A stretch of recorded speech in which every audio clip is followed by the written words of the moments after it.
or expected value of M, of Rm. And the slope of this line is given by alpha M minus R naught over sigma M. And points along the line are given by R naught plus sigma P times this factor. So this is the expected value of Rp is any optimal portfolio has return equal to the risk-free rate plus a multiple of the return per risk of the market portfolio. This term here is called the price of market risk. Yes? Same as the Sharpe ratio? It's close to the Sharpe ratio. The Sharpe ratio is yes, and this is the Sharpe ratio for the market portfolio. Yeah. And so, if we want to invest in the market, our decision is reduced then to how much risk are we willing to take. And the compensation for taking extra risk is extra return. And we achieve that by essentially investing in the same portfolio, only we change the scale at which we're investing in that portfolio. So now, if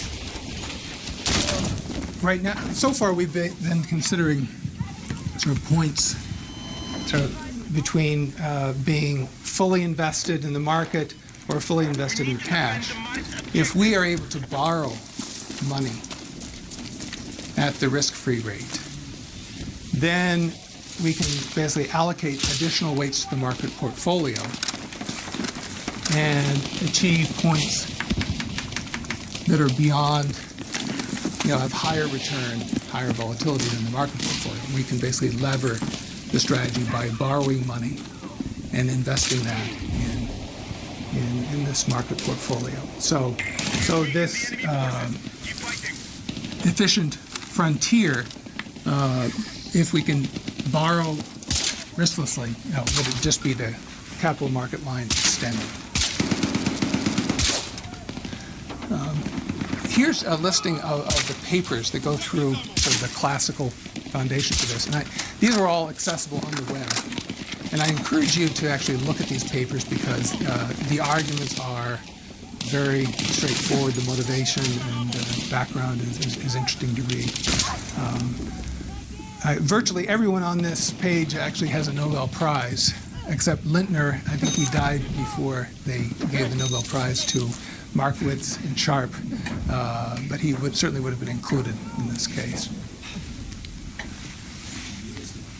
Pardon me? And the latest one, yes. Fama was just awarded 2 weeks ago. Come on! All right, let's move on to von Neumann-Morgenstern, utility theory.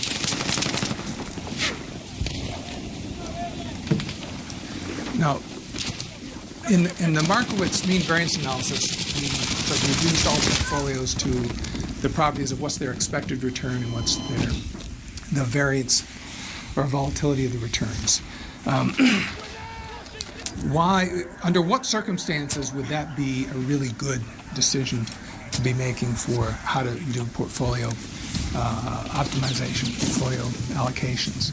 Well, von Neumann-Morgenstern theory is a theory which motivates making decisions under uncertainty where you should specify a utility function for your wealth and you should engage in decisions that maximize the expected utility of your wealth. And the theory is really very powerful in that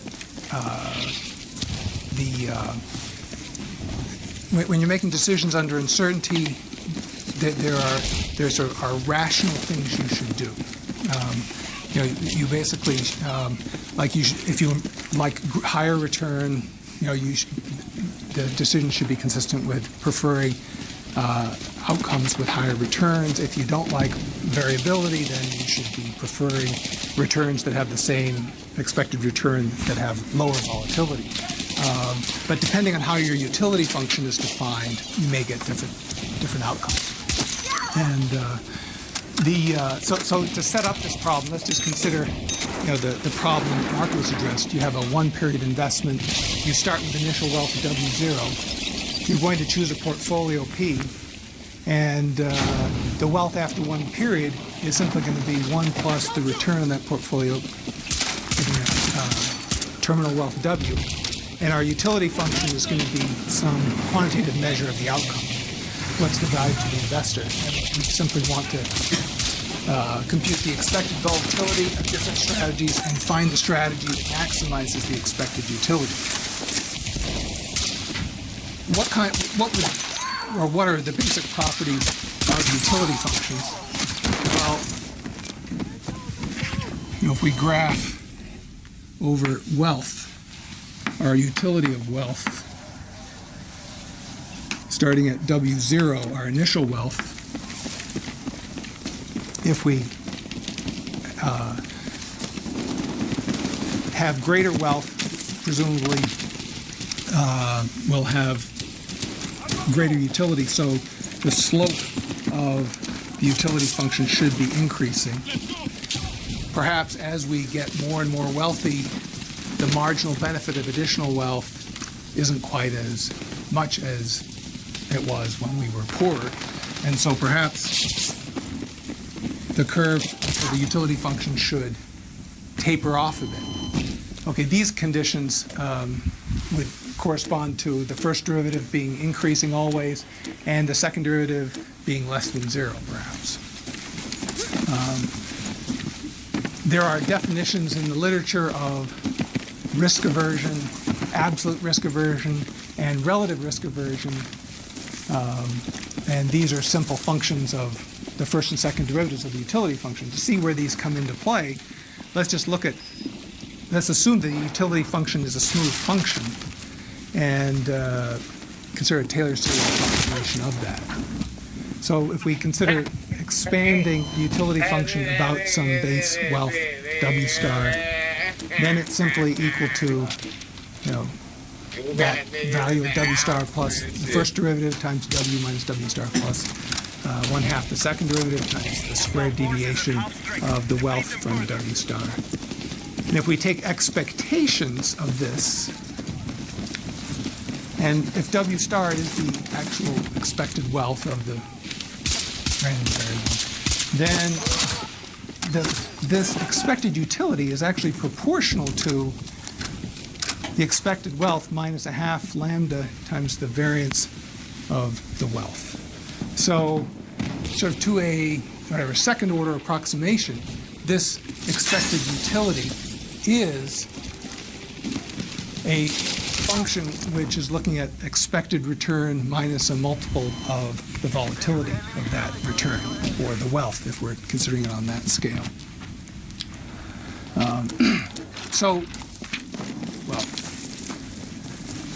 There are various different utility functions that economists have worked with, and basically the kinds of functions they work with are all the simple functions. And as mathematicians know about linear functions, quadratic functions, exponential functions, power functions, right, and log functions. So these are just the first ones that come to mind, perhaps, to economists. But there's actually some rich theory in terms of sort of portfolio or investment choice with different utility functions of these types, and there is some interesting work there in the economics literature. One thing that is pick me up, or I'm going to spawn you and kill you endlessly. Is that with quadratic utility? Then, if we consider the expected utility under quadratic utility, that is the expected utility function that only depends on the expected wealth and the variance of the wealth. which depends only on the expected return and the variance of the return of the portfolio. So, if Seriously? we are working with a quadratic utility function, then this mean variance analysis is the right thing to be doing under the von Neumann-Morgenstern expected utility theory. So doing that is a good decision under that, Dude, don't if be that's such the a fucking utility nerd. function. Now, when is that solution Next time, not pick someone up. to be preferred? Well, really, I'm it's not to even be a preferred fucking if medic. Relax. you have a different. You still have the fucking ability to jerk off. We're in the same squad. Dude, and you sound maybe like a fat the, motherfucker that lives with his utility mom function still. Shut should the be fuck You sound like a some gay penalties fucking for piece of shit. Oh wait, you are. There it is. And that's Oh my god, dude. so extensions can Just be, kill the other team, man. We're looked at. fucking spanking these dudes. An interesting We were until you started mathematical fucking fact being. No, I'm literally gonna waste the rest of my day fucking hunting you down. assumption, Dude, watch this. or Bye. should I say the imagination that returns are Gaussian distributed, then the sort of means and variances of portfolios completely characterize all the distributions of portfolios of assets if the underlying assets are Gaussian distributions. So a mean variance analysis is actually optimal under non-quadratic utility functions if the underlying assets have Gaussian distributions, because basically only the means and variances are going to characterize the optimal portfolios and properties of those. And basically stochastic dominance of functions of these variables will generally apply when there's that corresponding stochastic dominance in terms of their means and variances. Anyway, this kind of theory can get involved. It allows us to extend the basic model that we considered here. Let's turn then to the topic of portfolio constraints. So far, in looking at this problem, we haven't made any constraints in the problem. We just want to maximize return, minimize variance, and consider trade-offs between those. With practical portfolio optimization problems, there are different constraints that come into play. Portfolios that are long-only constrained weights to only be positive. There can be holding constraints, which, and it may be that we don't want the amount of a given asset to be too big. In basically equity strategies, you don't want to be holding, if you have a sort of a medium frequency trading strategy in equities, you don't want to be holding much more than the trading volume of a few hours or maybe a day in the asset, because if you're having to sell it, there really won't be the liquidity to trade that. But we can add basically simple linear constraints on the holdings. There can be turnover constraints. If we're considering changing or basically adjusting our portfolio from one period to the next, we may not, there are limits in terms of how much we can actually trade of the different assets. There can be benchmark exposure constraints. Suppose we want to invest in a portfolio that's very much like basically a market index, say the S&P 500, but we want to try and do better than the S&P 500. But we want to protect ourselves from basically not being very close to the benchmark if our bets actually on allocation are wrong.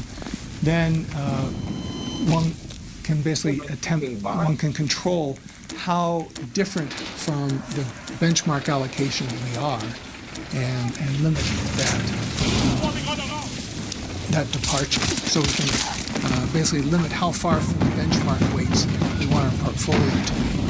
And this is useful basically for considering strategies that do as well or better than particular benchmark indices. Related to this are tracking error constraints. In addition to basically not having allocation weights don't depart much from benchmark weights. We can consider how much variation is there in our portfolio compared with an underlying benchmark. And we can consider the tracking error between our portfolio P and the underlying benchmark and measure that tracking error in terms of the variability of that difference and want to control that.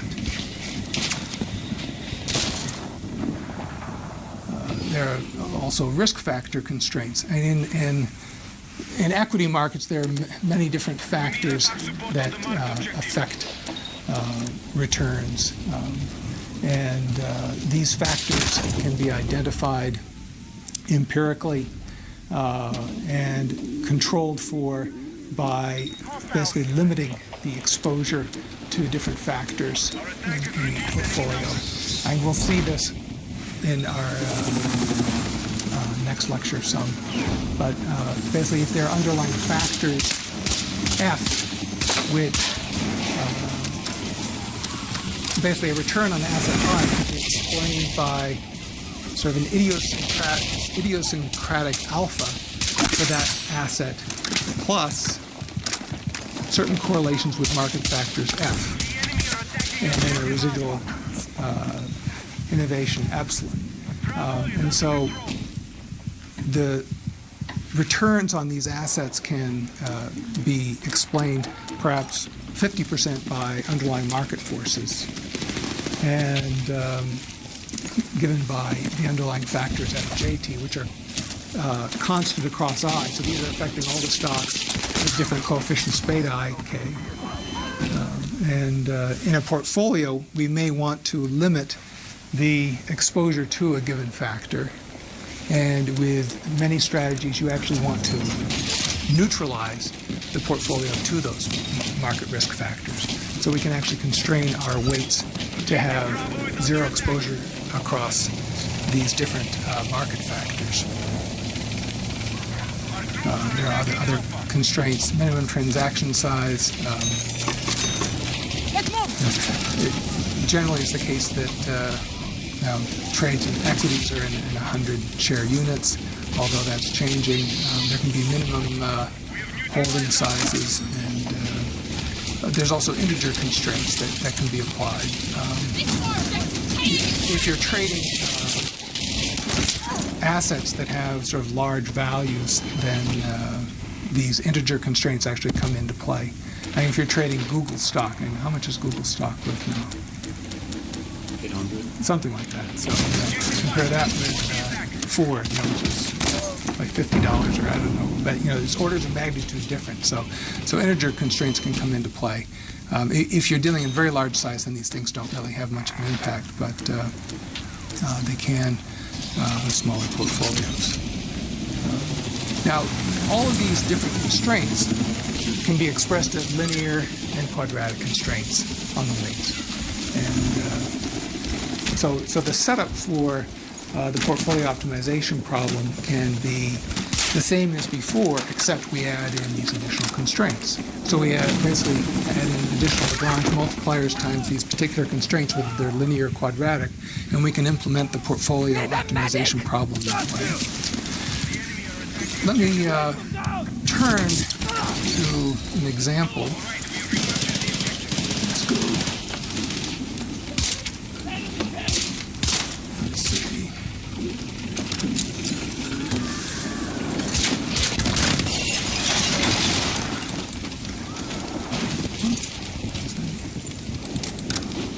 Okay.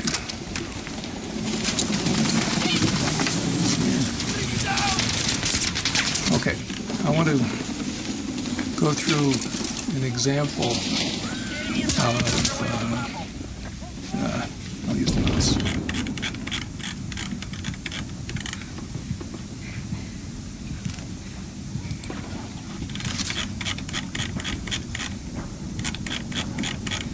Okay, I want to consider U.S. sector exchange-traded funds between 2009 and last week. Basically, there are exchange-traded funds allow you to invest in equity markets with sort of single assets that represent different sectors. The ones that are considered here are basically SPDR traded funds, which invest in the different major industrial sectors of the U.S. market, ranging from materials, healthcare, consumer staples, down to technology and utilities. Come on! Here is a graph of the cumulative returns of these 9 different exchange-traded funds. And over the period from 2009 up through last week. And what one can see is basically they perform differently. And what I'd like to do is just examine sort of what would have been an optimal allocation across these exchange-traded funds over this period. So basically looking back at the data and seeing how our portfolio analysis tools would result in particular allocations. So we can look at the risk versus return annualized of these. Let's see. This is.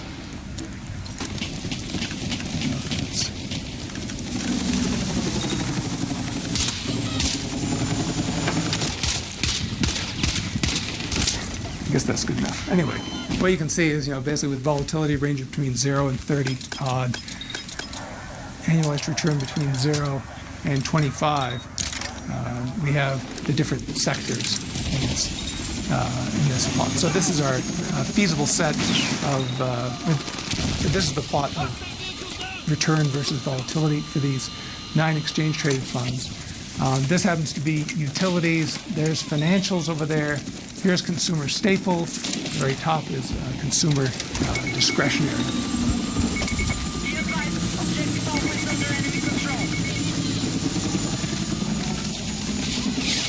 And see, I applied a mean variance optimization to this problem, assuming that there's a constraint of 30% of the capital per asset. So we don't want to invest more than 30% of the capital in any single exchange-traded fund. And this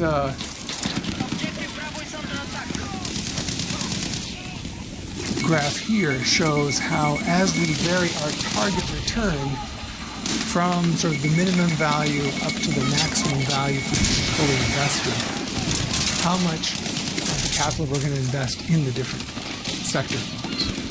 So what you can see is this yellow one, which is consumer staples, is coming in with a really high weight. And the green is energy.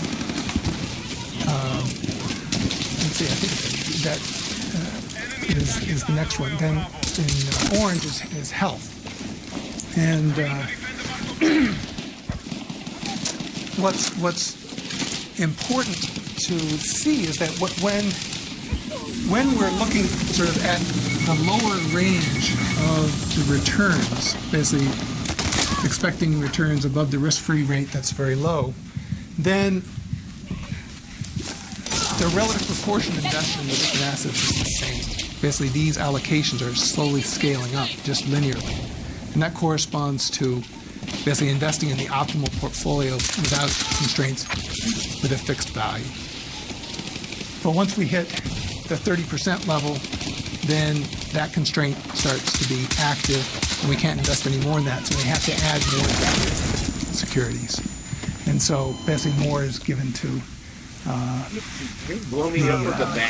this consumer discretionary and the other. Now, this graph, actually, here's another graph of the same data, just stacking the allocation. So we consider ranging from basically how are we investing all of our capital. This dark red is how much money we invest in cash. And then these colored lines indicate by their vertical length how much we're investing in the different exchange-traded funds.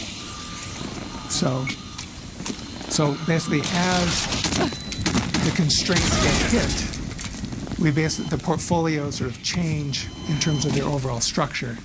And what can happen is actually, as we're trying to achieve more and more return, well, there may not be assets that provide that additional return, or there may be a very few assets that provide that return.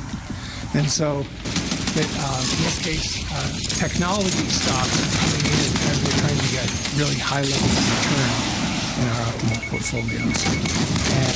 And so we really want that higher return. That's going to come with higher risk.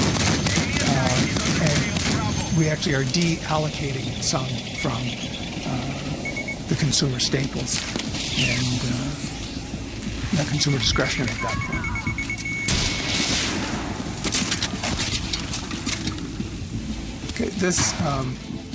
Okay, here's a graph of the efficient frontier as estimated with the data. And what you can see is that basically these portfolios, optimal portfolios, yield improvements over each of the individual exchange-traded funds in terms of having higher return with lower risk.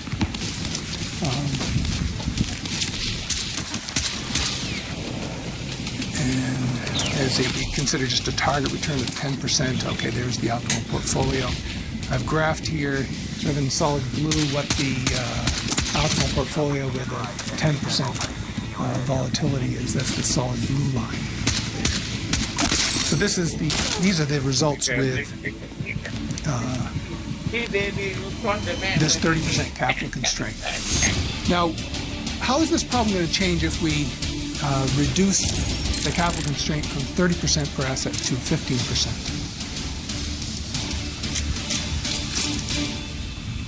Who can comment on what will change? Dan? I'm more confused. Why would you put a constraint on the risk-free asset? Could you do that as well, or?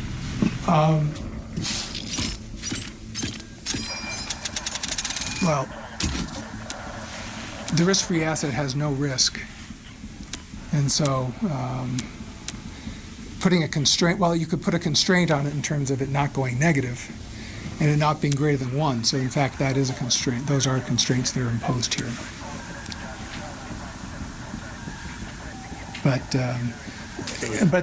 And I guess in some, well, there are like, I guess endowments say that have investment policies that say that they want a certain fraction of their assets invested in risky assets and not in cash. And so that, is a realistic constraint in certain circumstances. And this is just highlighting, how the allocations vary across the risky assets if we only have very simple constraints on the cash investment. Well, the question I want to focus on is what happens if we make the maximum allocation constraint more severe? So it's 50% instead of 30. Then what's going to happen is these capital constraints are going to start hitting sooner. So we have to allocate to more to the other exchange traded funds. So let me show you how that works out with the same graph. Let's see.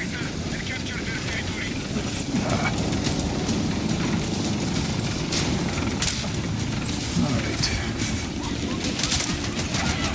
Okay, let me just close that. Then we go here. Okay, this shows with a 50% allocation how the allocations vary. And I'll be posting this on the course website. But it turns out the efficient frontier is actually lower. Basically, for higher returns, we actually can't get those higher returns by getting the biggest bang for the buck. We don't want to allocate too much to those higher return, higher risk securities. And so the optimal, the efficient frontier, as estimated, basically slopes down. Now,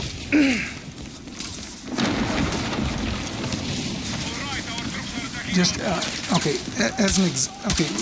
With this particular example of these exchange traded funds and how you allocate across those, this provides some insight into portfolio optimization.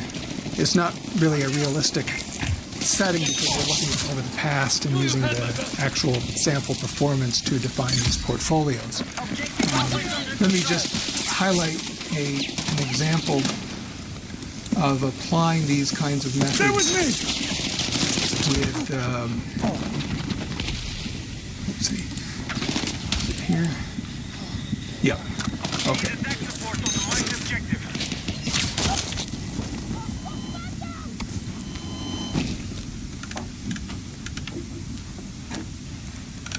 Let's see, is that the right graph?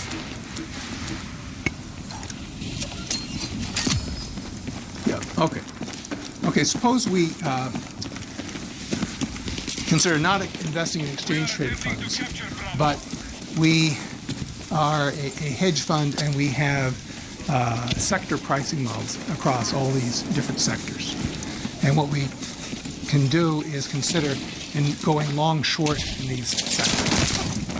And in fact, we consider sort of a market neutral strategy sector by sector, and consider investing in sector by sector in these different sector-based models. Okay, here's a graph of different multi-factor pricing models for trading market neutral programs within each of 9 industrial sectors, the same ones corresponding to the exchange traded funds. And okay, because these strategies are market neutral, the total returns over, this is a 5-year period, are rather modest. Namely, sort of 60% for some of the models, 20% for other models. What's particularly relevant with these models, though, is that they tend to be less correlated, and the diversification benefits can be rather dramatic. And so here is a graph of the optimal allocations across these different sector market neutral models. And we can see that this red model is getting a lot of weight. That actually is the utility sector. And then these other models are industrials and let's see, industrials and energy. And so if we consider investing in these,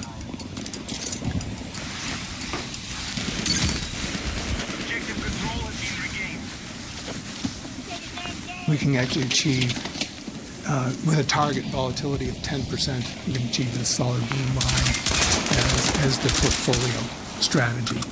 And one can see how by combining these assets together, these assets are different market neutral trading models, we actually get quite a bit of benefit from the portfolio optimization. And the greater benefit in the portfolio optimization is because these strategies tend to have much lower correlations with each other, and it's adding value. Let's go back now, finish up with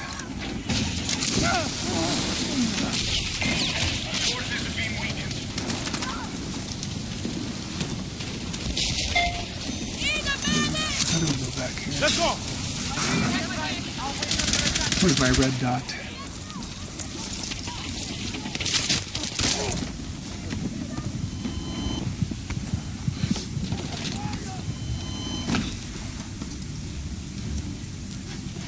Okay, let's. Attack support is needed on the marked objective.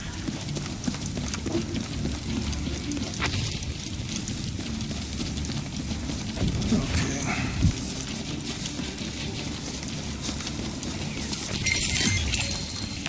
We have taken the sector. Enemy forces are retreating. Okay. Just to finish up the discussion, with these methods, it's important to highlight that what we've been using were estimated returns, estimated volatilities, and correlations, and these estimates can have a huge impact on the results. There's basically choices of estimation period. There's estimation error.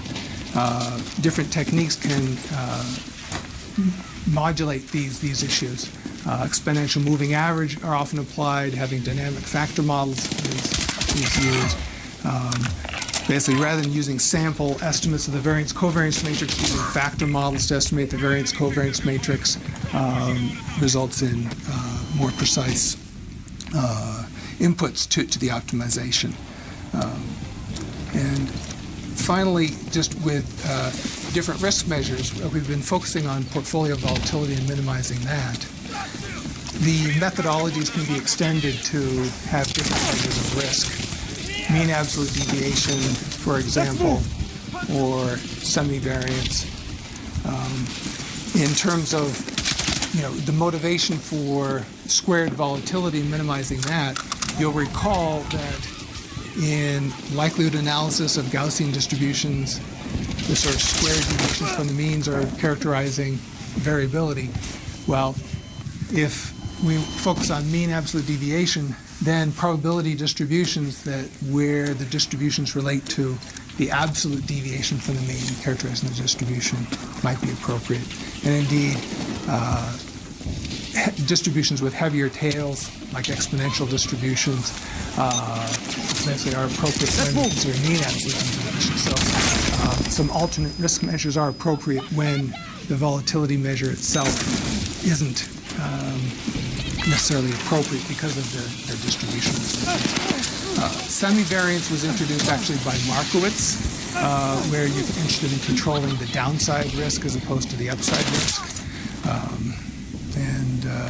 There's value at risk measures, which are now completely standard in portfolio management and management of risky assets, where one is actually, this was introduced by Ken Abbott in one of the first few lectures. Value at risk is basically a very simple idea of characterizing what outcome is sort of the threshold of extreme at, say, the 5% level or the 1% level, and to basically keep a monitor of that value at risk. So if we had a risk that was, basically in the worst 5% or 1% of the time, what is that level? That's the value at risk. That as a nice risk measure is simple to define, and reasonably simple to estimate, but it doesn't characterize sort of what the potential exposure is if you exceed that. And there are extensions of that, the conditional value at risk, which is looking at the expected loss given that you exceed the value at risk threshold. And this method is now, I think it's going to be incorporated into regulatory requirements for banks in terms of how they measure risk. Right now, I believe it's almost all value at risk extensions, but this conditional value at risk is definitely going to be applied. And in the discussion of different risk measures, there's literature talking about what are appropriate risk measures and how do we define those. Well, it really depends on what your assets are. And if your assets are simply simple investments in stocks or bonds, sort of cash assets or cash instruments, then value at risk is quite reasonable. If you're investing in derivatives which have nonlinear payoffs, then things get complicated, and so things basically need to be handled on a case-by-case basis there. But if you're interested in risk analysis, there's a whole discussion on coherent risk measures that you can look into. That's quite interesting. All right, let's stop there. Thank you.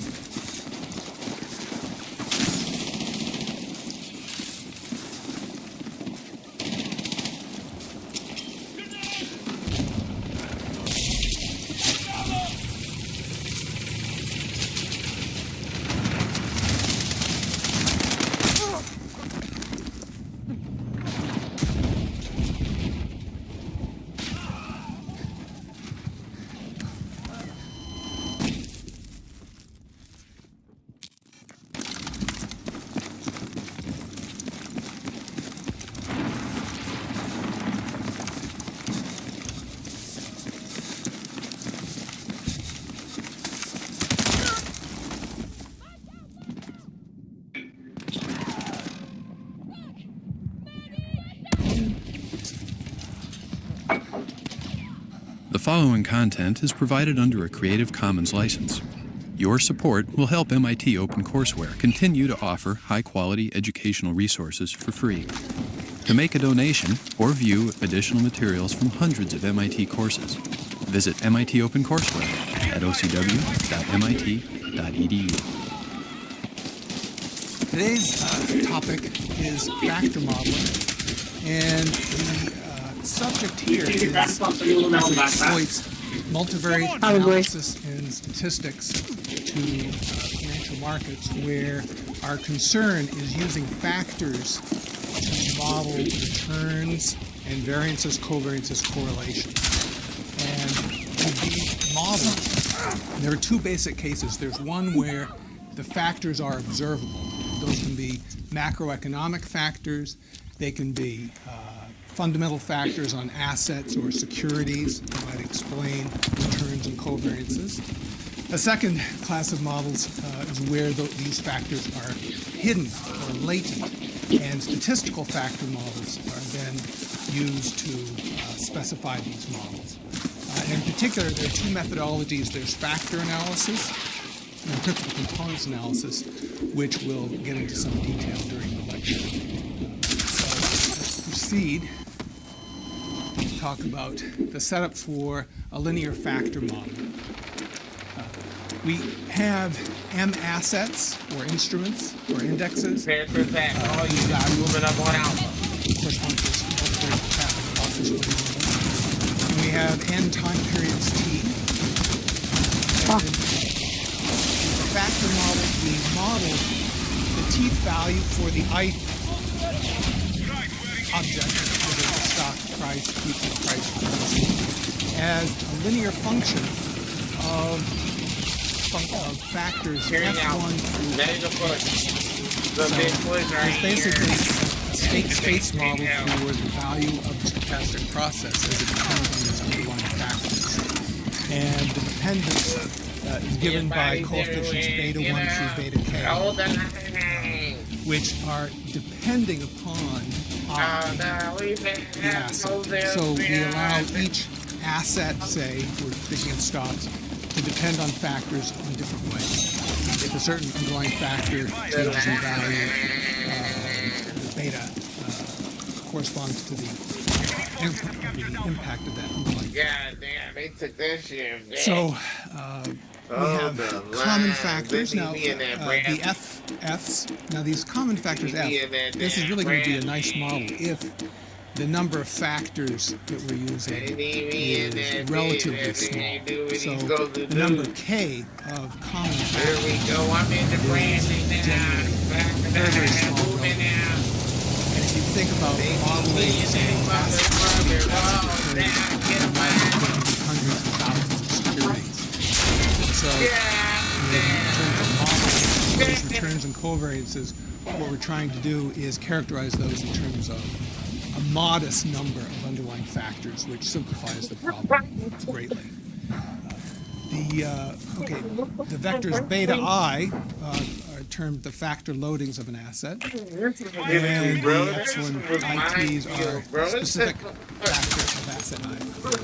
So in factor modeling, we talk about there being common factors affecting the dynamics of the system, and the factor associated with particular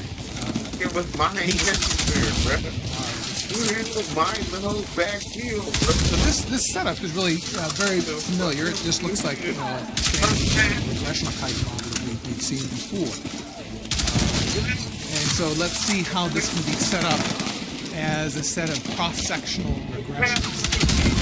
So now we're going to fix period T, an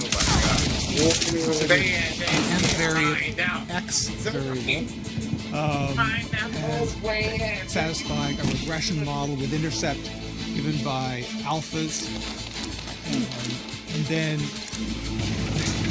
sort of independent variables matrix B given by coefficients of the factor loading. And then we have so the cross-sectional terminology means fixing from, and looking across all the elements. And we're trying to explain how, say, the returns of assets are varying depending upon the underlying factor. They held us, man. So, That was crazy. well, okay, what's random in this process? Well, certainly the residual term is considered to be random. That's basically going to be assumed to be white noise, mean zero. There's going to be possibly, let's see, a covariance matrix psi, and it's going to be uncorrelated across different time cross sections. Let's see if I can move the mouse if this is what's causing the problem. So in this model, we have the realizations on the underlying factors being random variables. Okay, the returns to the depend on the underlying factors. Those are going to be assumed to have some mean, mu f, and some covariance matrix. And basically the dimension of that covariance matrix, omega f, is going to be k by k. So in terms of modeling this problem, we go from an m by m sort of system of covariances, correlations, to focusing initially on a k by k system of covariances and correlations between the underlying factors. Psi is a diagonal matrix with the specific variances of the underlying assets. So we have basically epsilon. The covariance matrix of the epsilons is a diagonal matrix, and the covariance matrix of F is given by this omega F. Well, with those specifications, we can get the covariance for the overall vector of the m-variant stochastic process. And we have this model here for the conditional moments. Basically, the conditional expectation of the process given the underlying factors is this linear model in terms of the underlying factors f. And the covariance matrix is the psi matrix, which is diagonal. And the unconditional moments are obtained by just taking the expectations of these. Well, actually, the expectation of x is this. The unconditional covariance of x is actually equal to the expectation of this plus the variance of the conditional expectation. The covariance of the conditional expectation. So one of the formulas that's important to realize here is that if we're considering the covariance of xt, the covariance of bft plus fct, okay, that's equal to the covariance of bft plus the covariance of ft plus twice the covariance between this term and this, but those are uncorrelated. And so this is equal to b covariance of ft b transpose plus psi. Okay, with m assets, how many parameters are in the covariance matrix if there's no constraint? Grab what you can! How many parameters? Right. So this is sigma. So the number of parameters in sigma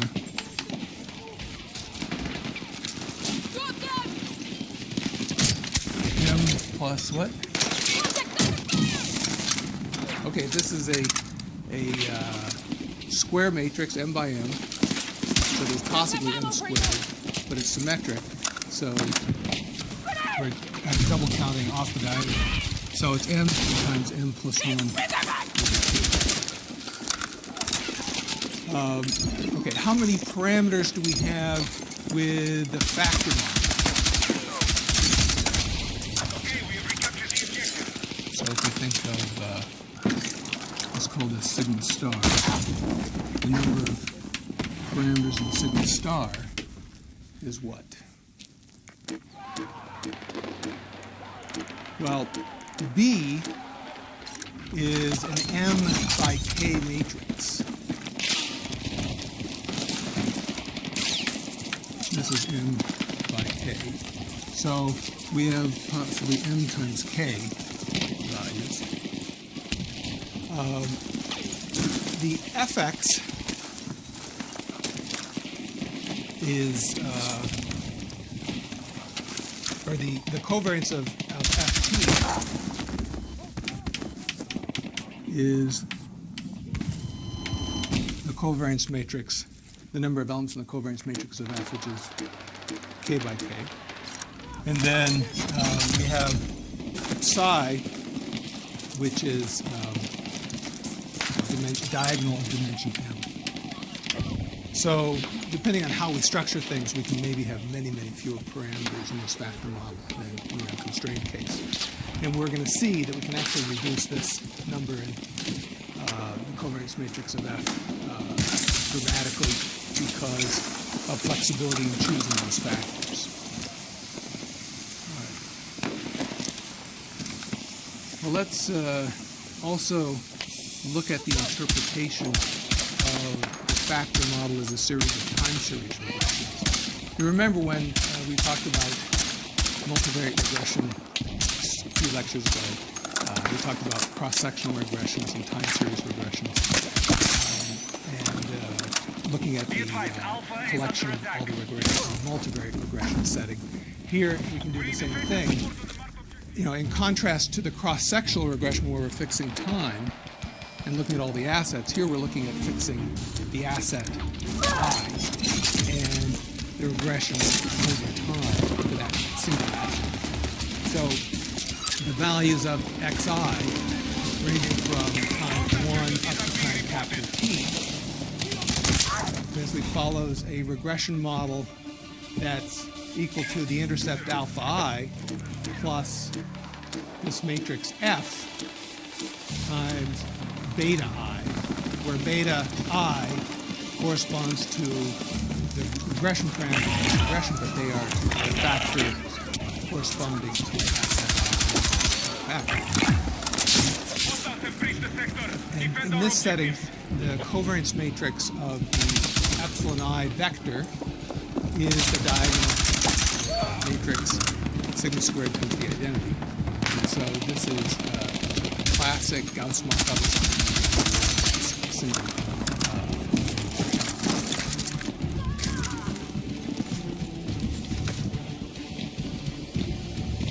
Well, as we did previously, we can group together all of these time series regressions for all the M assets together by simply putting them all together. So we start off with xi equal to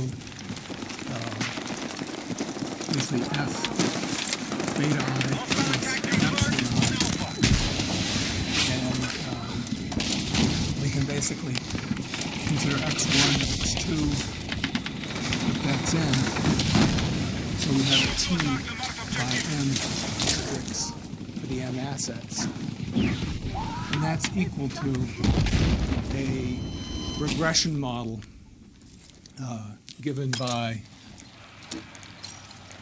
basically what's on the slides here. So basically we're able to group everything together and deal with everything all at once. Is applied in fitting these.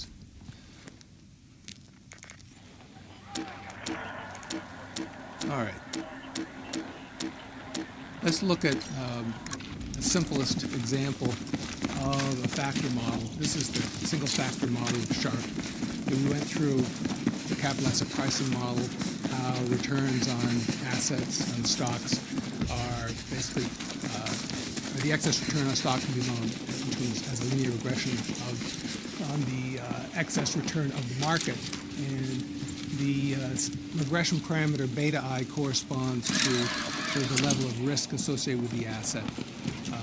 And all we're doing in this model is by choosing different assets, we're choosing assets with different levels of risk scaled by the beta I, and they may have returns that vary across assets given by alpha I. The covariance matrix of the assets has the unconditional covariance matrix has this structure. It's basically equal to the variance of the market times beta prime plus psi. And so that equation is really very simple. I mean, it's sort of self-evident what we've discussed. Let me just highlight. Sigma squared beta transpose plus psi. And that's equal to sigma squared times basically a column vector of all the betas, beta 1 down to beta m, times its transpose, plus the diagonal matrix with its psi. So this is really a very, very simple structure for the covariance. And if you wanted to apply this model to thousands of securities, if this were appropriate for a large collection of securities, the amount of sort of reduction in terms of what you're estimating is enormous. So rather than estimating each cross-correlation covariance Take what you can carry. of all the assets, the factor model tells us what those cross-correlations are. So that's really the power of the model comes in. And in terms of, why is this so useful? Well, in portfolio management, one of the key drivers of asset allocation is the covariance of assets. So if you have effective covariance, then that simplifies the portfolio allocation problem by specified covariance matrix conflict there. And also in risk management, effective models of risk management deal with how do we anticipate what would happen if different scenarios occur in the market. Well, the different scenarios that can occur can be associated with what's happening to underlying factors.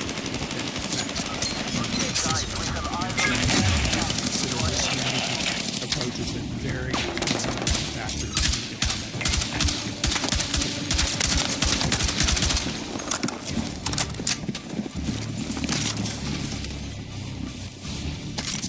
Estimation of Sharpe's single index model.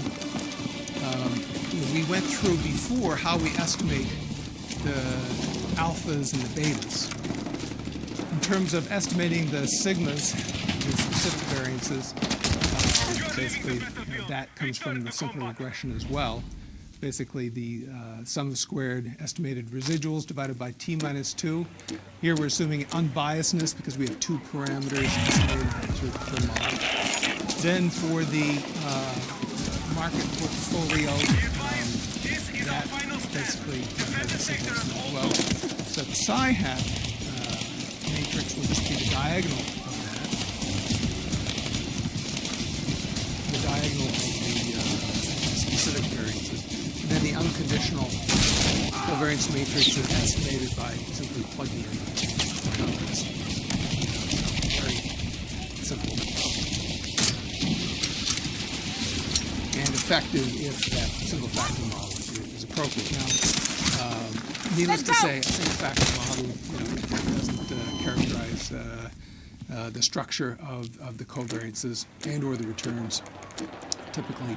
And so we want to consider more general models, multi-factor models. And the first set of models we're going to talk about are common factor variables that can actually be observed. Basically any factor you can observe is sort of a potential candidate for being a relevant factor in a linear factor model. the effectiveness of a potential factor is determined by fitting the model and seeing how much contribution that factor makes to the explanation of the return and covariance structure. Ted, Ross, and Roll wrote a classic paper in 1986. Now, Ross is actually here at MIT. With their paper, they looked at modeling basically they looked, rather than looking at these factors directly as including those in the model, they looked at transforming these factors into surprise factors. So rather than having sort of interest rates just as a simple factor directly plugged into the model, it would be the change in interest rates. And additionally, not only just the change in interest rate, but the unanticipated change in interest rates given market conditions. So their paper goes through modeling different macroeconomic variables with vector autoregression models, and then using those to specify unanticipated changes. So that's where that highlights how when you're applying these models, it does involve some creativity to get the most bang for the buck with your model. The idea they had incorporating unanticipated changes was really very Let's see NPX here. Please.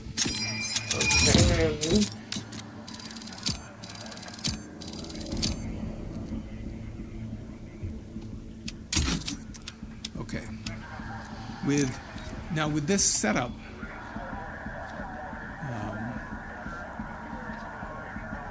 one basically, if one has empirical data over times 1 through capital T, then one has, if one wants to specify these models, one has their observations on the XI process. You basically have observed all the returns historically. That's where you die. We also, because the factors are observable, have the F matrix as a set of observed variables.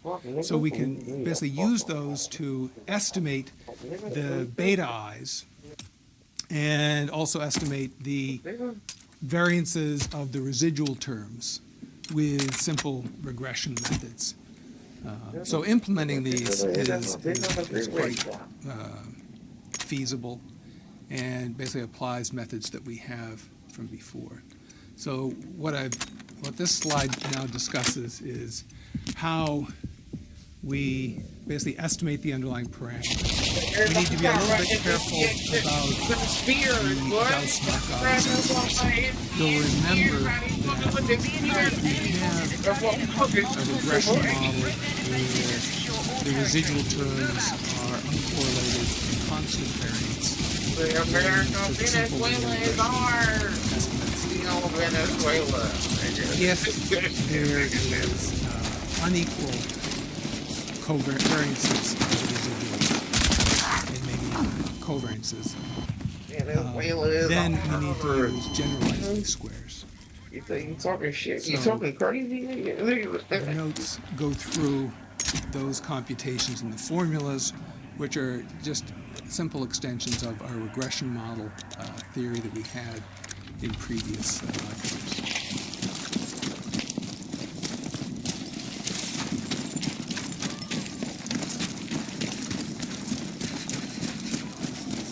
Go through. Come on!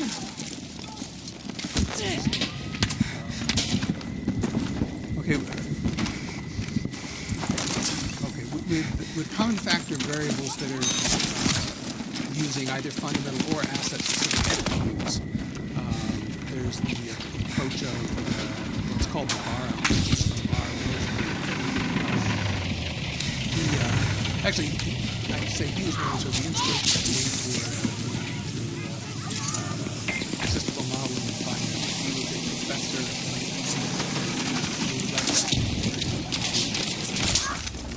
Yeah, these motherfuckers busting. They busting on the battlefield. You know, as an anecdote, his current situation is a little different. I'll let you look that up. But Nigga, give me that brandy. Yeah, anyway, this oh, no, approach this is the brandy. Oh no, this is a fucking tank. factor risk analysis. Fire wheel. Fire the main gun. So with common factor variables using asset-specific attributes, in fact, it's sort of factor realizations are unobserved, but are estimated. So let's see how that slide talks about the final which concerns, okay, Fama in French. Fama, of course, we talked about him in the last lecture. He ended up in a Nobel Prize for his work in modeling Nigga, right around the damn tank. market efficiency. Fama in French found that there were some sort of very important factors affecting asset returns in equities. As the returns tended to vary depending upon the size of firms. So if you consider small firms versus large firms. Come on! Small firms tended to have returns that were more similar to each other. Large firms tended to have so there's basically a big versus small factor that is operating in the market. Sometimes the market prefers small stocks. Give me that brandy. Now I'm in the brandy, yo. Give me that Similarly, fucking brandy. there's another factor that Just is get thinking. Shit. the stocks that are considered good values are stocks which cheap. Have some stock discount to good value. Value stocks can be measured by looking at the sort of price of equity that's low, then the price you're paying for that equity in the firm is low. That compares the stocks to the price relative to why are people willing to lock the stocks? Growth prospects. Current price is just reflecting projection of how much growth potential there is. Now, the Fama French approach is for each of these factors to basically rank order all the stocks by this factor and divide them up into deciles or quintiles. So you basically have, say this is market cap. We can sort of divide up all the stocks in, basically consider a histogram or whatever of all the market caps of all the stocks in our universe, and then divide it up into basically the bottom fifth, the next fifth, and then it needs to go up the top fifth. And the Fama French approach says, well, let's look at an equal weighted average of the top fifth. And basically buy that and sell the bottom fifth. And so that would be the sort of big versus small market factor of it. Now, if you look at their work, they actually do the bottom line to the top because the value tends to outperform the average. So they have a factor whose positive edge is associated with the bottom line. But that factor can be applied and used to correlate.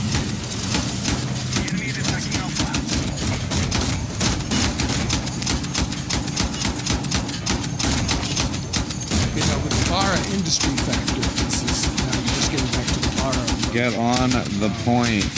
If we, the simplest case of understanding the Barra industry factor is to consider looking at dividing stocks up into. So we might expect that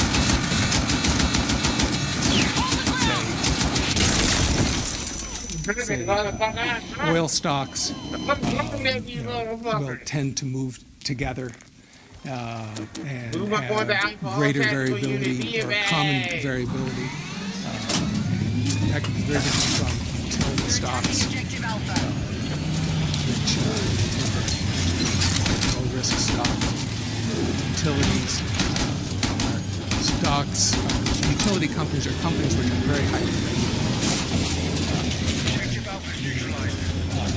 Profitability of those firms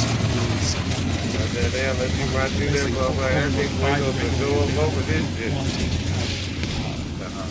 the utilities to sort of gouge consumers and make too much profit and power to customers. And so utilities tend to have fairly low volatility, very consistent returns.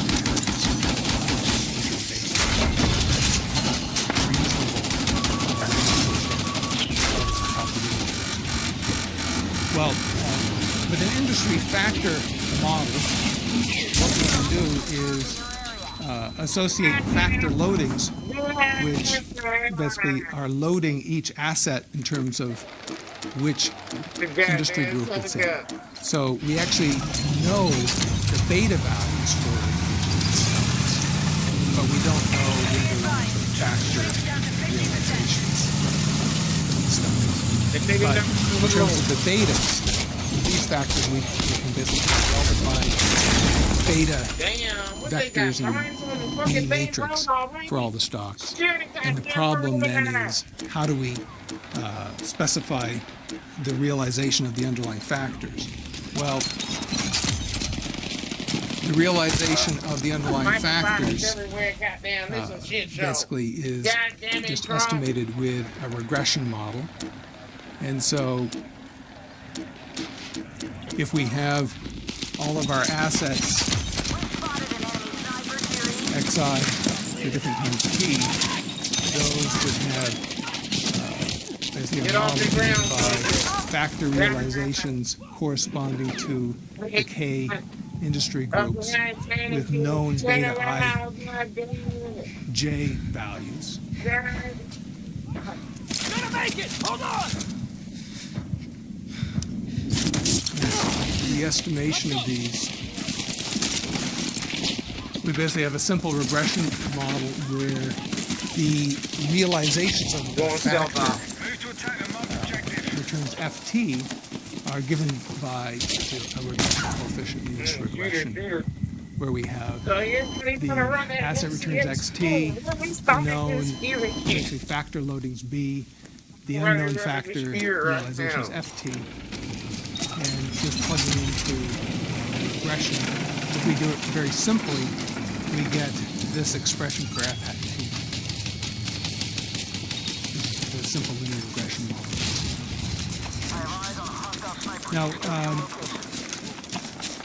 this particular estimate of the factor realizations is assuming that the variability of the components of x have the same variance. Okay, so like this is like the linear regression estimates under normal Gauss-Markovs, but it's basically the epsilon i's will vary across the different assets. You know, different assets have different variabilities, different specific variances. So that's like there's going to be heteroskedasticity. So this particular vector of industry averages could actually be extended to accommodate for that. All right, so we have the estimation of the covariance matrix, factors, and then estimated using these estimates of the realizations. And our estimation of the residual covariance matrix. So I guess an initial estimate of the covariance matrix, sigma hat, is given by this known matrix B times our sample estimate plus a diagonal matrix C hat. And basically a second step in this process to incorporate information about there being heteroskedasticity along the diagonal side to adjust the regression estimates. So you basically get a refinement of the estimate that does account for non-constant variability. Now, this property of heteroskedasticity versus homoskedasticity in estimating the regression parameter, it may seem like this is a nicety of just statistical theory that we just have to worry, have to try and check. It's not a big a deal. But let me highlight, sort of where this issue comes up, sort of again and again with portfolio optimization. We went through last time for mean variance optimization, we want to consider a weighting of assets that basically weights the assets by the expected returns pre-multiplied by the inverse of the. And so we basically, in portfolio allocation, want to allocate to assets with high return, but we're going to penalize those with high variance. And so this sort of impact of sort of discounting values with high variability rises in asset allocation, and of course it drives statistical estimation. Signals before you incorporate the impact of that.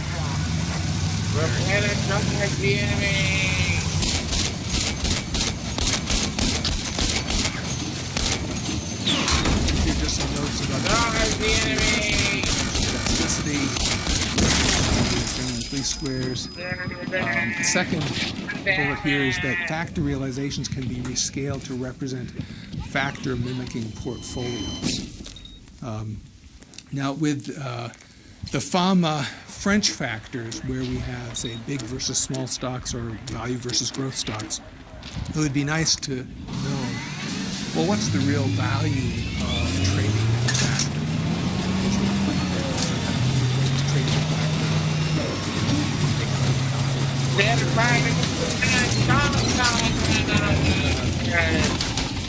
The notion of factor mimicking portfolios is important. Let's go back to the specification of the factor realizations here. Basically, F hat T, the T realization of the factor, the K factor, is given by essentially the estimate of those factors from the realizations of the asset return. If we're doing this properly, heteroskedasticity. Well, this realization of the factor returns is a weighted average, a weighted sum of the xt. So we have basically ft to a matrix times xt, where this is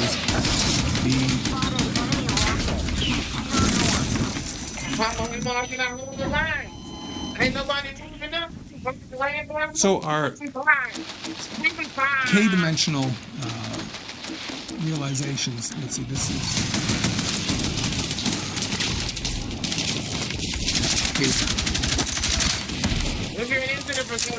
each of these k factors is a weighted sum of these x's. Now the x is if these are returns on the underlying assets. Then we can consider normalizing these factors.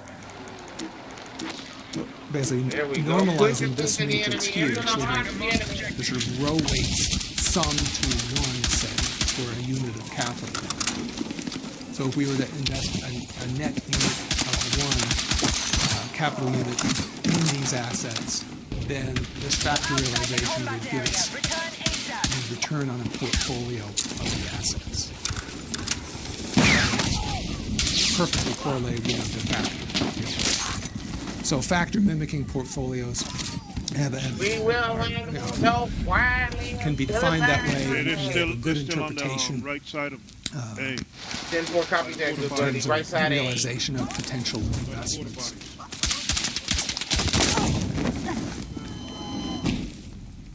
So let's go back. Oh man.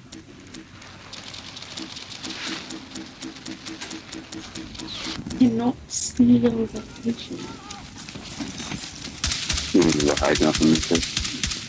The next subject is statistical factor models. Firing on right side This is the A. case where Got the quarter party. Got begin the quarter the party. analysis of process XT. So these are our time series of asset returns for M assets. Well, I wanted the shoes. I got it. I picked them. I picked them up. And we have no clue initially what Drop mans if they have them. but we 10-4, hypothesize copy that. that Drop the that. Drop that. factor analysis and principal components analysis Yeah, I got you this. uncovers What's cool about this game is like, oh, you gotta watch somebody. That's why. That's what I don't like about that. Somebody by them There's a You get dragged up right now. balls table. But you can't lay down. Like all you have to do is crouch. Oh, you mean hard? Yeah. Yeah. But this is cool in here. I like this the best. This. both of these are efforts to model the covariance matrix. Contact. Move up in the alpha. All And, units find the enemy. The underlying covariance matrix for the assets X can be estimated with sample data in terms of the sample covariance matrix. So here I've just written out in matrix form how that would be computed. And so with this M by T matrix X, we basically take that matrix, take out the means, I computed the means with multiplying by this matrix, and then take the sum of deviations Gotta about the flank means around. for all Work the that M point. assets I'm by the dump truck. individually and across each other. Lanes put the fire on Bravo.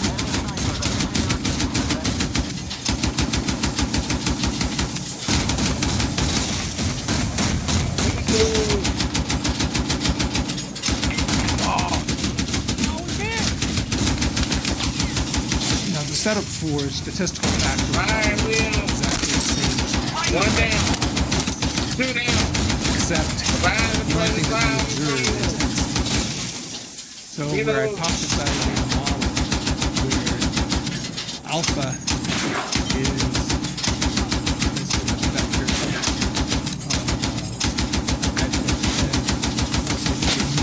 vector of mean returns of individual assets. B is a matrix factor loading Pull up forward. K factor. Forward to the brain thing. What are you doing? What are you doing? Step away. So the setup here is the same basic setup. Damn, we lost containment But of Bradley. This stupid motherfucker dropped We don't have the other fucking the direction. matrix B or the vector FT. Okay, or of course alpha. Now in this setup, Oh, I like this spawn. it's Nice important spawn right there. that The there beacon is moving up. an indeterminacy of this model because for any given specification of the matrix B or the factors F, we can actually Go behind enemy lines. transform Entering into those Bravo. by K by K. Securing Bravo. Behind enemy lines. So for a given specification of this model, if we transform the underlying factor realizations F Securing by Bravo. the matrix H, which is K by K, then if we transform the factor loadings B by H inverse, Keep moving. Keep moving. you Shoot get and the move. same Shoot and model. move. So there is an indeterminacy here, or a an indeterminacy of these particular Good job, whoever put that spawn point right there, bro. variables. Good job. But there's basically flexibility 10-4, copy in that how fire wheel. we Invasive define maneuver. factor model. So in trying to uncover a factor model with statistical factor analysis, there's some flexibility in defining our factors. We can arbitrarily transform the factors by invertible transformation.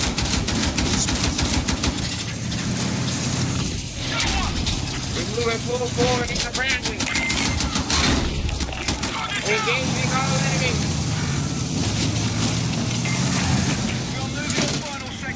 And one of the things, I guess it's important to note that what changes when we do that transformation, the linear function stays the same in terms of the covariance matrix of the underlying factors. Well, if we have a covariance matrix for those underlying factors, we need to accommodate the matrix transformation H in that, so that has an impact there. But one of the things we can do is consider trying to define a matrix H that diagonalizes the factors. So in some settings, it's useful to consider factor models where you have independent or uncorrelated factor components. And it's possible to define linear factor models with uncorrelated factor components by a choice of H. So with any linear factor model, we can have uncorrelated factor components if that's useful.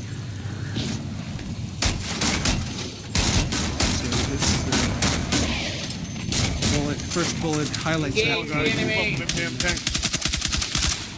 those factors. Not so fast. Slow down. We can also have zero mean factors by adjusting the data for corporate. Hey, protect the tanks. The mean The tanks are supposed to protect us. Get out there. Yeah. We gotta get them damn. If we make these particular assumptions, then the model does simplify to just being the covariance matrix sigma x is the factor loading is b times its transpose plus a diagonal matrix. Moving up the Bravo. Just to reiterate, the power of this is no matter how large n is, as n increases, well, the B matrix just increases by k for every increment in n. We're deep behind enemy lines. We also have an additional diagonal side. So as we add more and more variables to our model, or more and more assets, say, to our model, the complexity increases. Grenade.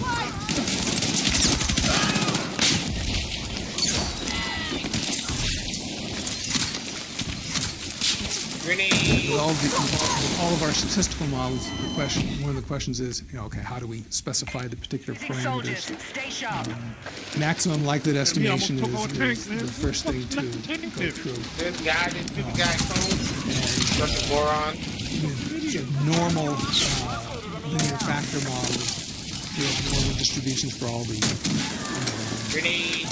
random variables. So residuals epsilon t are independent and identically distributed, multivariate normal dimension n with diagonal matrix size by the individual elements. Securing out the line, enemy line. Ft, the realization of the factors, the k-dimensional factors, can have mean 0 and just have the identity coordinates. We can scale them and make them uncorrelated. And then xt will be normally distributed between alpha and covariance matrix sigma x, given by the formulas previously. Come on, guys. Okay, with these assumptions, we can write down the model likelihood is the joint estimate of data given the Behind enemy parameters. They move that tank up, bro. And the standard setup actually for statistical factor modeling is to assume independence over time. Now we know that they laid mines at B. We won't deal with that at this point. Let's just assume that they are independent across time. Give me a tank now, boy. Then we can consider this as simply the product of conditional density of XG given alpha and sigma, which has this form. This form for the density of the density get a function gun of a on my multivariate tank. normal should be very familiar to you at this point. Keep your head down.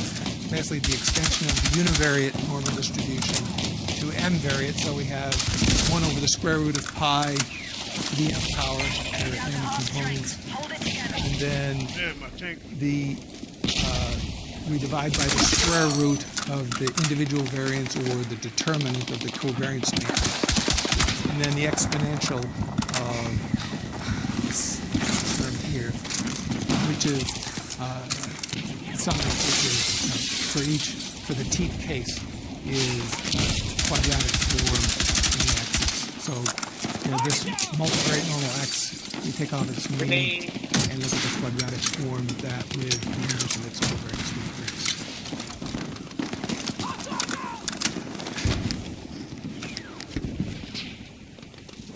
So there's the log likelihood function. It reduces to this form here, and maximum likelihood estimation methods can be applied to specify all the parameters of V and psi, and there's an EM algorithm. There you go, blast all the way into the heart of the enemy. I may have highlighted it before, but the EM algorithm is a very powerful estimation methodology for maximum likelihood of statistics. When one has very complicated models which can be simplified, well, models that are complicated by the fact that we have hidden variables. Basically, the hidden variables lead to very complex a simplification of the EM algorithm is that if we could observe some of the hidden variables, then our likelihood function is very simple and can be computed directly.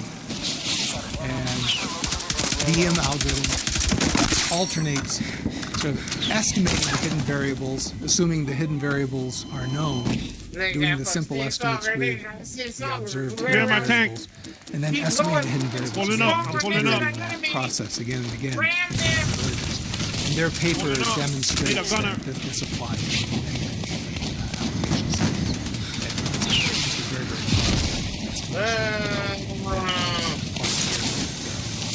Ram the enemy! Repair. Let's see, I indicated that, for now we could just assume independence over time of the data points in previous likelihood. You recall our discussion a couple of lectures back about the state space models, linear state space models, essentially that linear state space model. Breaking behind enemy lines, stealth off. As well, to incorporate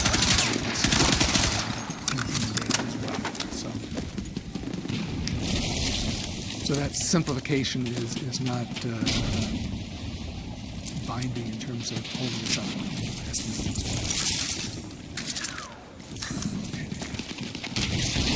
All right, well, just let me go back here.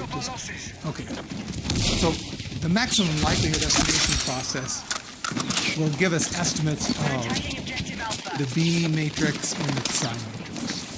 So applying this EM algorithm into a computer, we can actually get estimates of B and psi.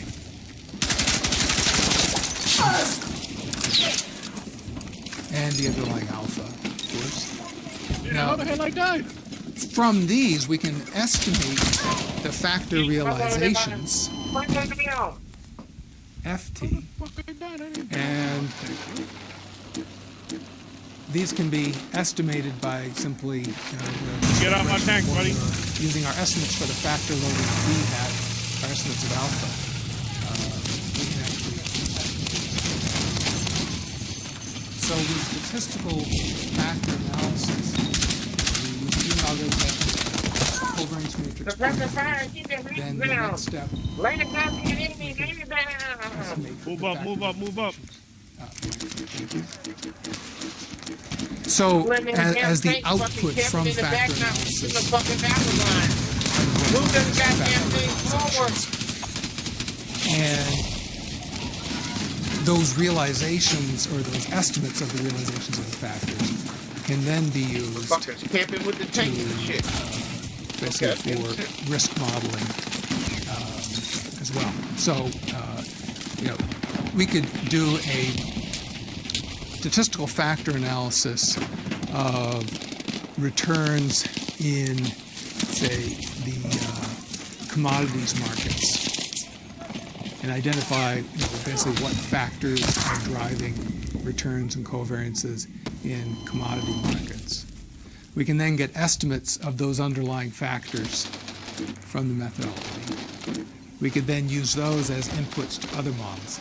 Certain stocks may depend on significant factors in the commodity markets. And what they depend on, well, we can use statistical modeling to identify where the dependencies are.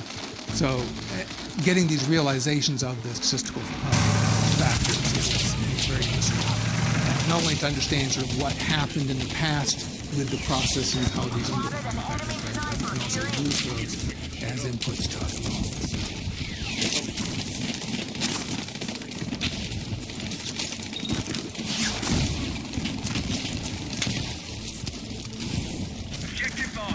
Finally, let's see, there was a lot of interest with statistical factor analysis on the interpretation of the underlying factors. Of course, it's in terms of using any model,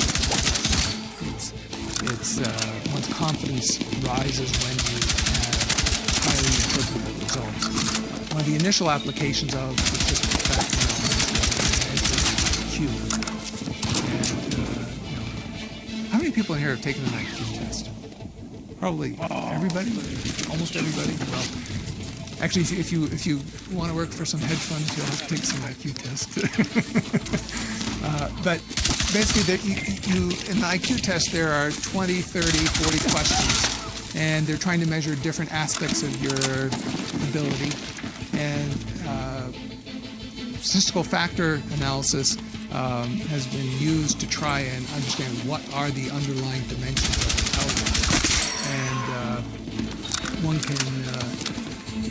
one has the flexibility of considering different transformations of the underlying, of any given set of estimated factors by H matrix for the transformation. And so there has been work in statistical factor analysis to find rotations of the factor loadings that make the factors more interpreted. So I just raise that as there's potential to get insight into these underlying factors, if that's appropriate. In the IQ setting, the effort was actually to try and find what are the interpretations of different dimensions of intelligence. And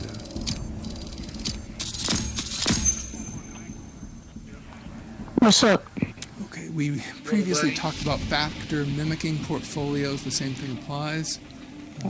One fun thing is with likelihood ratio tests, one can test for whether the linear factor model is a good description of the data. And so with likelihood ratio tests, we compare the likelihood of the data where we fit our unknown parameters, the mean vector alpha, covariance matrix sigma, without any constraints. And then we compare that to the likelihood function under the factor model with, say, k factors. And the likelihood ratio tests are computed by looking at twice the difference in log likelihoods. If you take an advanced course in statistics, you'll see that basically this difference in the likelihood functions under many conditions is approximately a chi-squared random variable with degrees of freedom equal to the difference in parameters under the two models. So that's why it's specified this way. But anyway, one can test for the dimensionality of the factor model. This is not See, before going into an example of factor modeling, I'm going to cover principal components analysis. actually principal components analysis that comes up in factor modeling, but it's also a methodology that's appropriate for basically modeling multivariate data and considering dimensionality reduction. You're dealing with data in very many dimensions, wondering where, basically, is there sort of a simple characterization of the multivariate structure that lies in a small dimensional space. And principal components analysis gets us that. The theoretical framework for components analysis is to consider an m-variant random variable. So this is like a single realization of asset returns at any given time, which has some mean and covariance matrix sigma. Run an NCX here. The principal components analysis is going to exploit the eigenvalues and eigenvectors of the covariance matrix. Now we went through, Chungbom went through eigenvalues and singular value decomposition. So here we basically have the eigenvalue, eigenvector decomposition of our covariance matrix sigma, which is the scalar eigenvalues times the vectors, the eigenvector gamma I times its transpose. So we actually are able to decompose our covariance matrix with eigenvalues. The principal component variables are to consider taking away the mean from the random vector x, alpha, and then consider the weights, the weighted average of those demeaned x's given by the eigenvector. So these are going to be called the principal component variables, where gamma 1 is the first one corresponding to the largest eigenvalue, gamma m is going to be the mth or last corresponding to the smallest.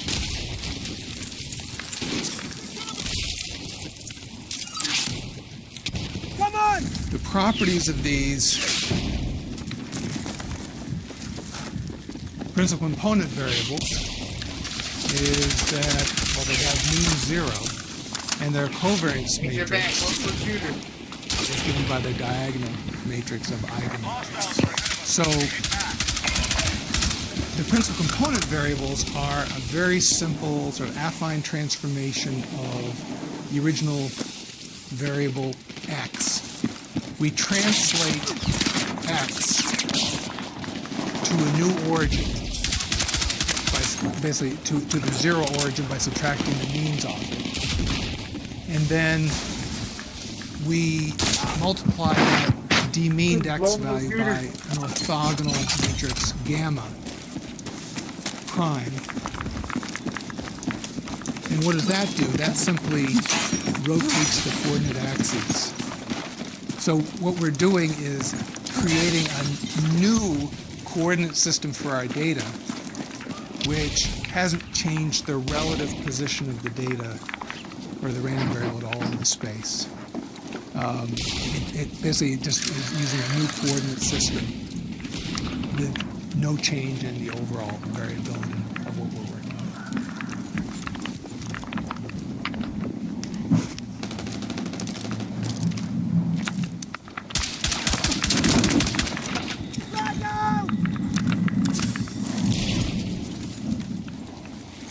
Okay, matrix form.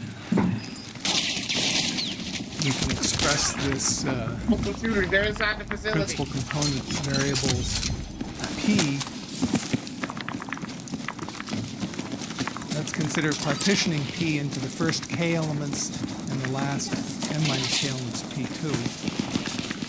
Then our original random vector X has this decomposition. And we can think of this as being approximately a linear factor model.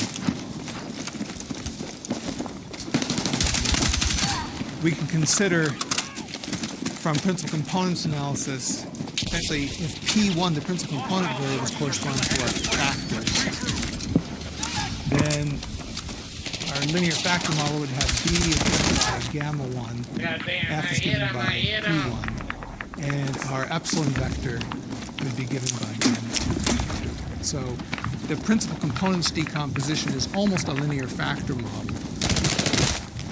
The only issue is this gamma 2 P2 is an M vector, but it may not have sort of a diagonal covariance matrix. Under the linear factor model with a given Fucking everywhere, they're camping set of everywhere. factors, Fire wheel. we always are assuming that the residual vector is just has covariance matrix equal to a diagonal. For the principal components analysis, that may or may not be true. So this is like an approximate factor model, but that's why this is called principal components analysis. It's not called principal factor analysis yet.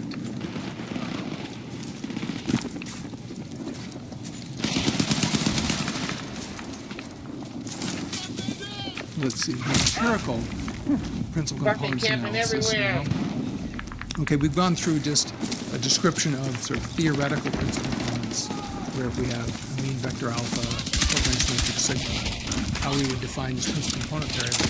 If we just have sample data, then this slide goes through the computations of the empirical principal components results. So all we're doing is substituting in estimates of the means and covariance matrix and computing the eigenvalue, eigenvector decomposition of that. And we get sample principal component variables, which are,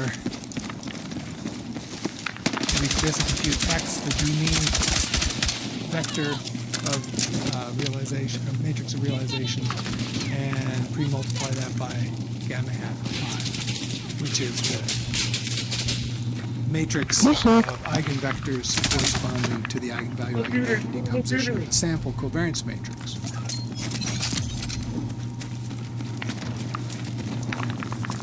Let's see, this slide goes through the singular value decomposition.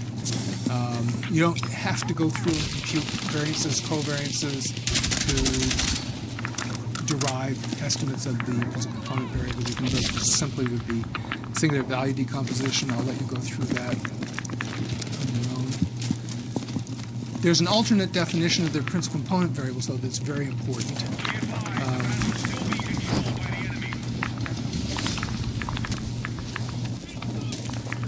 If we consider a linear combination of our the components of x1 through xm, given by w, if we consider a linear combination of that which maximizes the variability of that linear combination subject to the norm of the coefficients w equals 1, then this is the first principal component variable. So if we have in two dimensions, say x1 and x2, if we have come on, man. points that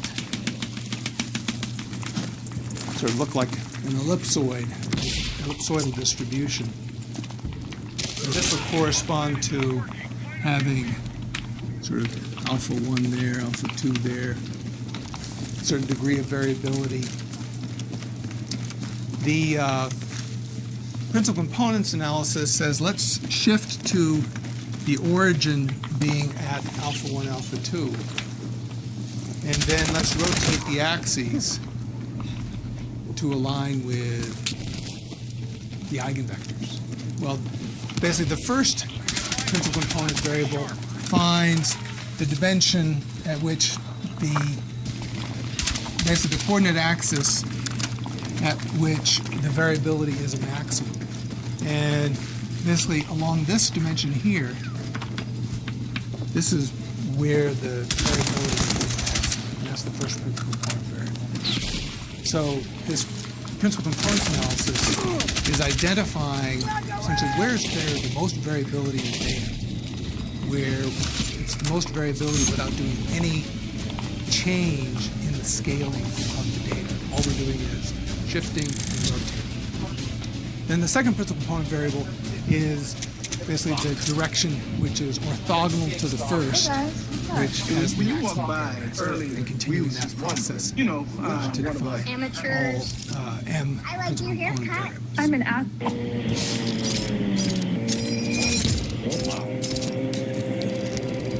Fucking sugar. In principal components analysis, there's discussions of the total variability of the data and how well that's explained by principal components. Bro, what are you doing? If we have a covariance matrix sigma, The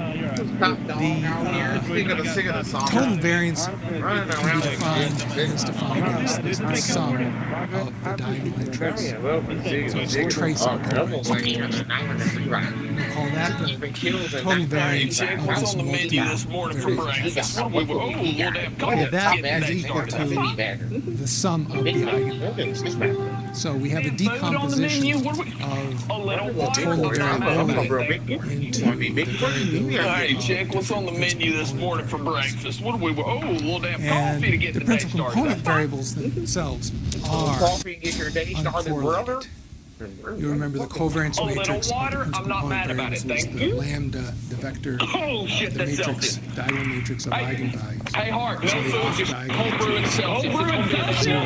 So the principal component variables are I'm uncorrelated. glad you're having fun over there, Hart, because we're more backed up than Los Angeles traffic. We ain't had a power movement in So 7 days. How principal does she do components it? analysis Oh, my provides head us is very killing me. nice Well, have you drank any water? decomposition Drinking any of water today? the That has nothing to do with my head data hurting. into different dimensions Of course, with you have a headache because you highest haven't to drank any lowest water of today. You're information dehydrated. All content. you're ripping is cold brew and Celsius. Drink of water, please.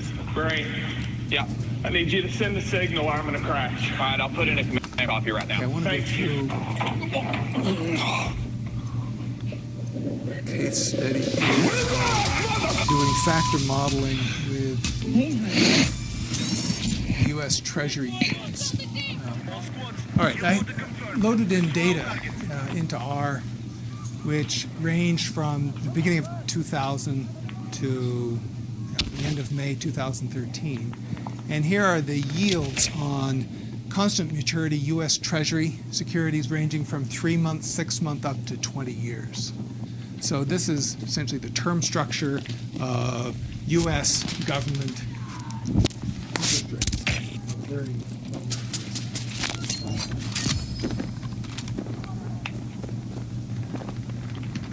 Here's a plot of that period.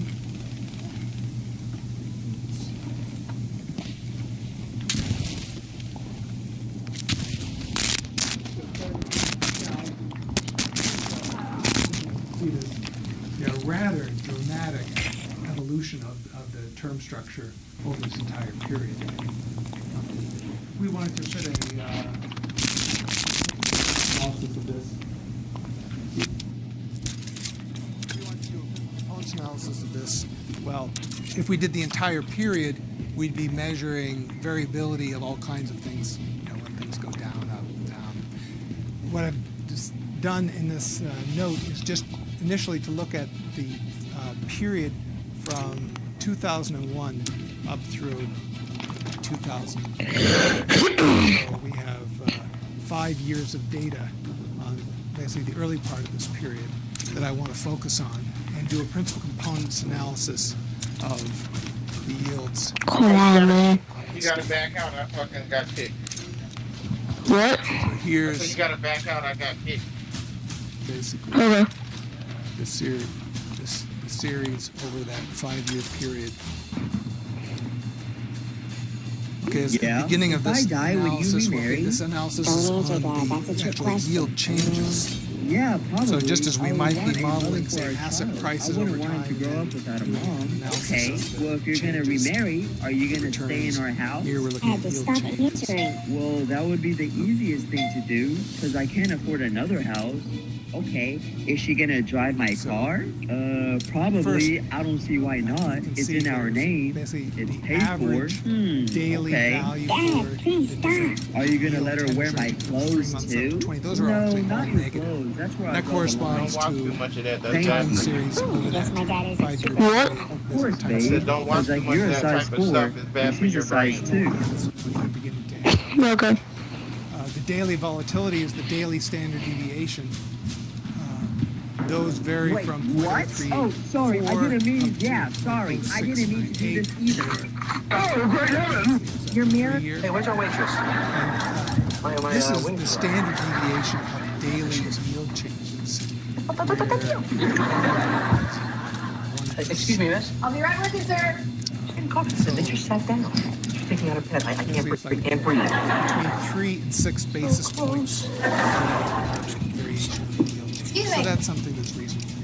I thought I said I'd be with you in just a second, sir. Yeah, I was just trying to save some time here for you. I'll tell you what, you can get these blue cheese though when you're ready. Hey, thanks. It's generally a few basis points from one day to the next. There you go. Okay, this next matrix is the correlation matrix of the yield changes.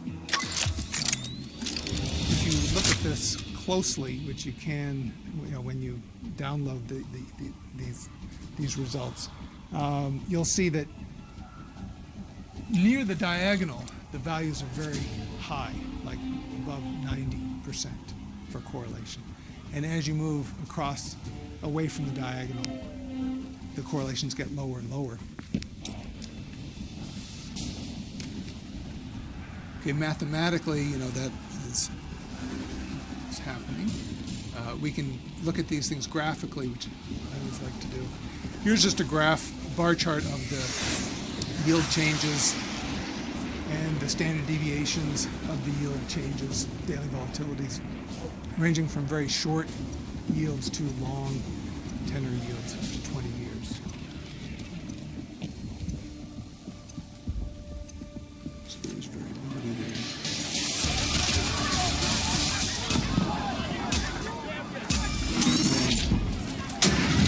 Here. Attack and target the objective. Take ground and control it at all costs. So what I've done is just looked at, basically for every single tenor.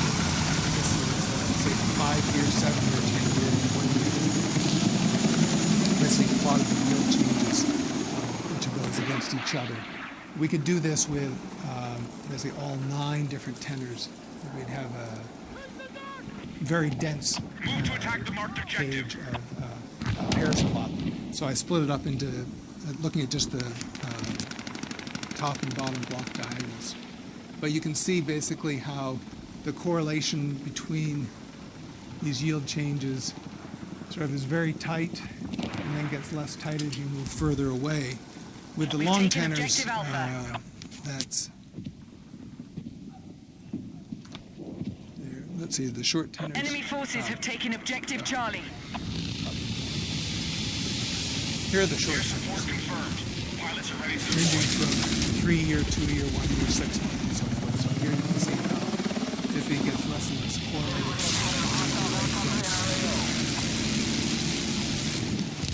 Well, the principal components analysis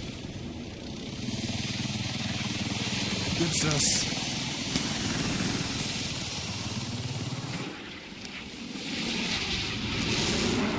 We are targeting objective Bravo.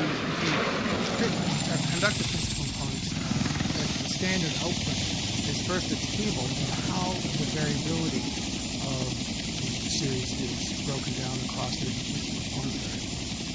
And so there's basically importance of components for each of the 9 component variables here is measured in terms of the relative squared standard deviations of these variables relative to the sum. And the proportion of variance explained by the first principal component variable is 0.849. So basically 85% of the total variability is explained by the first principal component variable. Looking at the second row, second in, 0.0919, that's the percentage of total variability explained by the second principal component variable, so 9%. And then for third, it's around 3%, and it just goes down close to 0.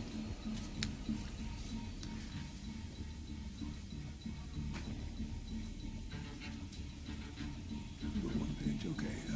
There's a scree plot for principal components analysis, which is just a plot of the variabilities of the different principal component variables, so you can see sort of where, whether the whether the principal components is explaining much variability in the first few components or not. Here, there's a huge amount of variability explained by the first principal component variable. I've plotted here the standard deviations of the original yield changes in green versus the standard deviations of the principal component variables in blue. So we basically are modeling with principal component variables most of the variability in the first few principal components. Now let's look at the interpretation of the principal component variables. There's the loadings matrix, which is the gamma matrix for the principal components variables. Looking at numbers is less informative for me than looking at graphs. Here's a plot of the loadings on the different yield changes for the first principal component variable. So the first principal component variable is a weighted average of all the yield changes, giving greatest weight to like the 5-year. What's that? Well, that's just a measure of like a level shift in the yield curve. It's like what's the average yield change across the whole range. So that's what the first principal component variable is measuring. The second principal component variable gives positive weight to the long tenors, negative weight to the short tenors. So it's looking at the difference between the yield changes on the long tenors versus the yield change on the short tenors. So that's looking at how the spread in yields is changing.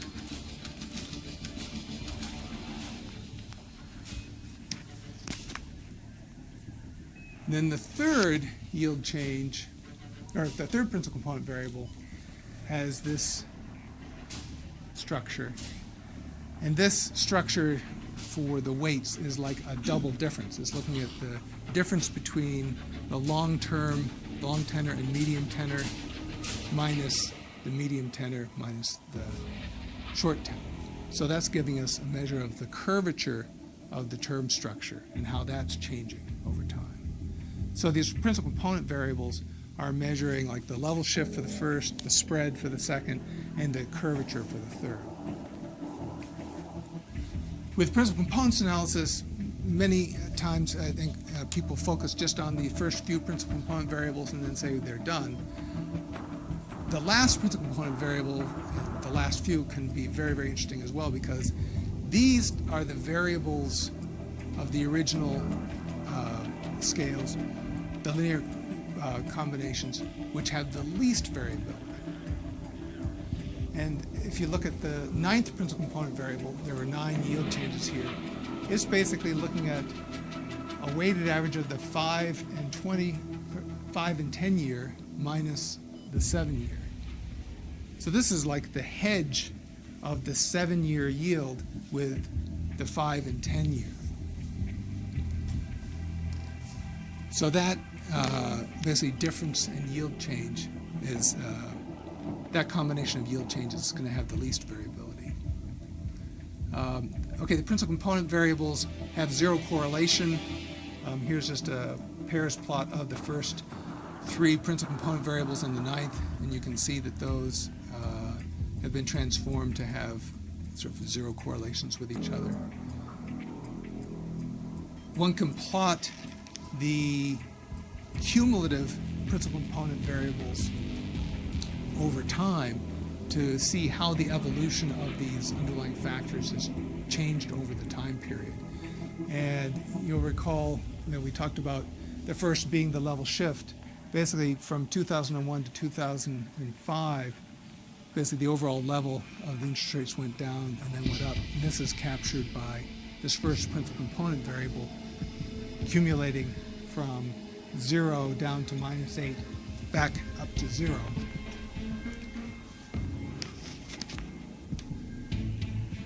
And the scale of this change from 0 to -8 is is the amount of greatest variability. The second principal component variable accumulates from 0 up to less than 6 back down to 0. So this is a measure of the spread between long and short rates. So the spread increased and then it decreased over the period.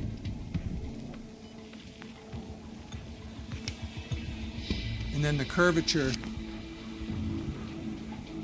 it varies from 0 down to minus 1.5, back up to 0. So the amount of how the curvature changed over this entire period was much, much less, which is, perhaps, as it should be. But these graphs indicate basically how these underlying factors evolved over the time period. In the case note, I go through and fit a factor analysis, statistical factor analysis model to these same data and look at identifying the number of factors and also comparing the results over this 5-year period with the period from 2009 to 2013 and comparing those different results. Well, they are different, and so it really matters over what period one specifies these models to. And fitting these models is really just a starting point where you want to ultimately model the dynamics in these factors and their structural relationships. So we'll finish there.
Your future is at your fingertips.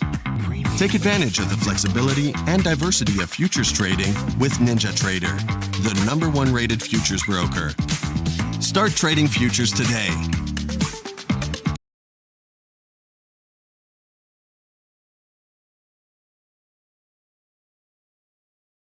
As on text in 4K. In 4K, running it up on Klarna and Chime. What could that mean? Call the police. Well, if you guys don't know what that means we're back at another scam. We're back at another hack, or like the kids like to call it, a glitch. But us adults like to call it prison time. Don't be a fool. Listen, I had to do a video on this because, listen, I saw the last time we went through it and I thought to myself, there's no way anybody would fall for this. There's no way that someone would think Chase is giving out free money and that you will be able to run away with said money with no consequence. There's no one who believes that, and we're here. Now they're doing it again, and they're doing it again with Klarna because they believe that Klarna won't do anything. My spidey senses says by the beginning of the new year, you will be in prison and your credit will be 4.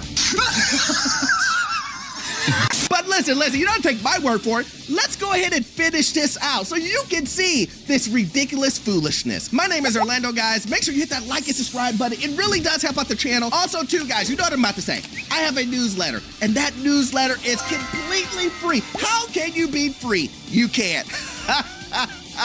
And then also, too, if you need any type of financing that deals with commercial properties or investment properties, I've been a lender for almost 20 years, and I can assist you with that. That information is in the pinned comment in the description, guys. Listen. I saw this, and I thought to myself, I know it's tough during Christmas, but there's no way that people would do this ridiculousness and fall for this and think to themselves, this is prison time. I know you're calling it a glitch, and you're calling it a hack. It's neither of those. It's prison time. And I know, a lot of you guys are like, Orlando, what are you talking about? There's a glitch? Yes, there's a glitch. Matter of fact, let's just go ahead and watch the video. On TikTok, people are flexing stacks of cash, claiming they found a Klarna money glitch to get free iPhones and PS5s. But this isn't a glitch, it's a felony. Scammers allegedly out of Detroit are buying stolen data, including real names and social security numbers, to open fresh Klarna accounts. The scammers then rely on Klarna's soft check system to bypass security, then immediately max out the credit limit.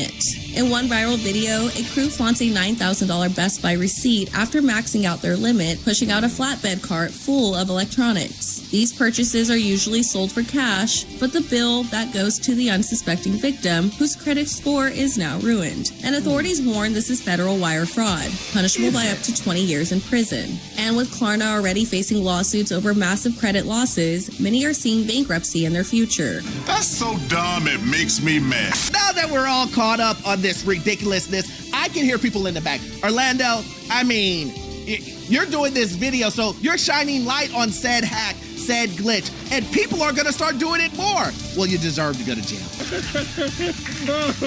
It's funny because it's true. Let's be clear. This is ridiculous. This is foolishness. If you do this, you know you're going to jail. Let me explain it to you very clearly. This is fraud. This is wire fraud. This is all types of you're going to jail for 20 years. If you believe this is gonna tip someone off to do it, make sure you do it and record it like these guys. So you can easily go to jail. And I see it all the time. I hear people say, Orlando, I hear what you're saying. I understand what you're talking about. I understand this is wrong, but I don't blame them. You don't blame them for what? These are the same individuals that will tell you and tell us we can't save. We can't get our budget together. We can never move forward. Can you not? Are you trying? That's the real question. Have you tried? Oh, you have tried, but you didn't budget. Oh, you thought you could do it, but you forgot. Oh, it's all excuses, and more excuses. Come on, man. But there is no excuse. There is no more excuses when you do foolishness like this. When you think that a corporation that makes millions and millions of dollars, almost close to billions. But I want you guys to remember something. I need you guys to remember this. Remember when you guys said that these credit card companies, they wouldn't come after you guys for collections? Remember that? Remember when you guys said, hey, Klarna doesn't even report to the credit bureau? Remember you said that? And what happened? Now these credit card companies are taking you to court. Now these credit card companies are saying, we need our money today. Bro. You're telling me that you're gonna do all of this fraudulent activity. You're gonna do breaking all these laws. Hey, we already know. Listen, guys, listen.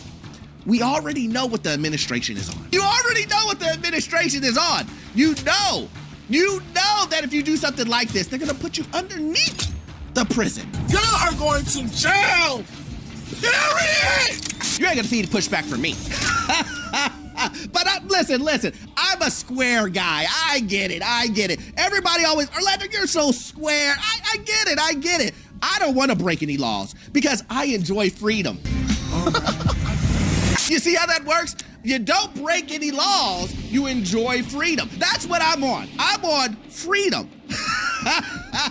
But I know, I can hear you in the back. Somebody said, Orlando, come on, man. These guys only took out a little bit of money. There's no way that this is actually gonna put a dent into anything that people are buying. There's no way that they're clearing out stores with fraudulent funds. Well, you know what? I'm glad you asked. Let's take a look. I think everybody about to have such a good holiday thanks to clearing them. If you know, you know. But if you don't know, let me tell you a little something. I'm talking about, we don't got no Apple products. On everything. We sold them all. And everyone paid with the same methods. Oh, I'm just saying, why ain't y'all buy me nothing? That's crazy. You see what I'm saying? It's obvious. And these same individuals are going onto social media in 4K. Imagine this. Imagine you going into the front of the judge and then you say, hey, judge, I don't know what they're talking about. I did not do this, not guilty. And then the judge just presses play. Hey, this is us. He's going in the mall. I'm about to show y'all what we need about this week. Apple on some lame. They talking about 2 devices. Like, what, bro? Tomorrow, we just spent this at Best Buy. You know, fire. I'm about to show y'all everything we got. We just bitch up. Come on now. Hit my jack, hit my line. Sir, it was them over there. Yes, them over there. Yep, those are the ones. Imagine you doing that. Imagine you saying, listen, I am not guilty, sir. Sir, I don't know what these people are talking about. Play. In 4K. You are one pathetic loser. No. And listen, I know some people are going to have sympathy for this. But I do not. I do not have any sympathy at all because you know what you're doing. You know that it's wrong. You know it's illegal. You know that you will probably go to jail and you still, let me say this, you still make these decisions. You're an idiot! And listen, in my opinion, it's not a glitch. It's not a Klarna glitch. It's a prison glitch. Don't do it. You'll regret it, man. Trust me. You want to go to jail fast and long? Do this. Keep playing. Obviously, you don't mind sitting next to Diddy. I'm just saying. But listen, maybe it's not enough hearing it from me. Maybe someone is thinking to themselves, you know what? It don't sound like a bad idea to me, Orlando. Well, let's hear what somebody else has to say about it. Y'all done hopped on the new glitch wave, huh? Y'all start using Klarna to scam money, huh? See, I thought a lot of y'all out here would have learned from the JP Morgan Chase bank glitch, the Cash App glitch. Remember that? Yeah, they didn't end too well, did it? Because a lot of y'all ended up owing money, going to prison, or both. And now you're using Klarna to do identity fraud. To get $10,000 worth of credit or more. and then you go into the mall. You're recording yourself going to Best Buy. You're going to the mall, buying iPhones, buying PS5s, buying video games. You're recording yourself admitting to participating in this Klarna scam, and then you wonder why, like, how'd they find me? What the hell did I even do? See, you recorded yourself doing this thinking it's cute. Not only that, some people are giving step-by-step tutorials up here on how to... Unfortunately, he's right. They are giving step-by-step tutorials of how to go to jail. I mean, make it make sense to me. This is the world we're living in. This is 2026, guys. Where someone is teaching you how to commit fraud online. Not only are they showing you, but they're saying, do it the most dumb, ridiculous way you possibly could do it. Let's go ahead and record ourselves while doing said thing, which, again, I am totally happy about that. Make it easy for us to find out you're the criminal. This is America. Don't got you slipping up. Working across teams is tough, but Asana helps you handle it. That's because Asana is where humans and AI coordinate work together. AI can spot roadblocks and assign work in a snap, so everything and everyone stays on track. That's how work gets handled. That's Asana. Visit us at asana.com. That's ASANA.com. I'm like, y'all do know the feds are on this app. And the fact that y'all do it around the holiday season and today's Christmas, and Merry Christmas, by the way, is even more diabolical. This just has me wonder, what's the next big get-rich-quick scam gonna be? You tried with Cash App, that failed. You tried with the Chase Bank, JP Morgan, that failed. Klarna, y'all already going down for that too. Well, here's the thing. I can tell you the one thing it's not going to be: saving and budgeting. And getting your credit together. Because for whatever reason, that's the kryptonite to most of these folks. Listen, they say they can't get ahead, but then when you give them advice, it's kryptonite. It's too much work. It's hard work. My lifestyle is going to change. Well, yes. Duh. All of those things will have, your lifestyle will change, but for the better. Long-term wise, instead of living YOLO every single day. But here's the most funniest thing about this is, again, these people are putting this online. And like the gentleman said, you have to understand that the feds are looking at this, that the federal government is saying, yeah. And here's the funny thing. The government now owns a piece of TikTok. And you're showing the evidence on a platform that is owned by the government you're scamming. Now listen, guys. I mean, I could have ended that with a Curb Your Enthusiasm, and that would have been the end of the video.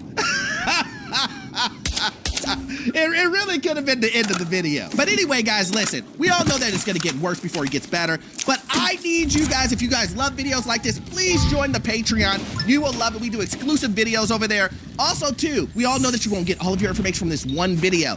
I need you to watch this video right here. Yes, this one right here. It will give you information on the housing market, financial news, and get you into your first rental property. I will see you guys in the next one. Thanks.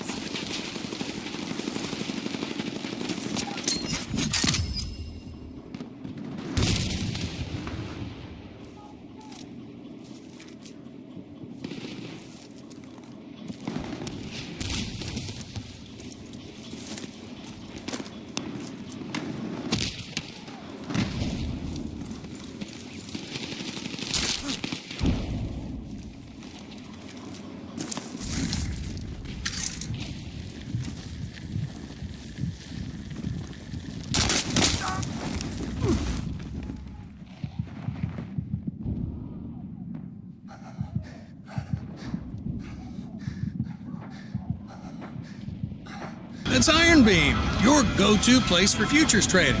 Whoa! Yeah, just hold on. Gnomes had been disappearing from people's homes. Task Force 420 was sent to investigate.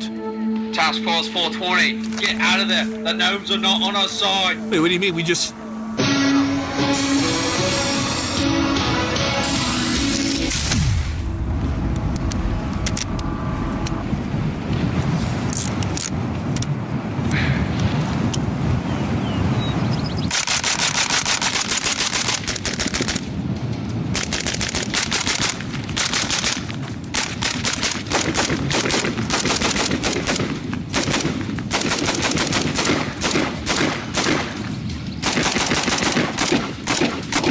Loading!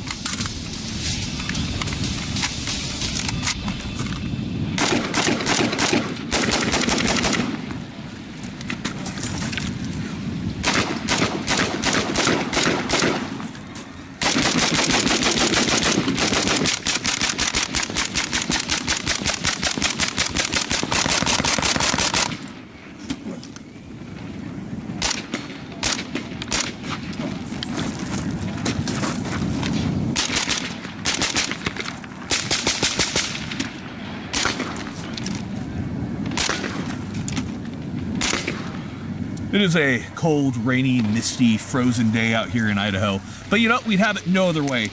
Today, we are taking a look at the Keltec RDB. This is a 5.56 by 4.5 short-stroke gas-operated weapon system.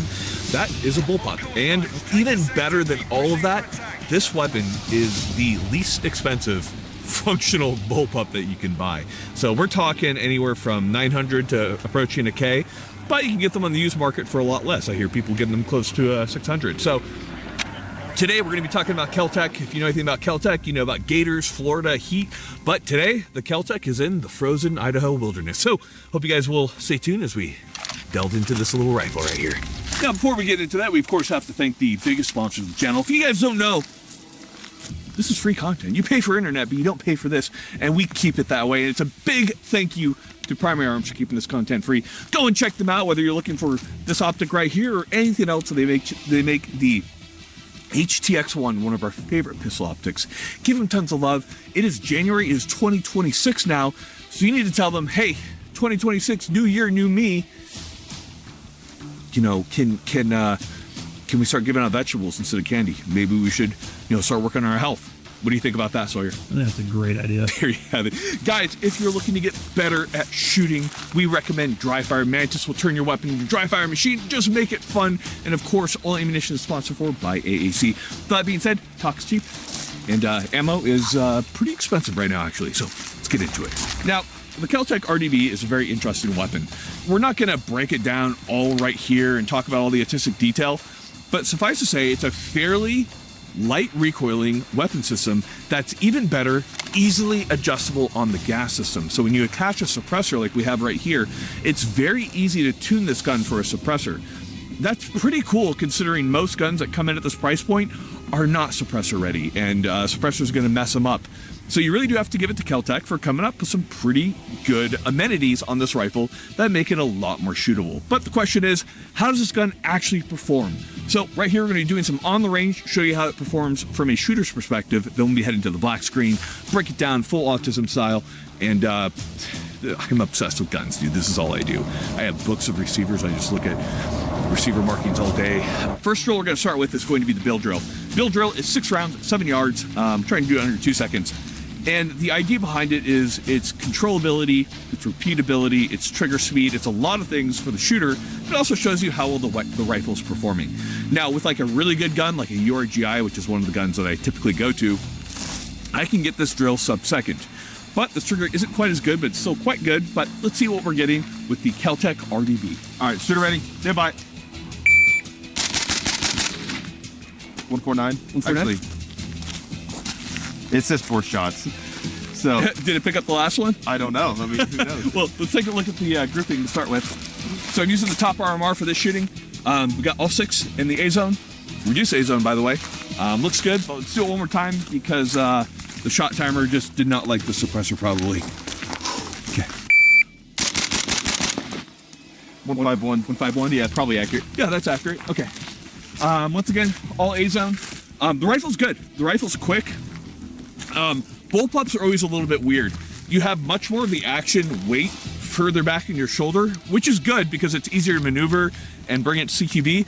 However, because you don't have so much weight out front, this sounds like cope, but the gun does have a tendency to jump a little bit more compared to an AR-15. At the same time, it's much easier to hold it up one-handed, to shoot this guy one-handed. That's much harder to do with an M4 than it is a bullpup. So there are definitely good things about it. Just understand, there's no free lunch anywhere. You're gonna have to pick and choose what you want. So, quick gun, not as quick as an AR, but still very, very good. especially considering the price point. Next up, we're going to do our favorite transition, which is going to be between targets. It's the only one that we approve of here on Grand Thumb. So we'll do 2 and 2. I'll start gun up on target. I'll give it 2 and 2. Oh, wait for nice. Okay, let's look at those. We got 2, all A zone. You might notice I didn't go bop, bop, bop, bop, but I went bop, bop, bop, bop. The idea behind that, that sounded retarded, but there's a rhyme and a reason. You want to make sure that your rhythm of shooting doesn't have weird interrupted kind of notes there. It should be all one cadence. This is something that I learned from Frank Proctor, and I think he's a really good shooter, and it's something that I like to do. John, have you heard about that? Yeah, I don't personally like subscribe to it. I just want to shoot as fast as possible. So anyhow, point is, quick, let's do it once more. Stand by. Oh wait, 1. Faster. Okay, so we got 1, 1, 1. Beautiful. Okay, gun is working great. Now, there's one last thing that we should talk about, and that's going to be how compact the gun is. So come take a look at this thing here. It feels good when I shoot good, because I guess this is my job. So when I perform a drill good, it feels good. When I don't, it's bad. It's like sticking your microphone into the headphone jack. Who would do that? No one. Okay, the mic placement's really important, because like here, hard to hear you. Here, they hear you perfectly. Here, Hitler. All right, so we have a conventional military AR-15 right here, called the URGI Upper Receiver Group Improved, currently used by SOCOM, and then we have the RDB right here, excuse me. So let's take a look at these. First off, obviously we do have the sock extended a little bit, but no matter what, the URGI is going to be longer. Now, the URGI has an 11.5 inch barrel. The RDB has a 16.1 inch barrel. Now, why does this matter? It matters because with a longer barrel length, we get more velocity. This makes it easier to take longer shots, also increases lethality at certain distances with 5.56 and with certain rounds. So there's a lot of good there. In addition to that, the barrel life, depending on material, if they're matched, is going to be better on a longer barrel because there's more rifling before it wears out. Now, another thing that you can see right here is because this gun is so compact, it's also quite easy to maneuver.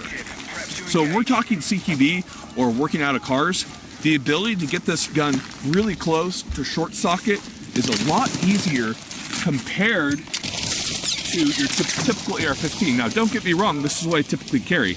I don't use a bullpup typically. But that being said, I can still recognize the benefits in a CQB or vehicle situation. So understand that, that you just have to, that's why we short stock. This is why we short stock guns. The point is, it's a lot harder to maneuver these guns just due to the overall length. But like I said, there's no free lunch. You're gonna eat some of that in the ability to control recoil in terms of ergonomics, parts replacements, etc. But that being said, for the price, man, pretty cool gun overall. So we've done some close shooting with it. Let's go ahead, let's do some far shooting. But before we do that, let's do a little quick recoil comparison here. So we've got our RDB. Okay. Now, let's compare that to our URGI right here.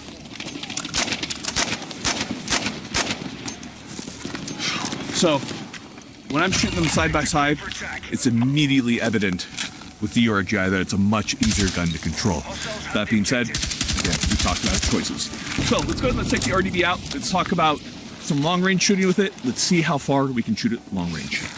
All right, we're going to be shooting at 350 to start with. We have an ACOG 0 to 100 using 77 grain OTM. This has a 1.7 twist barrel, which means that the 77 grain is going to work perfect. Now, one thing that I do want to note is you can see how thin the barrel is right here. And that leads to a lot of problems. The biggest problem that we've seen is how quickly the barrel heats up, and due to how thin the material is, we have a lot of vertical stringing. So it's something that I noticed during our shooting events, and something that I'm noticing with long range. So we've let the barrel cool a little bit. With a suppressor, it takes a while. So just understand that could possibly be a concern. If I were to tell Kel-Tec anything, it would be, my God, get a thicker barrel. All right, let's start at 350 right here. John Youngglass? Yep. Jeez.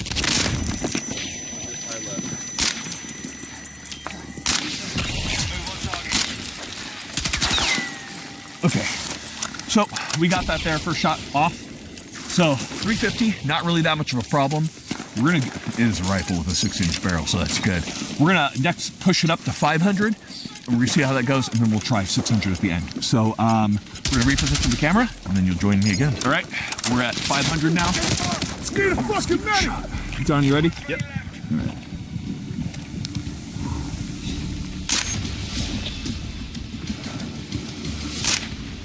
Secured the point. Low left.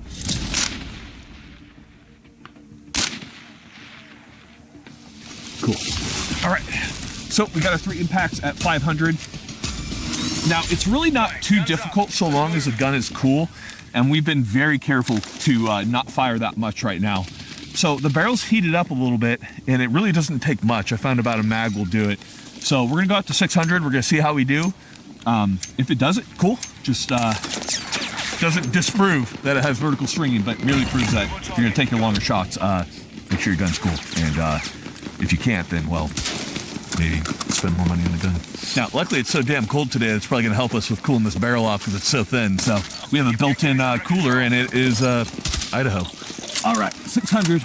John, young glass? Yep.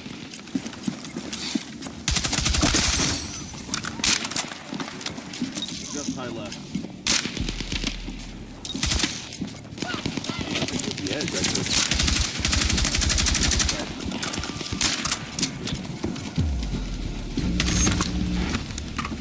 Yeah, I don't know about that weapon.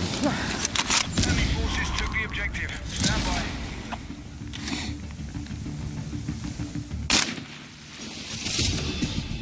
No call. Here we go. Stay sharp. No call. No call. Yeah, no. There's like a ditch, a big ditch behind us, so I can't. Oh, yeah.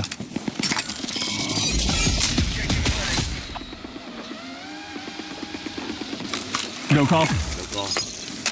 Well, the issue that we're running into, you probably see it there, is we're starting to, as this gun's heating up now, we fired about over a mag, we're starting to get a lot of variation in terms of our zero. So what you call a wandering zero, and this is making it very difficult to make these further shots. Definitely doable, just the limitations of the gun does lie in the barrel profile itself. So if you're buying this gun specifically to play at longer distances, out past 550, you might run into some issues. Obviously at 550, really wasn't too much of a problem, but really kind of stretching out past there, we kind of ran into some of the inherent inaccuracy issues that we have from the RDB right here. So that's enough with this guy right here. Done a lot of shooting. Let's go ahead, let's do a lot of talking. Let's break this down black screen style, autism style, or maybe even a little bit better, like the name. Let's go. Now, we have done a lot of shooting. Let's do a lot of talking as we break this down autistic style with the Keltec RDB. Now, when we look at the Keltec RDB, the joke is always the thing that comes to mind is a lot of cocaine, a lot of Florida man. But in reality, what we do have with the Keltec RDB is a fairly good gun designer. And kind of what it comes down to is okay-ish to subpar manufacturing and quality control. That's really what kind of hinders this firearm, or a lot of the Keltec designs in general. Now, there are issues with the design itself, in my opinion. I'm sure he's going to argue with me on that, but we'll kind of delve into that as we delve into all the problems, what's good about it, what's bad about it. Now, our full disclosure, we have received firearms from Keltec before. Now, we did not receive the RDB from them. This was purchased on our own, and we've obviously talked to Keltec, but there's no exchange of money, ammunition, anything like that. This is all paid for by us. Ammunition is sponsored for by AAC. So let's go ahead and let's get into it. So the RDB is, on paper, looks really good. We have a bullpup, first off. So what that means is that the magazine goes behind the trigger group right here. This makes for a very compact design, albeit that they do have their own issues, but if you're kind of looking on a bullpup, you probably are somewhat familiar with those issues, although we will touch on them somewhat briefly. Now, it is technically a short stroke gas operation system. This is the gas operation system you know and love from the AR-18, the HK-416, the G36. That being said, their short stroke is very odd.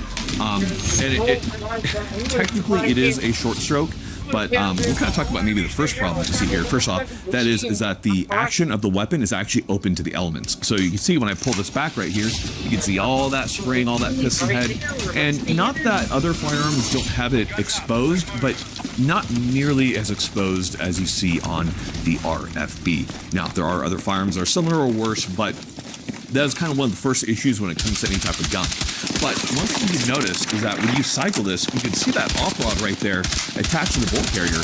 It looks very long stroke gas piston fish. And I tend to agree. I think Hobbs said it best, where it's not exactly a short stroke. It's not exactly a long stroke. He calls it a medium stroke. Good joke on his part. But technically it is a short stroke. Now that does help quite a bit in terms of gassing the weapon and making it a suppressor. So let's take one moment here. The RDB is very interesting because you have essentially the least expensive bullpup rifle currently on the market. And you know what? It's not half that bad considering that. It comes in at around 900 to 1,000. Now on the used market, you can get them for a little bit less. Now, stepping up to a better AR-15 like a BCM or a Geisley, you're looking to add about anywhere from $200 to $400 extra. So it definitely does add up quickly, and I can see the appeal of taking a look at the RDB. So let's go ahead and let's delve into it right here. Now, we're going to take a moment and we're going to step forward onto the firearm as a whole, and we're going to take a look at first the muzzle device. Much like the Navy loves, we're going to do it just like they love, with just tip to butt. So starting off here with the muzzle device, a couple things to note here. One, it comes with an A2 flash hider. I really have no problem with that. And you have a nice little jam nut right here that can get it all torqued down, because the shoulder is interesting. That comes down to the barrel profile. The barrel profile is very thin, but before we touch on that, I should note that with an A2 flash hider, there are multiple suppressors out there that allow you to mount directly to an A2. So this is one of the B&Ts right here. This is what we use for this video, and it works really well because it is a lower back pressure can, relatively. As you can see right there, very easy to do. And what's even better about the RDB is, compared to almost every other firearm that comes in at this price point, this gas system is fully adjustable. That means its ability to work well with a suppressor is pretty unprecedented in its price range, and I really do have to give it to him for that. And in addition to that, the RDB is a downward ejecting rifle. Because of that, a lot of that gas that you typically see with a lot of other designs, whether it be AR-15, other bullpup designs like the AUG, etc., you're still getting that gas in the face, but due to the way it's oriented, you have that gas going directly down for the most part. So actually shooting this weapon suppress has been a real pleasure. It's quite easy to do. It suppresses easily. The gas system makes it a real dream. You can really dial in that gas setting to ensure that you're just getting just enough recoil, or if you want, just a little bit more to make it combat gas. They did an excellent job with that. Now, there are a few issues here, so let's go ahead and let's talk about those for just a moment as I pull the suppressor off right here. One of the first issues that we run into is going to be the barrel profile. The barrel profile is so thin. Now, it does lead to a very lightweight system. It is very handy in the shoulder. It is great to transition between targets. However, it suffers from two problems. One, when you add a suppressor at the end, you add weight. So this weight is going to cause a POI shift on pretty much every firearm out there, because it's going to droop the barrel just slightly. On such a thin profile barrel like you have on an RDB, you have significant drooping. It depends on the suppressor weight, etc., but typically I'm seeing between 3 to 5 MOA shift. Now, that is completely repeatable, and that's normal. You do always have a POI shift with the suppressor. Just be aware that you have a little bit more when it comes to the RDB due to the very thin barrel profile. Now, another issue that the barrel runs into is going to be vertical stringing. As this barrel heats up, and it does heat up, due to the thin nature of it, you have vertical stringing that's typically occurring later in the shot group. Now, we kind of tie that in with the overall accuracy of the weapon. The Keltec RDB is not a particularly accurate rifle. Now, I have seen claims online of people claiming sub-MOA. I call complete bullshit on that. Sub-MOA is a big term within the shooting community, and that essentially means that we're getting at 100 yards, an inch or less, in size of the grouping. I have never seen, I see very few rifles capable of it in reality, and the RDB 100% cannot do it. Typical accuracy that we're seeing, not counting yesterday, would be between 3 to 4 MOA. Now, people are quick to be like, that's minute of man, it's good to go. I hate that term, for one. What does minute of man mean? Like, because it's a inherently inaccurate rifle that it's going to be okay and hit a man? No, because you can still be off even with a good shot. So I don't consider that particularly acceptable. Obviously, you guys are going to bring up the M4, the military M4, where it's acceptable to be within 3 to 4 MOA. That's for a shot-out gun. So I don't consider this to be a bragging point at all when it comes to the RDB, and I do find the RDB's accuracy overall to be suboptimal for what it should be. So moving back from there, gas system, awesome. We're big fans of it. We talked about the operating system already. So let's talk about a few other things right here. Biggest thing is going to be the optic rail. The optic rail brings me some concern for a couple of reasons. The biggest reason is that this thing is literally held in place by a ton of hex screws, and that's fine. It keeps it in place, but it just does not seem nearly as secure just due to the fact that it's not really built into the receiver compared to other optic rails out there. In addition to that, it is quite short. So obviously right here we kind of have a purpose-built setup that works with the very short rail space that we have, and this is very short rail space. But if you had any type of magnified LPDO and you wanted to add a night vision device or a thermal device, you're really quickly going to run into some significant issues with rail space and being able to mount those more modern setups. Now, given the price point of around 900 to 1,000, is everybody who owns one of these going to be running a night vision or thermal optic on it? Probably not. But if that's something that you're looking into for hog hunting, etc., this could be an issue. Now, from there we go to the handguard. Now, there are a couple different handguards. This is the RDB Defender, which is the one that I recommend because it does technically have M-Lock, although not very well done M-Lock. So we'll talk about that in a moment. Biggest thing is that the handguard has a ton of movement. You can hear it right there, and there's not a way to really cinch that down. Now, other companies do make M-Lock handguards. I've not really checked the fit on them. The fit and kind of the wobble that you get just seems to be inherent to the RDB design, and that's going to be one of my biggest problems with it, is that the handguard already introduces a lot of wiggle into it. Is it a big deal? No, you're probably not going to be mounting anything that requires a zero to be held, but I do expect my rail to not just shift like that. It's just annoying. It annoys me to grab onto that rail and feel it just go. Like I want to throw it. I want to laser toss it over a mountain when I feel that. Here's the biggest issue: is they kind of rent. At the end right here, you see you have an M-Lock space, right? First off, these top ones are not M-Lock. Those are just for venting. You have M-Lock on the bottom. But the side piece, which is arguably one of the most used M-Lock slots on pretty much any firearm for the need to put a light as far forward as possible, is actually unusable because it's too small to mount a light in there. And if you tried, you could only get one slot and it's hanging out and then it's not secure. And if you tried to back it up, there's no slots there. So really, this front portion right here is completely unusable, which kind of begs the question, what's that, the pastor? Remember, he's like, why? That's what I feel like when I'm looking at this. So it's an odd design choice. It's kind of like, well, let's put M-Lock there because you never know. And I understand people might put some odd things out there that kind of works for, but just overall, the rail doesn't feel like a particularly good design to me.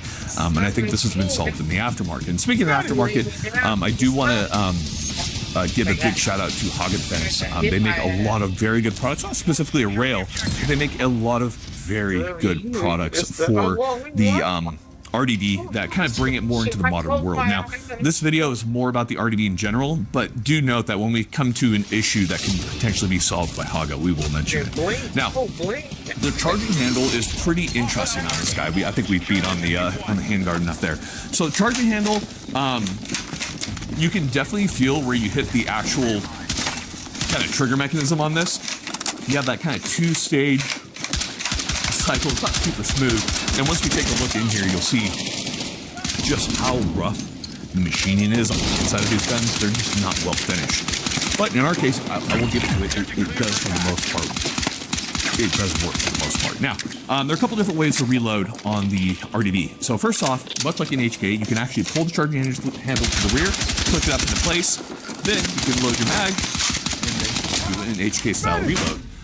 Conversely, if you are firing, you go empty. So we have an empty mag in there.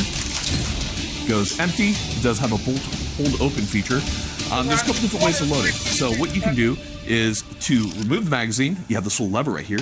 It's kind of odd compared. What I found that I typically do, I'll try not to hit my mic right here, is when I'm shooting, I'll actually use my thumb right back here, and I'll just kind of hit that in order to drop that mag. Now from there, you can put your mag in, and there's actually a bolt release right here. Now, a lot of people have noted that bolt release is super, super stiff. It is stiff when you're practicing with like unloaded magazines. I found with loaded magazines, it's not really that much of a problem, and multiple companies, including Haga, do make a solution for it. So if the bolt release isn't working for you, just know that there are multiple methods to get around that.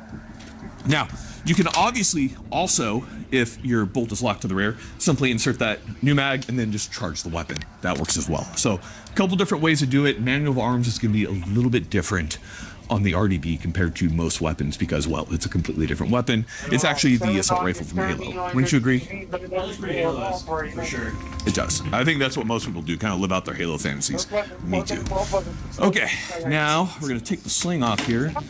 And actually, there are a lot of sling mount points. Kind of paradoxical locations overall, and kind of paradoxical the way that would be a good way to describe this rifle. Kind of paradoxical. It's just it doesn't always make a lot of sense. So let's go ahead and remove the magazine. Let's take a look at probably the best feature on the RDB, and that's going to be the trigger. Both up triggers suck for the most part. Tabor with their Geyser trigger is really good. AUG, even with a really good trigger pack, it still leaves a lot that's lacking. It's lacking. Helion, it's good, but it's not like this. So this is from the factory for a sub $1,000 rifle. Like, holy crap. All right. So, put your finger right over mine. We have about 2 millimeters of play right there. We get the second wall. That is light. Okay, something to note there. You hear how loud that hammer coming forward is once you release the trigger? That thing, I don't know what it is, what they did, what kind of springs they got in there, but I will say that I've never had a light primer strike on the RDB. That sounds violent. In fact, on the back of the firing pin, you can see how hard it's hit with a little bit of wear already in the, you know, what are we at right now? Put on this guy, so pretty cool. Not a whole lot of cleaning on this guy, by the way. There's some movement. It's a fairly clean rifle overall. Boy said they bias. So trigger is awesome. Let's try the reset.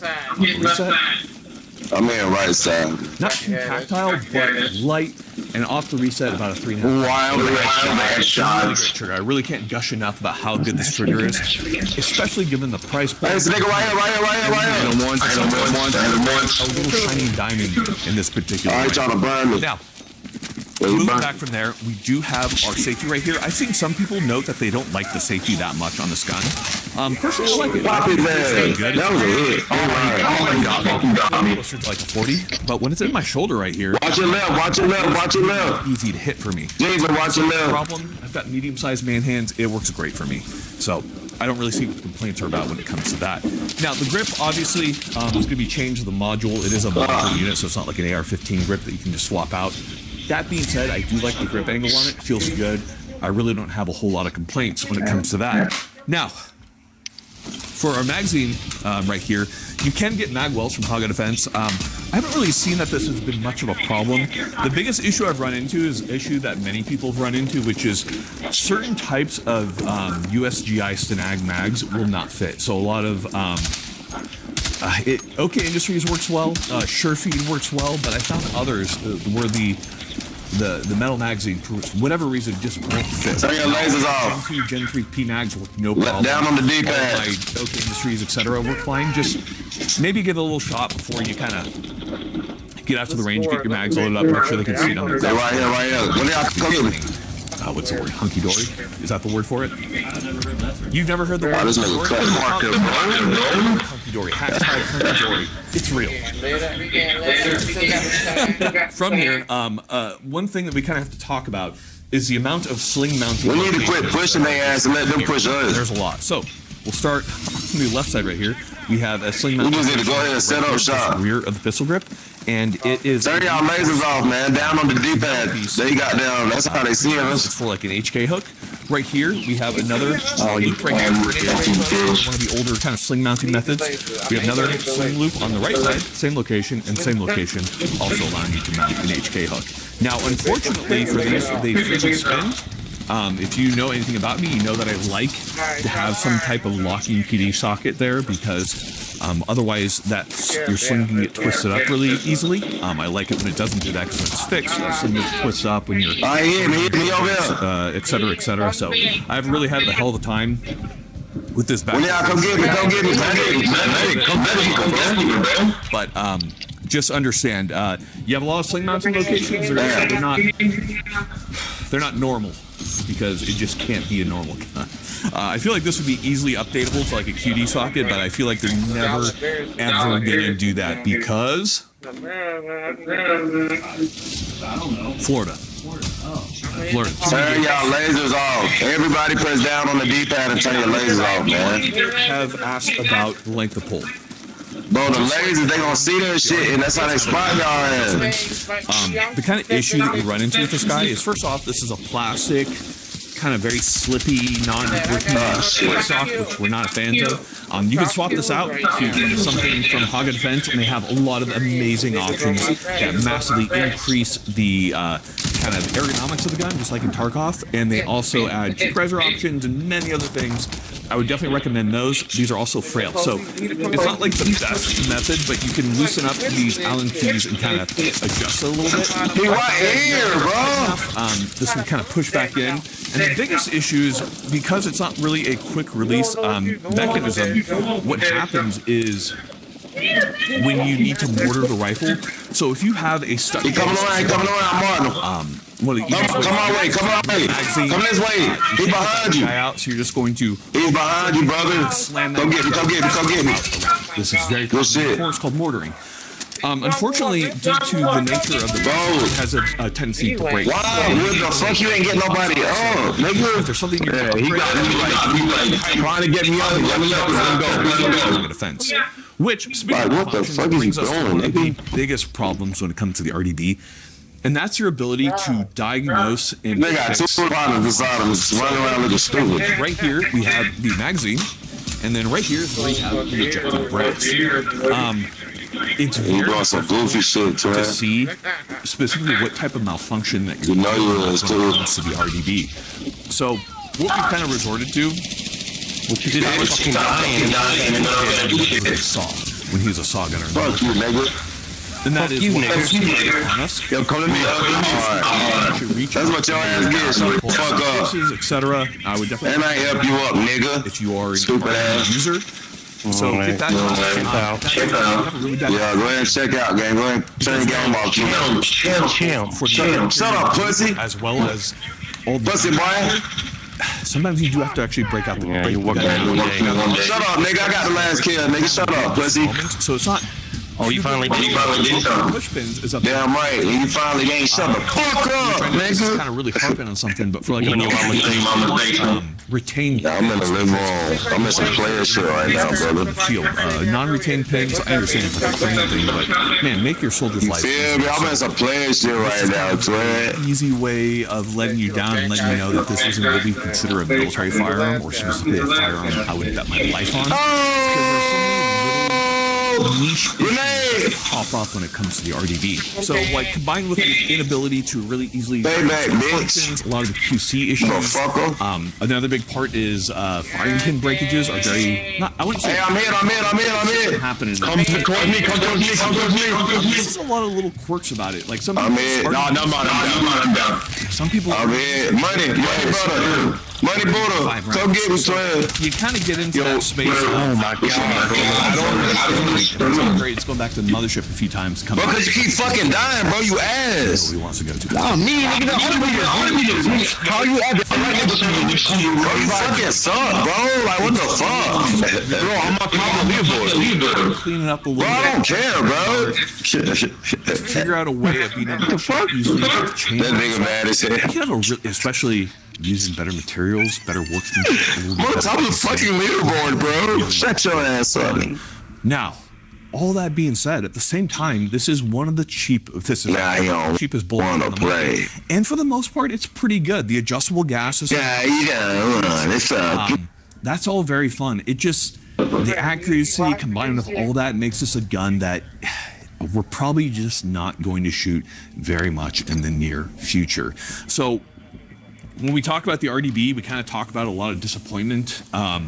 It's just not a gun I'm going to bet my life on. If you know anything about the Grand Thumb channel, we're very big on weapons that we can bet our lives on. This is close, and I understand some of you will. If you do bet your life on it, get a couple thousand rounds on this guy and make sure it's well broken in. By the way, these do have like a 500 round break-in procedure. So just make sure you have a ton of rounds on it. Keep firing pins on you. Keep a screwdriver so you can clear any malfunctions, and I think you'll be okay. But man, the RDB, it's close, but no cigar. Is that what we say? That's what we say. Okay, let's talk a little bit about the setup right here. So first off, with the bullpup, what's really nice is any type of magnified optic, it's really easy to get your eye relief. So we have an ACOG on here. We have a 4X ACOG with a top-mounted RMR. So all that together makes for a very easy to shoot gun. Bullpups do great with ACOGs and LCANs, and this is a beastly optic and is definitely allowing us to stretch this gun out as far as we can. On the top here, we have a purse laser. On the side, we have our typical Surefire light right here. Probably end, if we were to run this for a longer period of time, you get one of the adapters that allow like the light bar to get it a little bit further out, but that's kind of for another day. Over here in the back, we just did some Velcro with a little hot glue on the side of the rail right there so that we can get to the pressure pad, boop, boop. And that is what we have for our setup on our RDB. Man, I really want to like this thing. Like I want to just pretend like I'm in Halo, but today's not that day, guys. So maybe another day. Point is, RDB is a fun gun, albeit not a gun we are recommending you bet your life on. That being said, it does do great for what it is. Is it worth it? Well, guys, we don't know your situation. That's going to be something you have to decide for yourself. Do more research, not just our video, other people's videos. Look into it. If it's something you want, get it. Don't let us stop you. We are only one data point in the large swath of YouTube. Go and check it out. Guys, thank you so much for watching. We got nothing else for you guys. Final thing for you guys is going to be a little bit of dad advice. A little bit of dad advice for today is going to be eat steak till you get big. I don't know what else to tell you. Just you got to eat steak. And I'm not. All these people are like, like Wagyu? Yeah, Wagyu. Yeah, but it's not what steak should be. It's like all fat. Still good. The point of steak is eat meat. So if you're not getting top sirloin, then don't even talk to me. I'm hashtag Wagyu gang. So gross. Eat actual meat. Are you just gonna go like eat a bunch of fat and be like, oh, it's so good, why do I look like shit? Okay. Don't forget the Patreon, guys. Thank you guys so much for watching this. Patreon is all our coolest clips, and I recommend you check it out. Also, game nights with me and Sawyer. It's fun. Here, Sawyer, come in here for a sec. Come on, talk about the game nights. Yeah. Come on, come in. You can talk into my lapel if you want. Join the game nights. They're super sick. Mike hops on sometimes. Like an hour to 2 hours at a time. Yeah. Is that all you got to say? I don't know. I'm awkward in front of I'm happy behind the camera. I'm scared. I don't know what to do with my hands. We play Battlefield. We play Battlefield. There's a lot of Battlefield. Go check it out. Okay, guys, that's all we got for you. Check it out.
Damn, what game mode you got us playing?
What's up?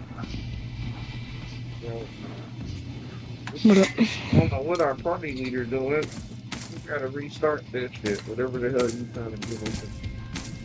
No.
I'm the party leader now.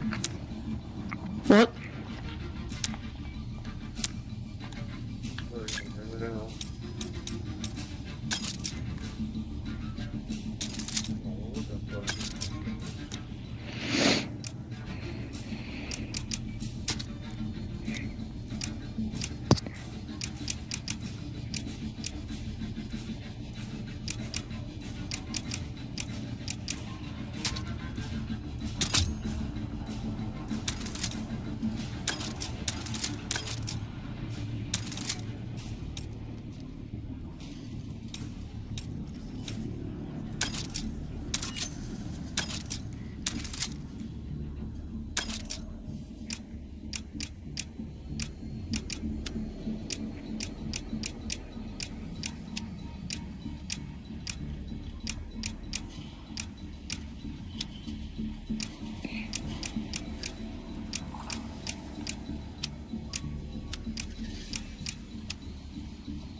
Right, man?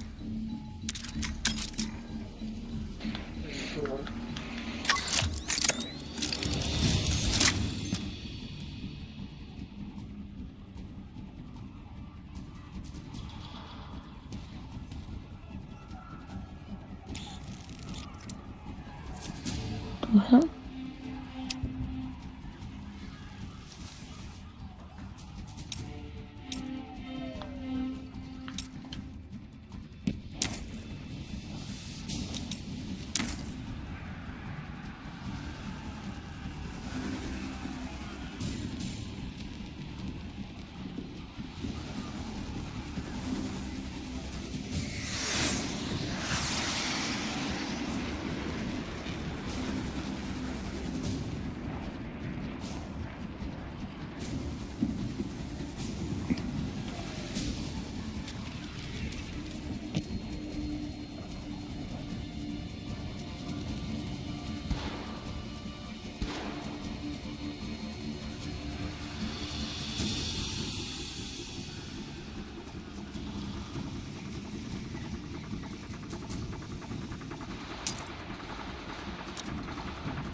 Wait a minute, you're streaming? Yep. Damn.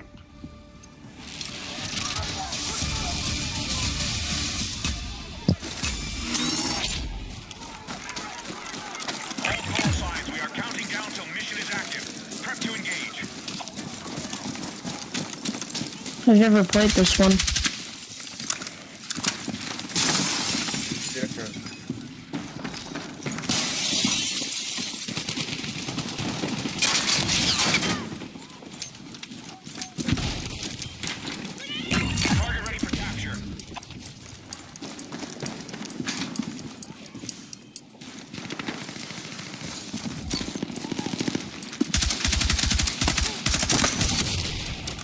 Oh, I died.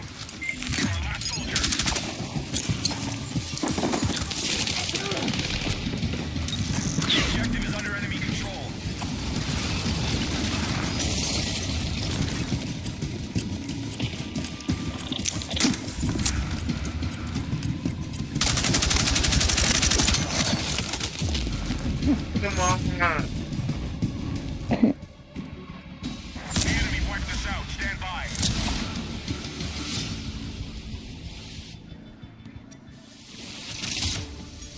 Must have fell too far out the window.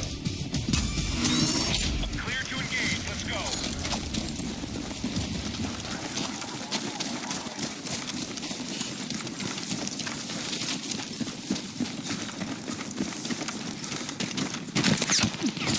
Throwing frag.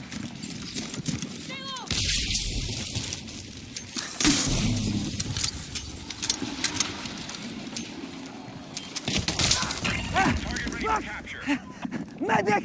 Medic! Where is he?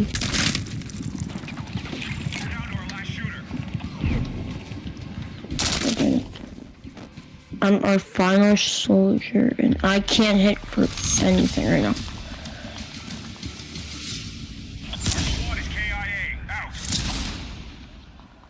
Is this like, search and destroy?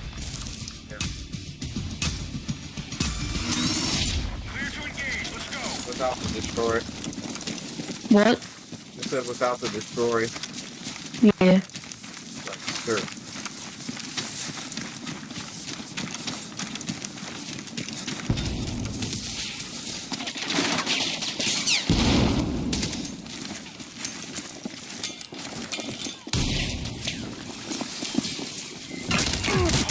I'm hit! Medic!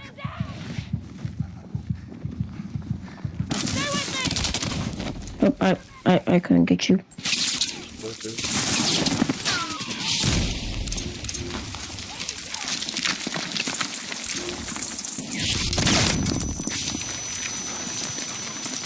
Come on, man. Tactical Reaper, I'm right here. I'm right here. Just get me real quick. My daddy. Oh wow, we won.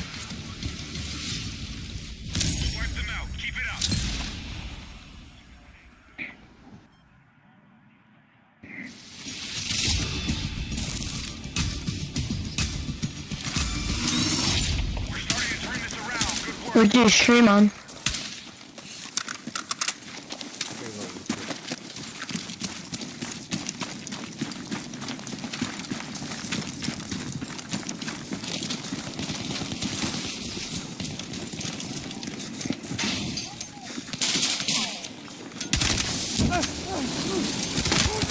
I'm hit!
seen you out there.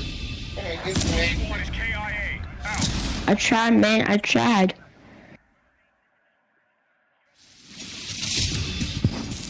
I like this one though. I like it.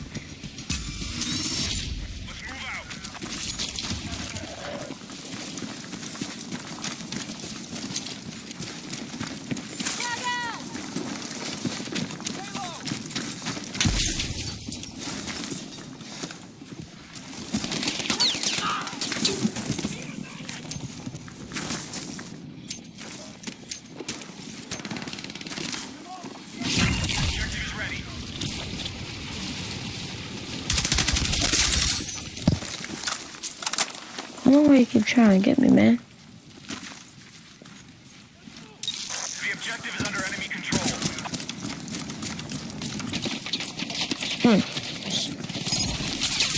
Ah, my.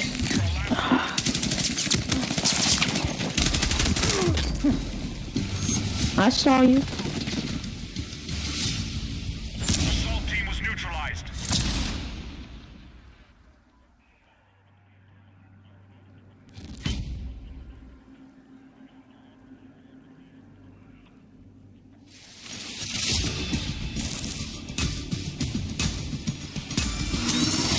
Here we go. Stay sharp.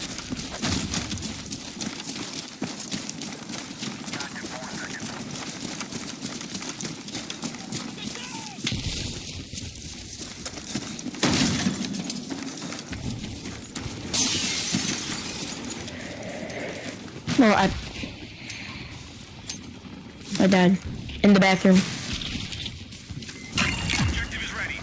In the bathroom. In the bathroom. Watch out behind you, man. Need a medic! I'm hit! Behind you, I think, Jack. Doko. I'm right behind you, I think. Some sportsmanlike conduct, right? The objective is under control.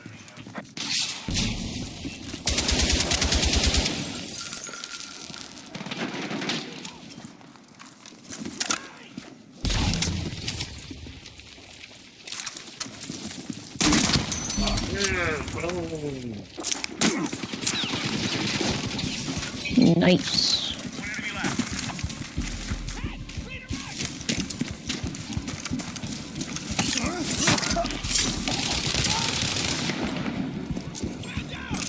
Right there behind the box. There you go. Nice. Lay him down.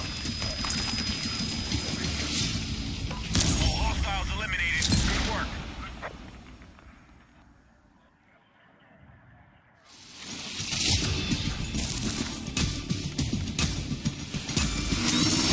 Guns up. Let's move.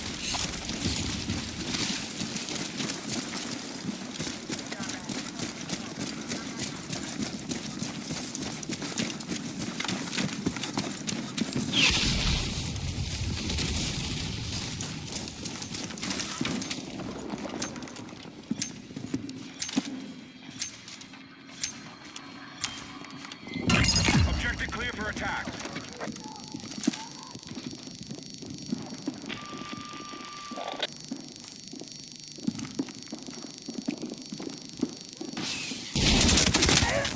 I'm hit! Fuck! Oh, fuck! Grenade! The objective is under control. Fuck! Need a medic!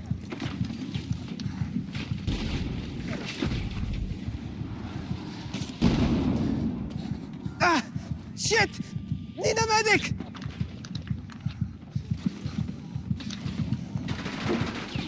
Fuck! I'm hit! Medic!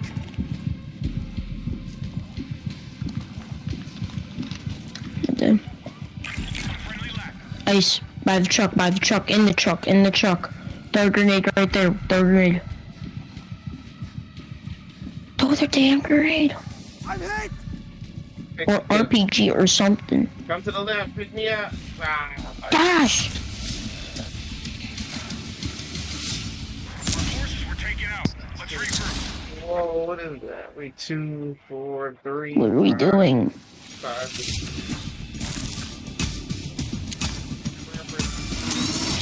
Be advised, we're in a bad situation. We need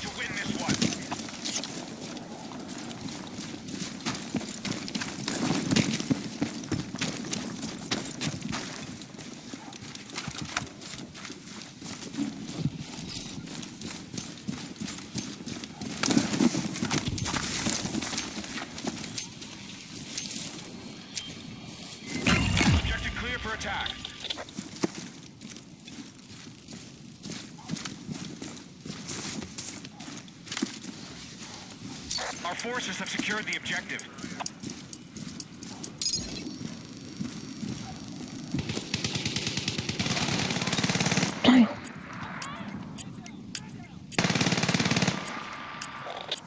He's by the house outside of it laying down.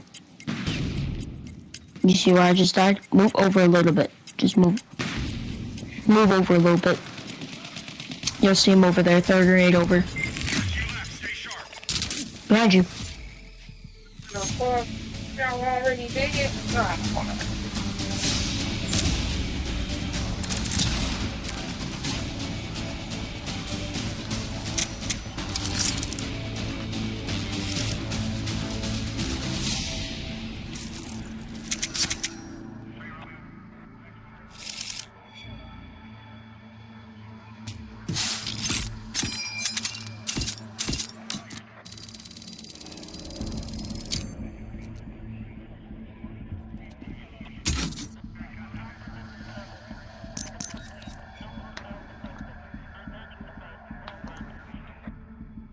You wanna do it again?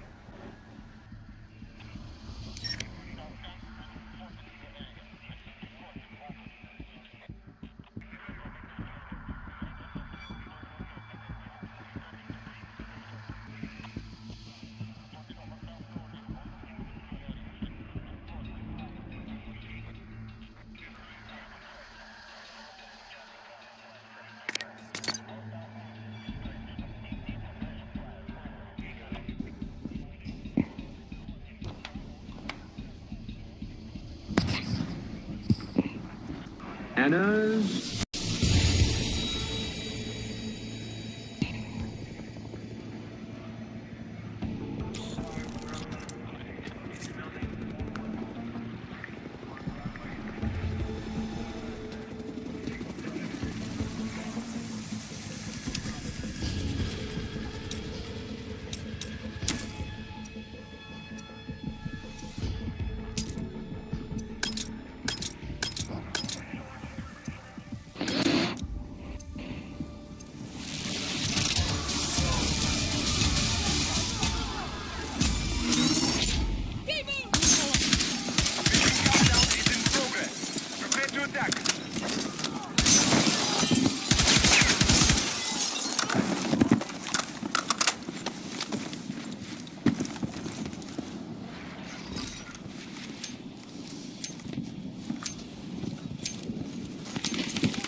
Not dead. No, I already died. I'm up top.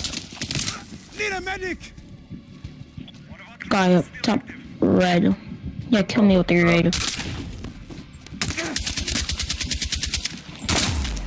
Oh, shit. All squads have been eliminated.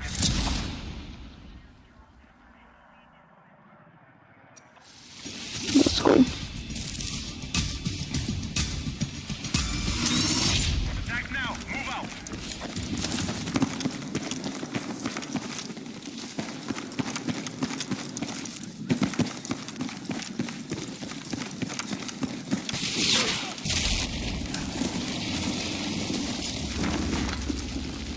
Oh, come on. I just got sniped. I got sniped again. Medic! One soldier remaining.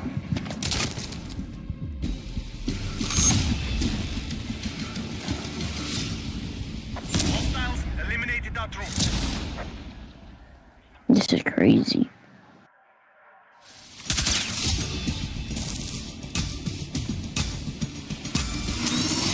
Initiate the attack.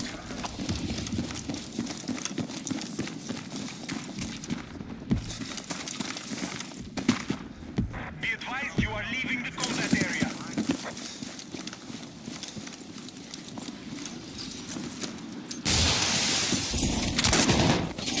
In the backfield.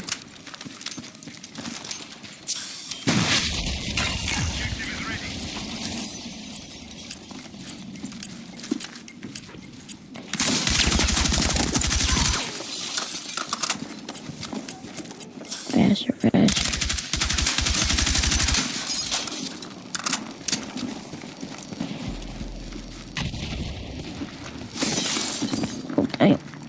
Yo, why is this man so good? I literally threw something at him. No problem, good. Thanks for asking them.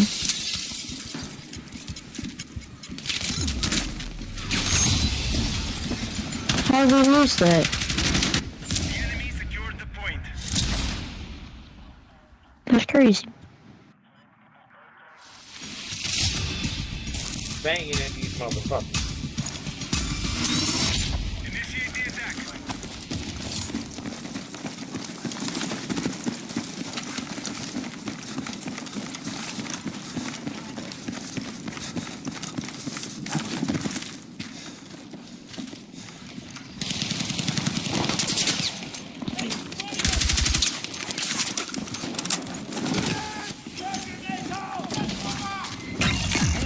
You ain't getting me.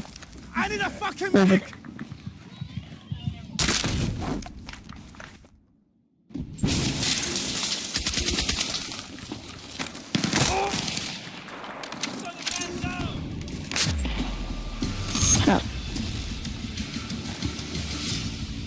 How did I even get shot?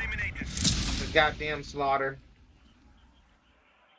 I don't even know how we got shot. I don't even know how I got shot.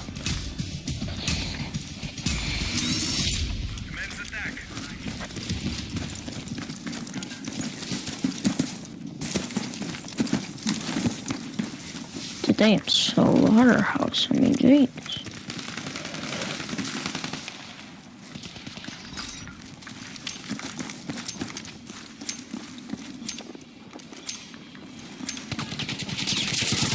Yo, up top, up top, up top. He killed me. Start grenade up there. Or RPG. Everywhere. They're goddamn Oh, you're dead. everywhere. Yep.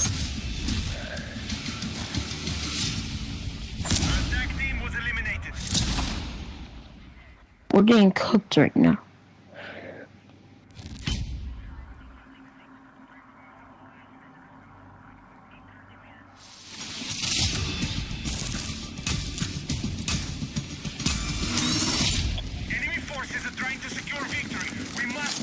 Yeah, no, we can't stand another loss. That's why I'm using my sniper right now.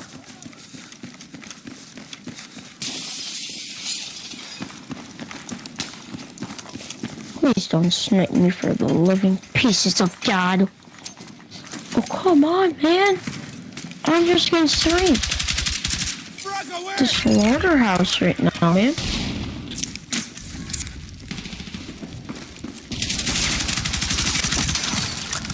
Nice shot. I suggest you putting that laser down though. I'm here. Right there. Yeah, we suck. I suck, I should say.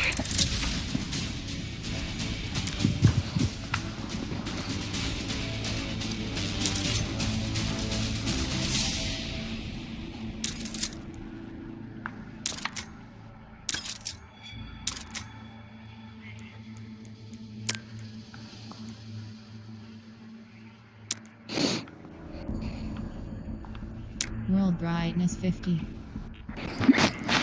Narration. Subtitles on.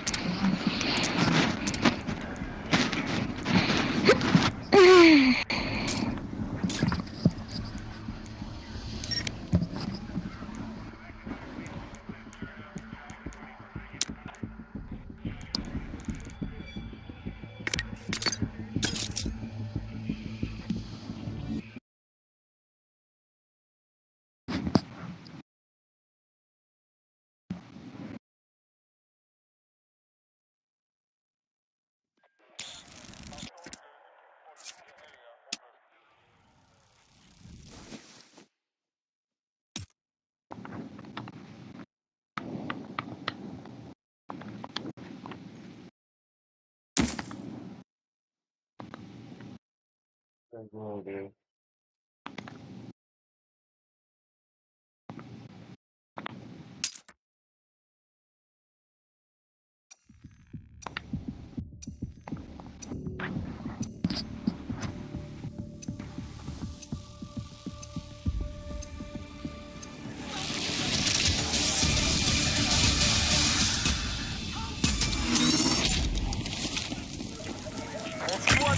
Countdown initiated. Get ready to engage the target.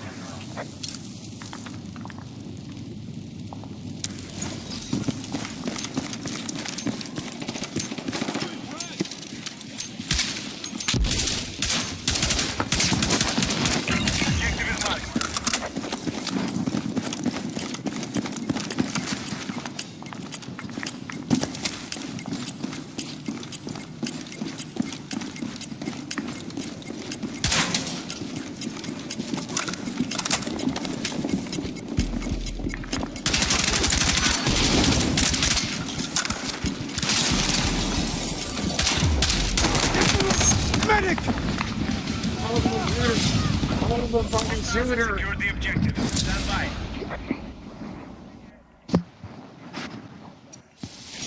Don't do that motherfucking door. I hit his ass with that seed. 15 text messages am I gonna get? Oh, yeah. Jesus.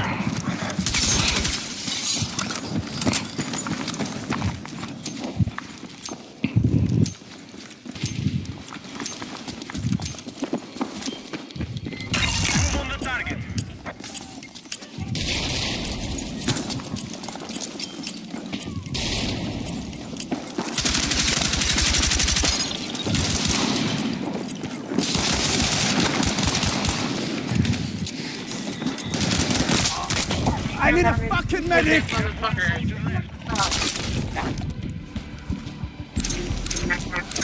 jumps out the window. Point was secured by enemy troops. What'd you say?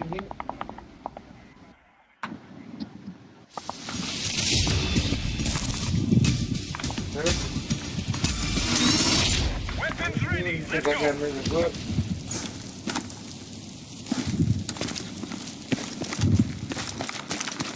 Man, I'm nervous. Wow, this nigga talking shit. You been doing my thing down here.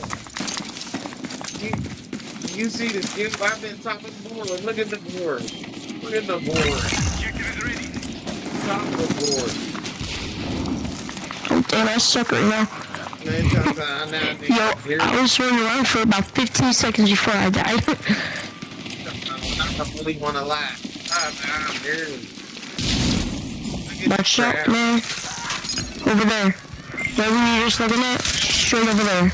And over there, too. People sometimes talk about nerves.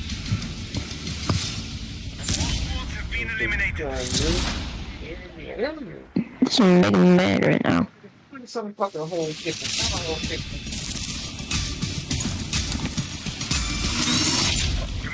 So I'm not going. I guess nope, I'm going this way. Everybody's gotta push into locked. To A. We gotta push. Get him. Jesus. Objective is marked.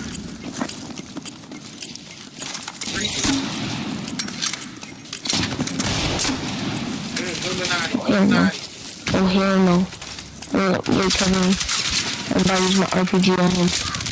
I'm bleeding out! Medic! Well, I died. I'm down. Shoot left side. Drop down there and hit him all. Hit him all. Hold him. Blah.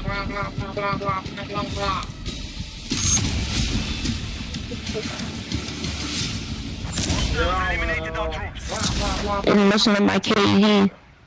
You wouldn't tell me, little buddy. Stop that. But I'm gonna play with you. My KD.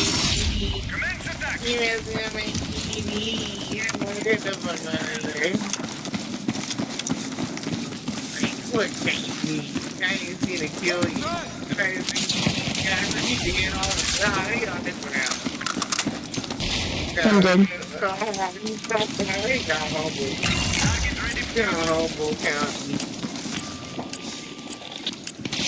I'm about to show y'all how to do it. Throw in front! Anything I'm nervous. Boom! Anything I'm nervous. I'm nervous with it. What did you make? I thought you said that you were gonna show us how to do it.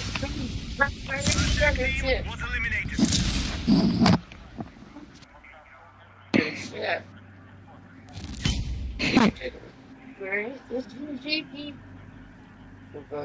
It's still walking around. I'm gonna get off after this, okay? About the MLG, man. It's time to go MLG, man. MLG. Yeah, like I don't know what I'm doing. I'm nervous. They said I'm nervous. MLG. They feel like you nervous ever since I said you said I was going to work. You don't think we're gonna win? Cause you nervous, you see.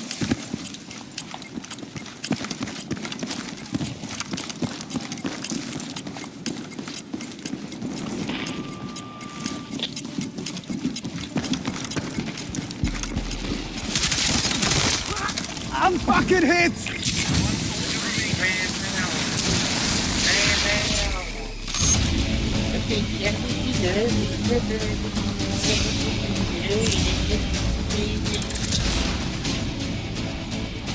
Okay, I'm getting off, man. See ya. Be safe.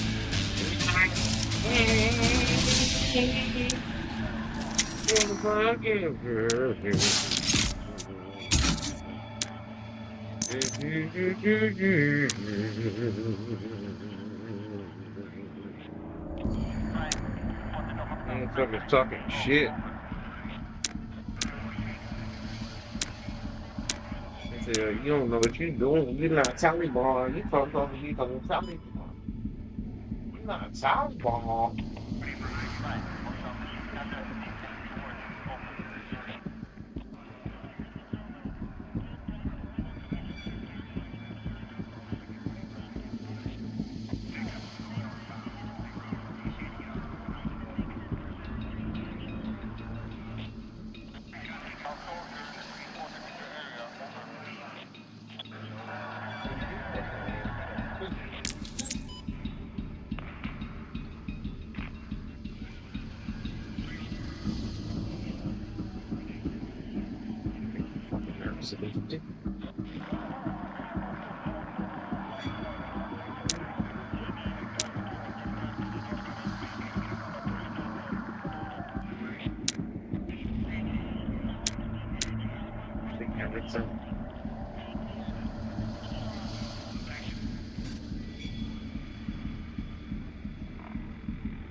You got a little nervous when it was be sorry to get out of here.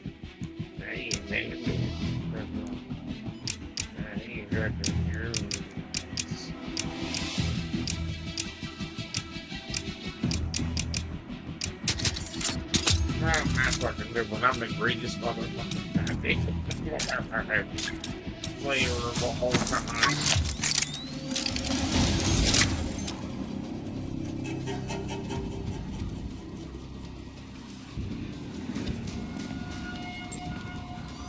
Greatest fucking player of all goddamn.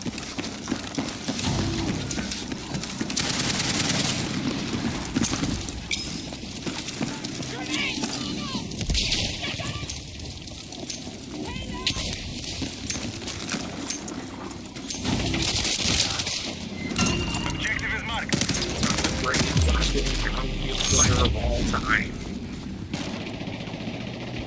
The enemy wiped us out. I'm fucking nervous. Fucking nervous. I'm the greatest goddamn down. Commence attack. I'm gonna deliver. I bring it around. I'm like, I'm fucking greatest down. You're leaving the battlefield. Return to combat. These motherfuckers keep running out there getting killed. I'm the goddamn greatest motherfucking down. Objective is marked. Oh, goddamn.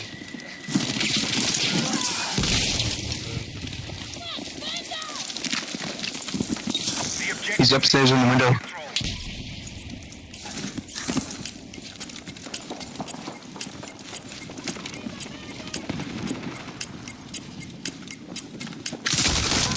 Medic!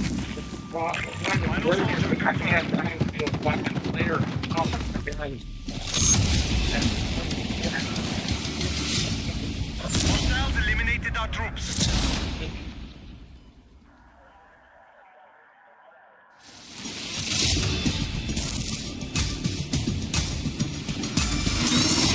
Attack now. Move out.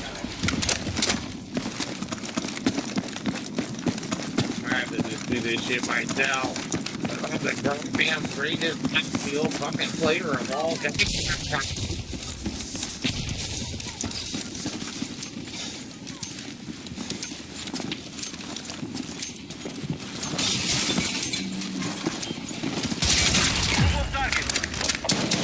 Take what you can carry. Oh, I'm hit. Medic. Hostiles control the objective.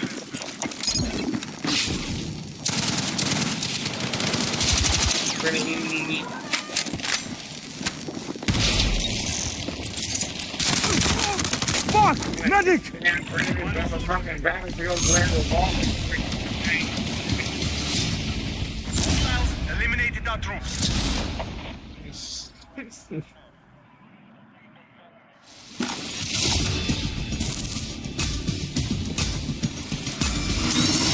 Weapons ready. Let's go. Goddamn greatest battlefield player of all goddamn time. Fucking give me that shit.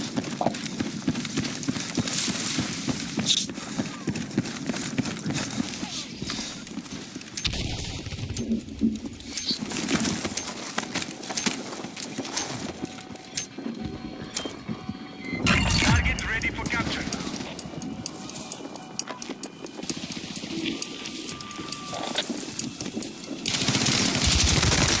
Under the medic! This motherfucker, they run. They got where's that?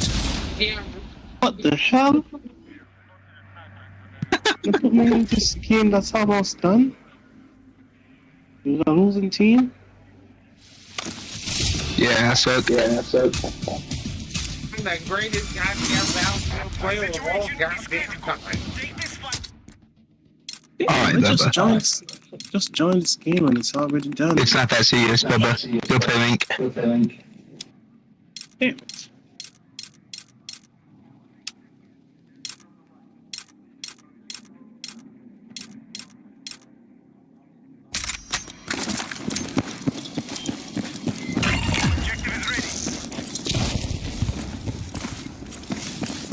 The goddamn greatest battlefield player of all goddamn time.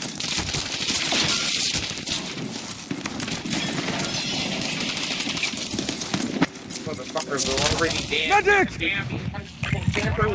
They're fucking camping everywhere, and I'm the greatest goddamn battlefield player of all goddamn time. Oh shit.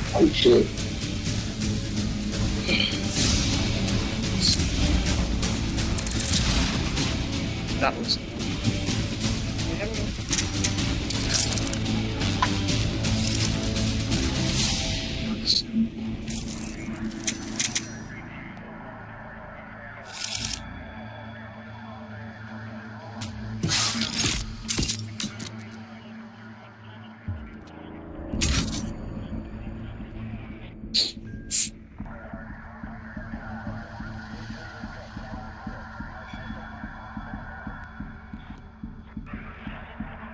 The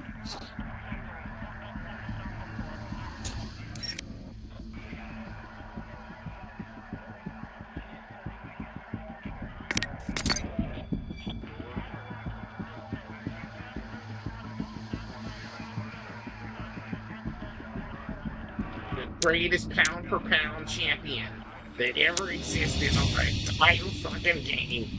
The fucking greatest Battlefield player of all goddamn time. Talking about all fucking movies.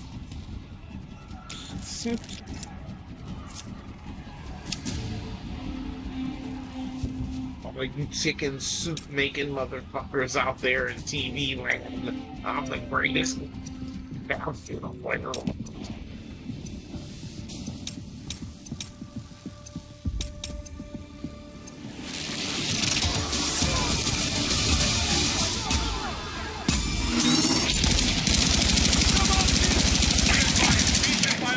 Automatic velocity again. Automatic velocity there again. The greatest goddamn Battlefield player of all time. 100 rounds coming downfield right at your fucking house. I'm the greatest goddamn Battlefield player of all time. Hostiles control the objective. I need a medic!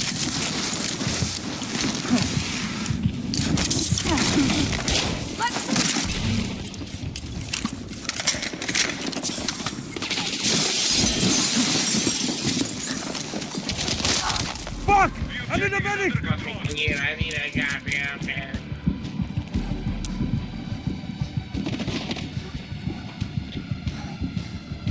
I need a medic!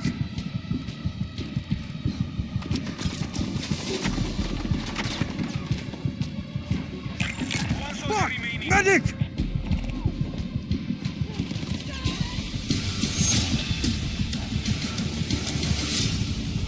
Our troops wiped them out.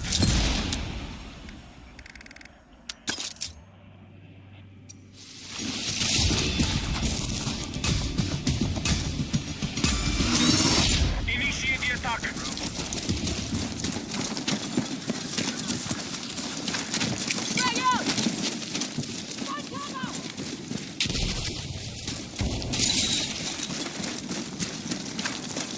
I'm the greatest goddamn Battlefield player of all time.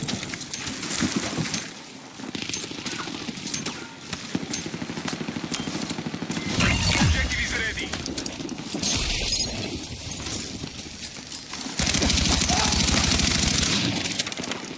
Destroyed him. Fucking destroyed him. I'm the greatest damn Battlefield player of all goddamn time.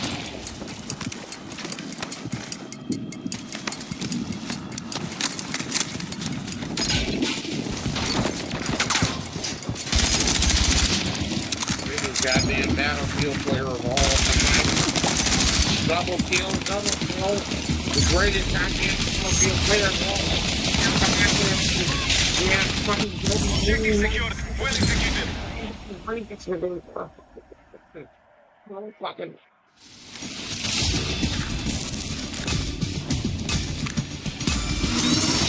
Attack now. Move out. Oh my goddamn.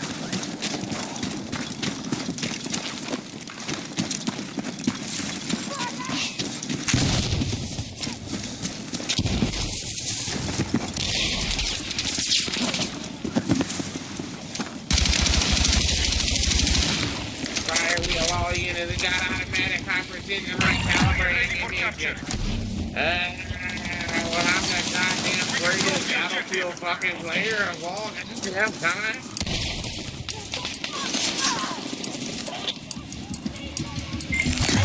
No doubt, I'm the last player in the whole goddamn game.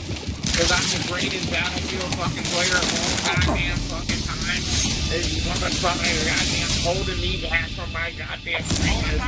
If you're fucking goddamn on the ground fucking dying all the time, because I'm the fucking goddamn greatest Battlefield fucking player of all goddamn time.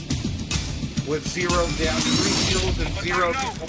Because I'm fucking the goddamn greatest.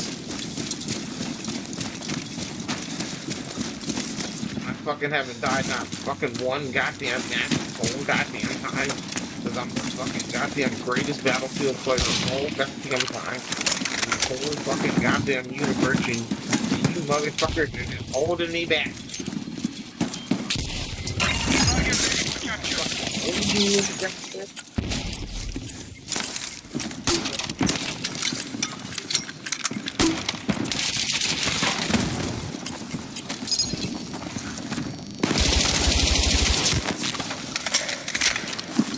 Grab what you can. Secure the facility.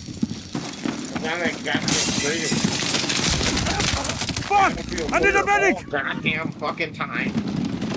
He's on the ground, laying on the ground, fucking dick in his hand. Because I'm the goddamn greatest Battlefield fucking player of all goddamn time. He's picking up his fucking teammate. They're having sex in the back by the fucking.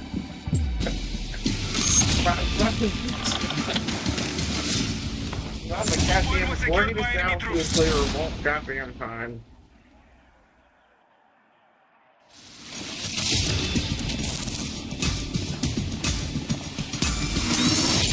Weapons ready. Let's go.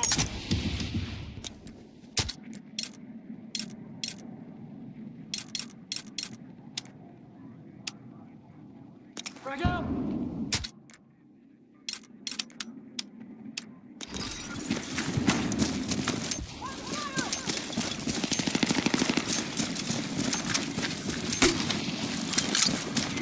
Objective is marked.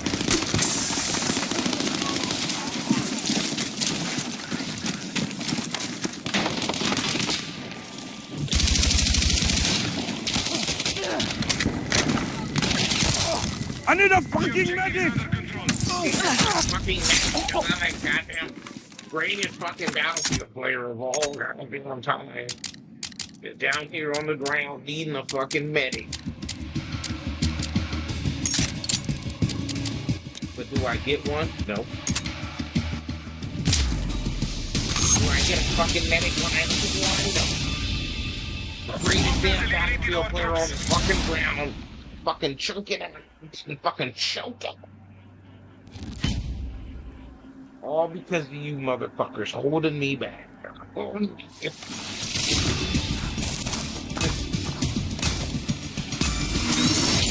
Attack now. Move out.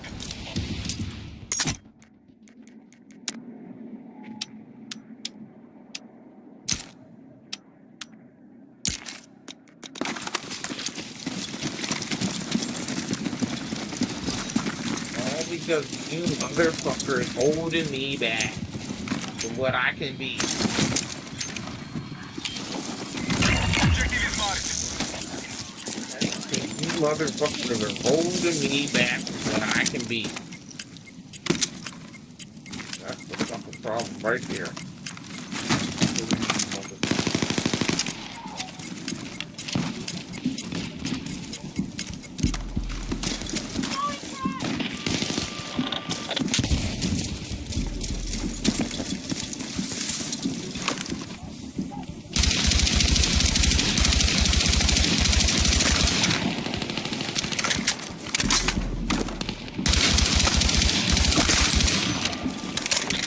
Motherfucking holding me. Is under control.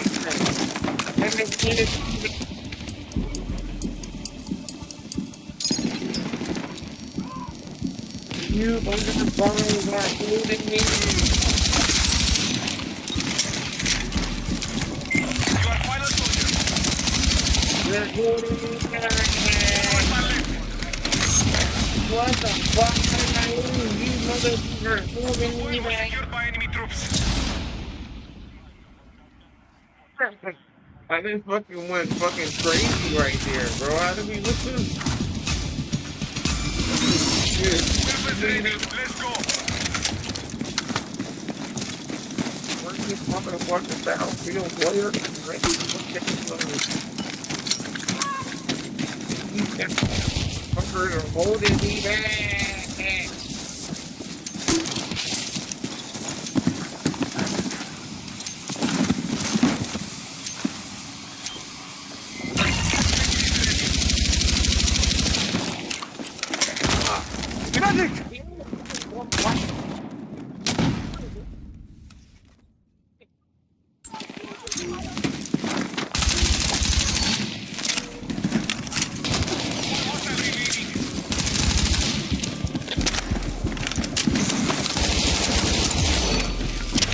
Our troops wiped them out.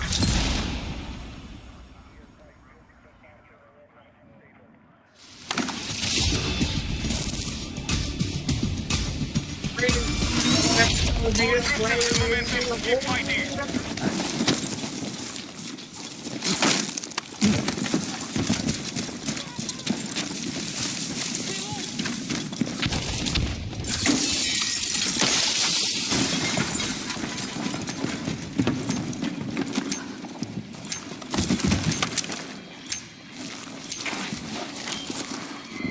Objective is ready.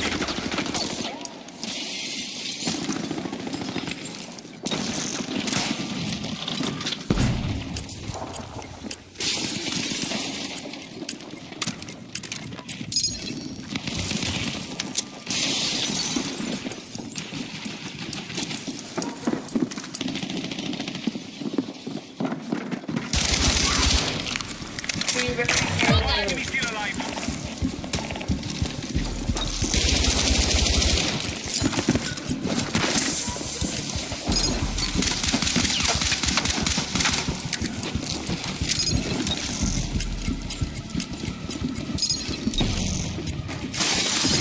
Your final shooter.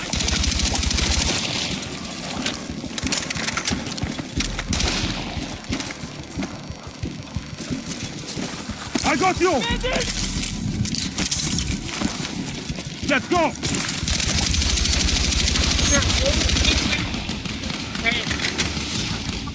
Eliminated all hostiles.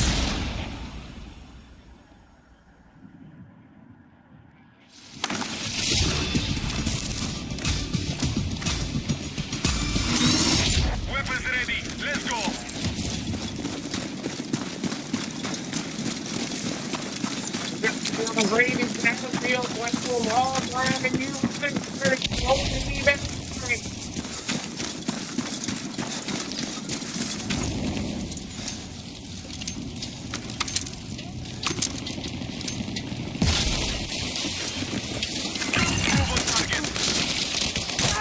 I'm fucking hit!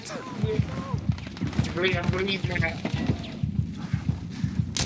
now. I guarantee it. They're all on the street. They're on the goddamn street. They're having sex with all the women. Dude, come on, get the drop on them. Don't fucking creep over it. You fucking fucker, you're holding me down. This is number one. Capture it. You're holding me. All targets down. Good work.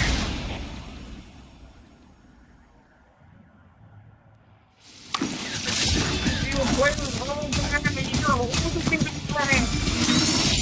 We hold the advantage. Secure final fight and we win. This is game point. You need a great Knock down the high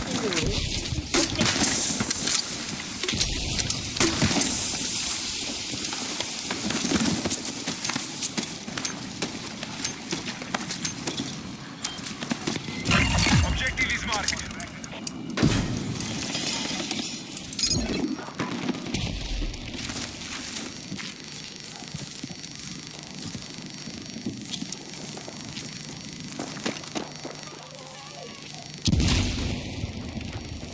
Make contact with the enemy.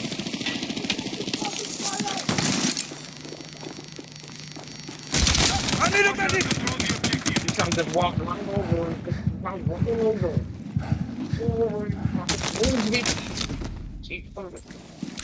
He goes right over.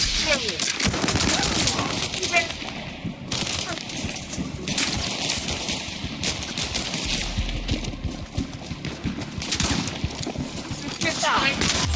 Older than fucking do that shit.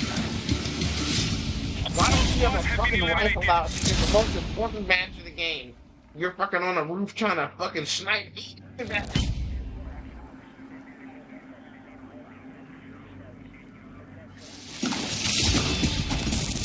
Goddamn, you're the fucking field player of all time. You're looking me with that fucking sniper rifle. Oh, field.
Seen that? That looked one of the nervous being the greatest goddamn Battlefield player of all time.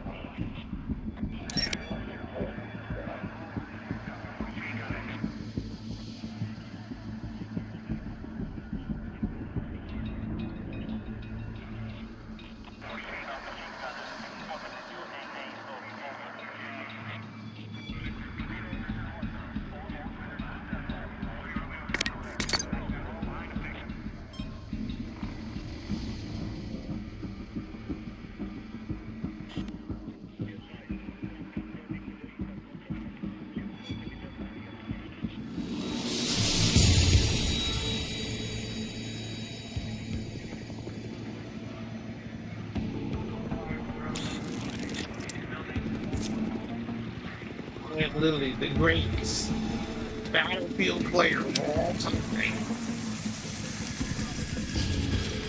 You're holding me back.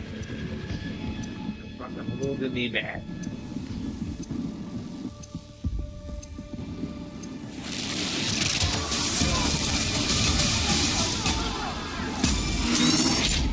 Be advised, mission timer counting down. Get ready.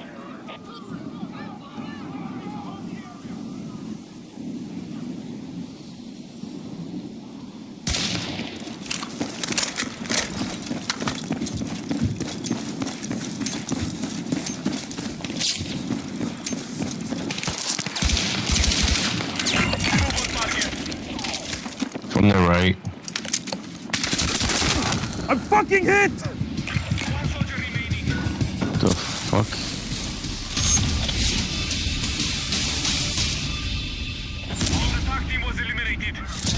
See what I mean? These motherfuckers holding me back. We the goddamn greatest. Well, get your stupid ass out front then. Well, if we're holding you back, go get them. Go kill them all.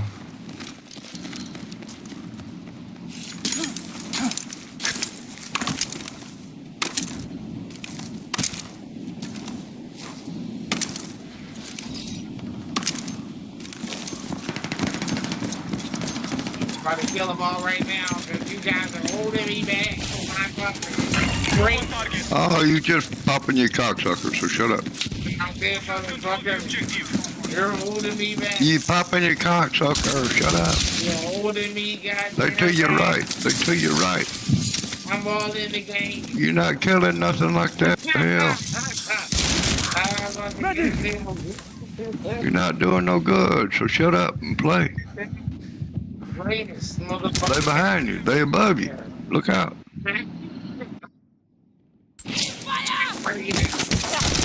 Get them all. He's in the window. He's in the little door. In the little room in the back. Get on point so they'll quit taking them. Dang.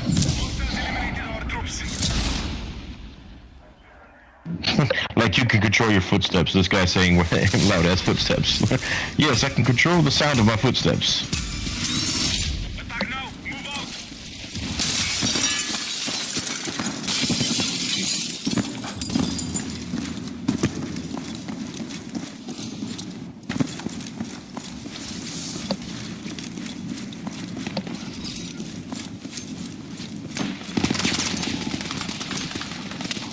In the right.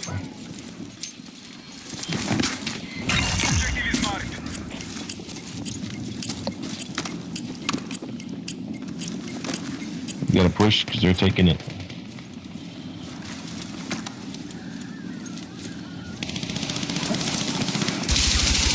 Right, put them on the bottom floor. I got your res, hold on. Still alive? Oh, come on. How did he get me sliding, bro? Jesus. You got me sliding across the fucking thing. That's a fucking hell of a track. Put me back, that's why.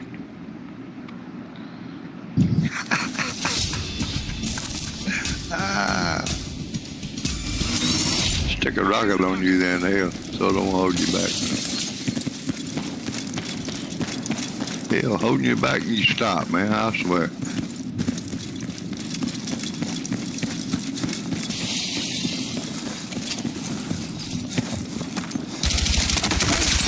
Holding me back, yeah.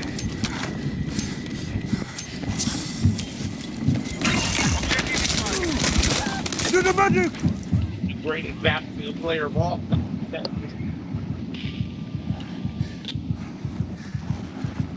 Gotta push the objective. Up in there. Fucking scared. Holding me back. Oh, god damn it. He's hiding under the stairs. He's hiding under the stairs. Beat up.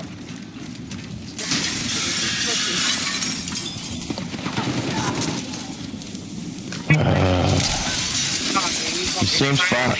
Left side. Right there, right. Hurry. Why you got a pistol out? Because you're doing He's a dumbass, that's why. Dumbass. He's over there fighting with a fucking pistol.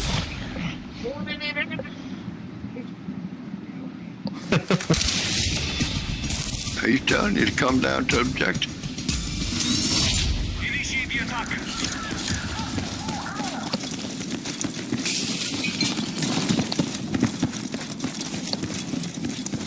You gotta do all the work myself.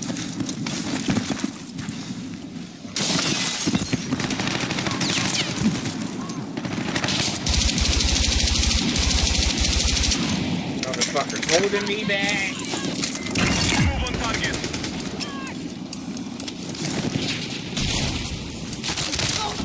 They shot me in my What? back. How the fuck did he not? Oh my god, that guy one shot at me. He came in through the door and I fired him. And he just turned around and one shot me. Okay. Then you're holding me back.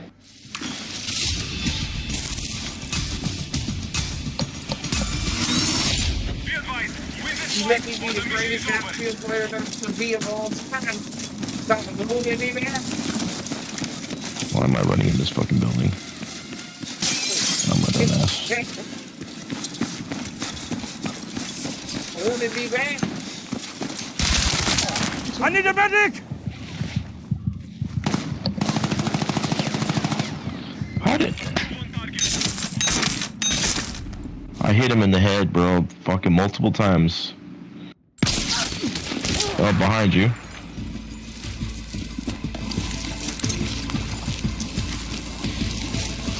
Hey, Shu, if you come over here, you can res some of us.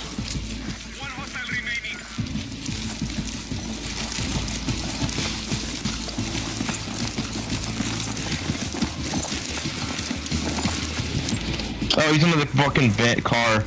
He's under the car. Good call out right there. Yeah, good color. And tell me if you're down, man. I'll come get you if I can.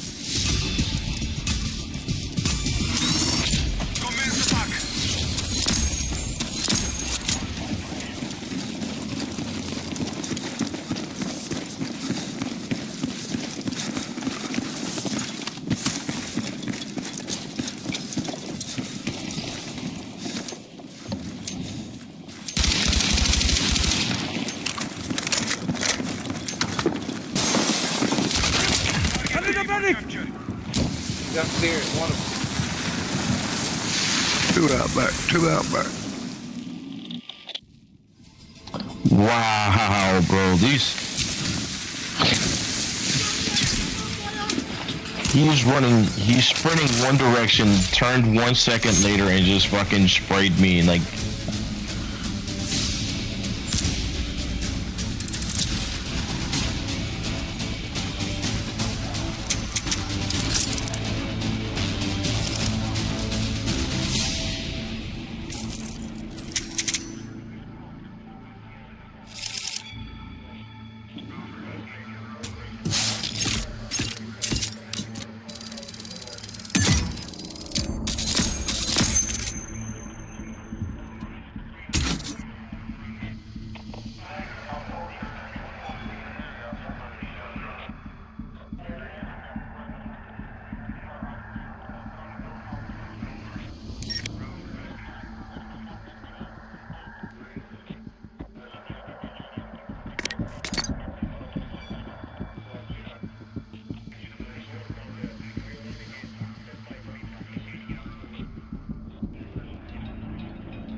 motherfucker down.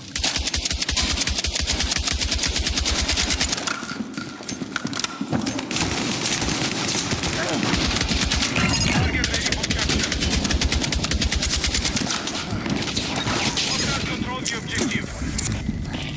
Grenade.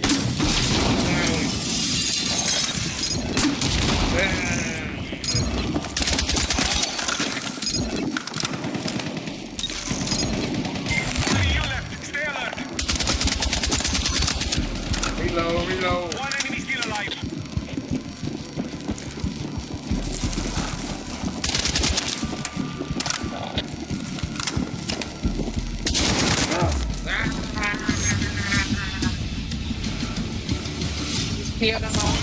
Was eliminated.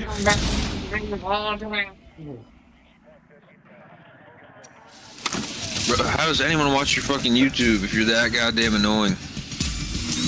Sounds like to me. Sounds like to me when you're dead. And I'm the greatest master football. Bro, your mic is so fucking garbage I can't even understand you, so that's another problem.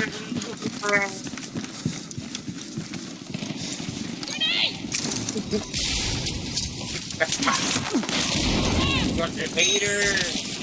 You dead on the ground, hater. Well, I'm the greatest battlefield player of all time. And you get a kill, grenade. You were in my lobby last game. You didn't get any kills. Because I'm the greatest, so you're mad. Fucking hits! You fucking mad, sorry, you mad at me.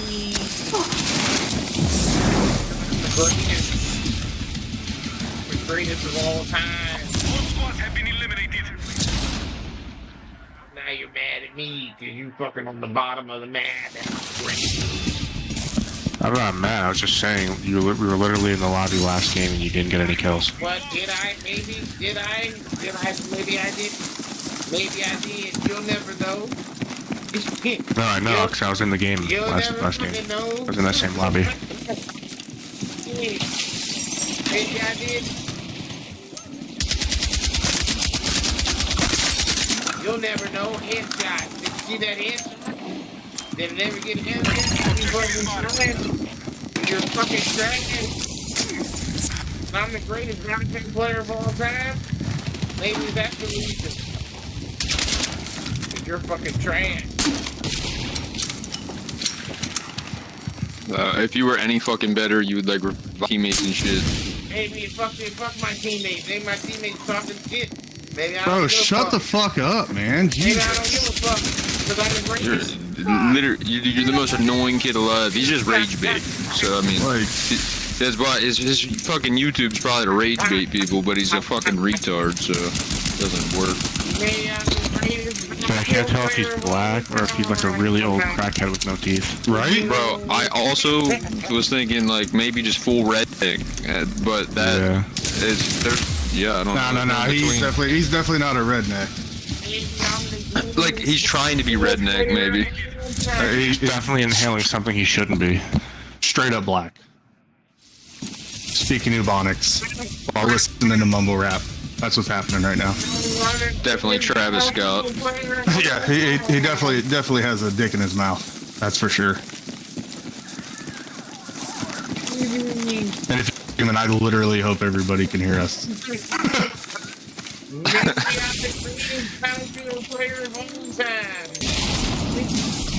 You should probably take some of your YouTube money and invest in a better mic, bud. Yeah, your YouTube capabilities can't be that good when no one can fucking understand your dumbass. Right? Yeah, the team he played his last game probably lost because he was doing this the whole time. No shit. It's impossible to win with a fucking 3v4. Attack now. Move out.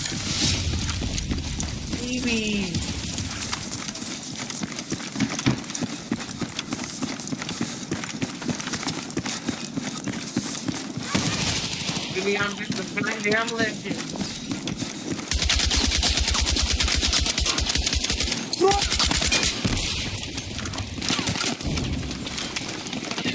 Target ready for capture.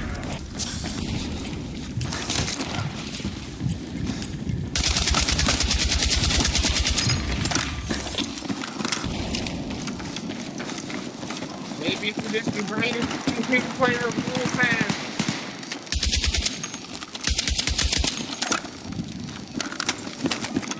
The objective is under control. I'm hit! Maybe I can use I'm here. Maybe I can. Final enemy active. Stay with me! I don't know. Oh, he's right there. Let's go! Your final soldier. Maybe We eliminated all hostiles.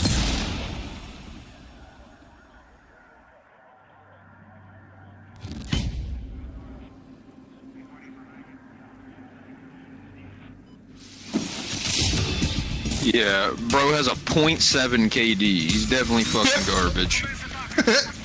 That's funny.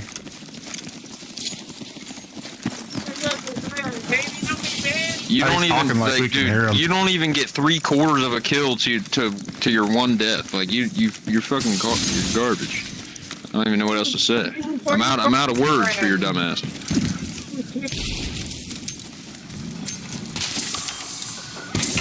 Move on target. They're coming behind you. They're coming behind you. Yep, They're in our spawn.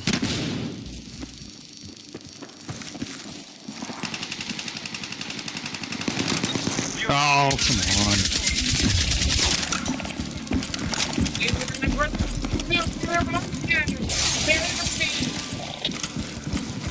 How do you have like almost 7,000 kills and a .7 KD? That's pretty freaking bad, dude. That means you've died like 17,000 times.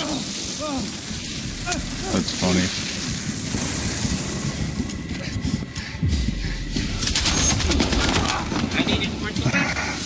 Give me The enemy secured the point.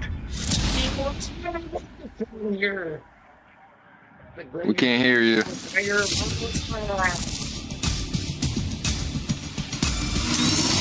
Enemy forces are trying to secure victory. We must stop them. Here, you want to run my back? I'm the greatest. Greatest of all time. The gayest of all time. What?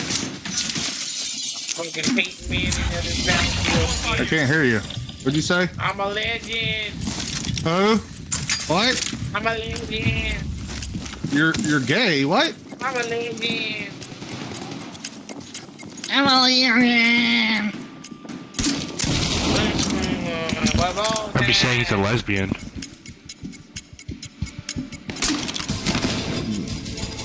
He's a legend at putting a dick in his Hey, mouth. dumbass, you're supposed to get on. Soft. You're supposed to try and get on point before the round ends. You fucking idiot. Greatest of all time. You're nasty. You're the greatest. But I'm the greatest. I've never been more happy to be white. You'll be a Me too. too. Pink lights forever.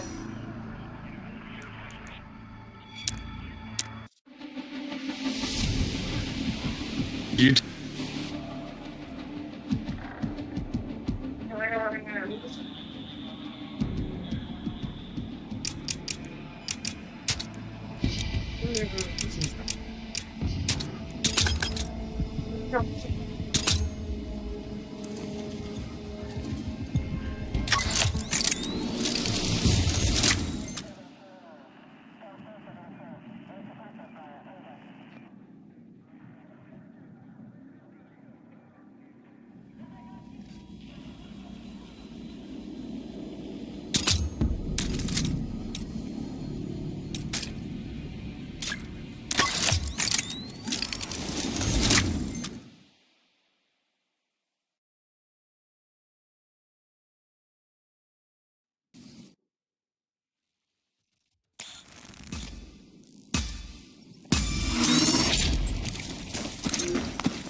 field player of all time to show you guys how it's done.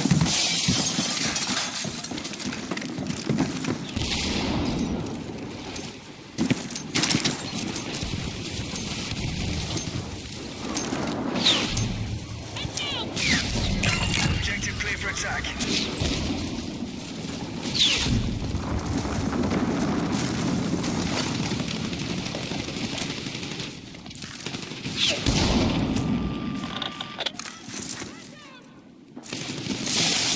We have the objective.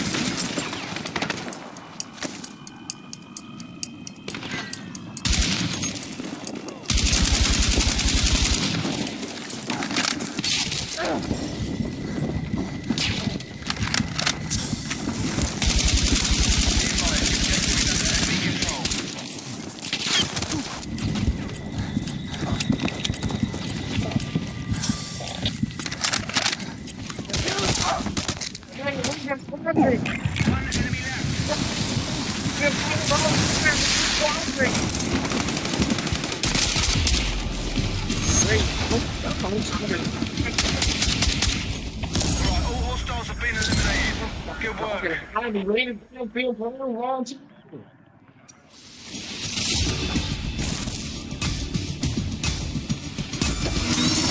Let's move out.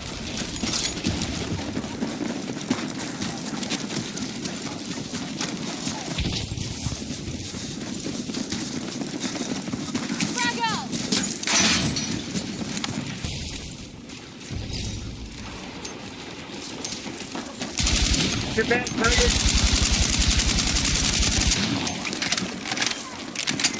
Objective is ready.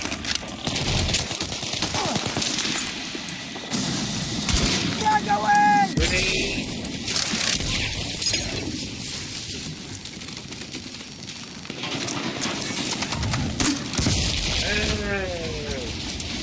Ready to see the field player one more time. I come to explode. One down, reload.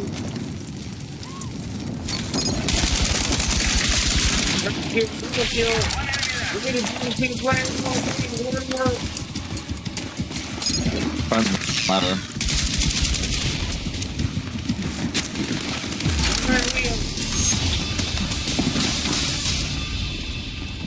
All enemies neutralized. Team player of all time going to work. Fucking legend. I'm a goddamn fucking legend.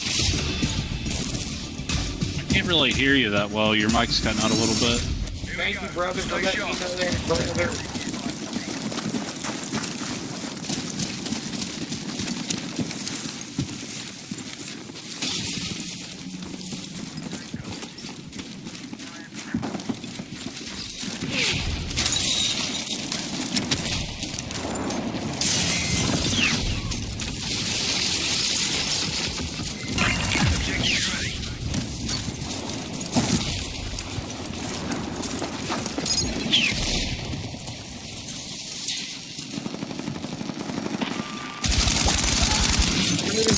Player of all time.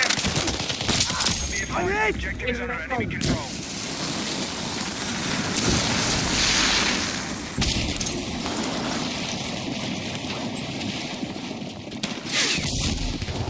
Fire wheels, bombing, fire wheels. Right there, right side. Boom. Boom. Reload.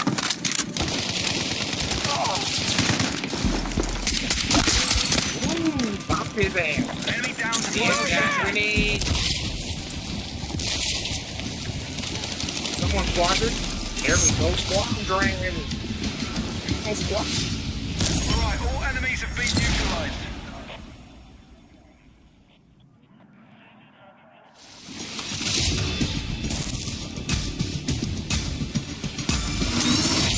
Right, clear to engage. Let's go. Greatest player of all time.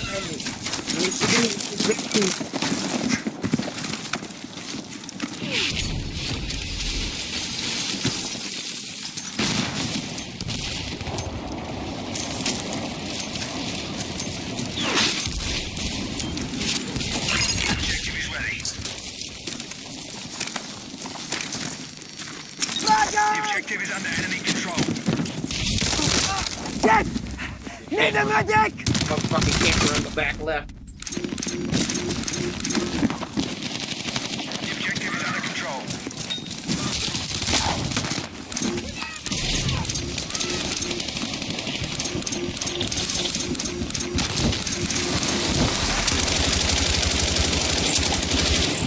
Reload.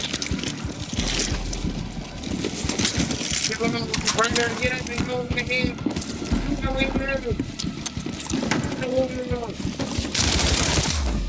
You should have shot over the head. You had the upper hand. Our forces were taken out. Let's regroup.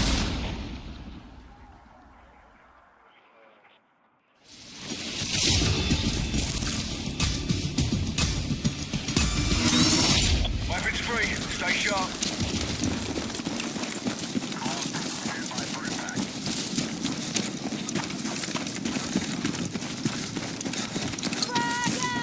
Throwing flag!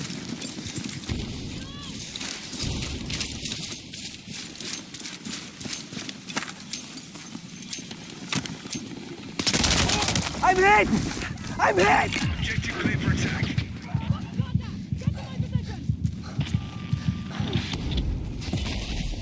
Need a medic!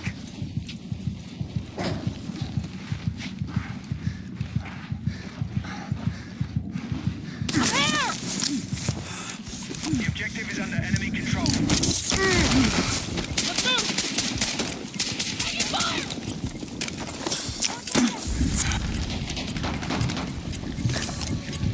One enemy target left.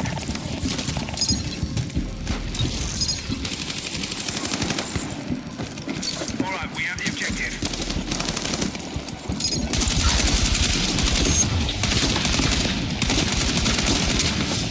We killed all hostiles.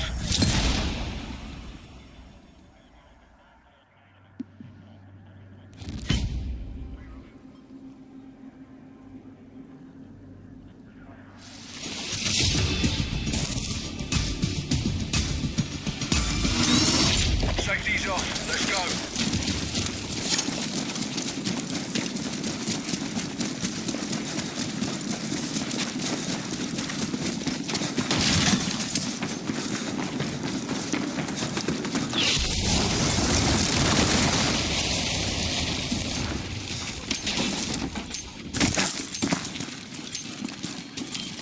Move on target.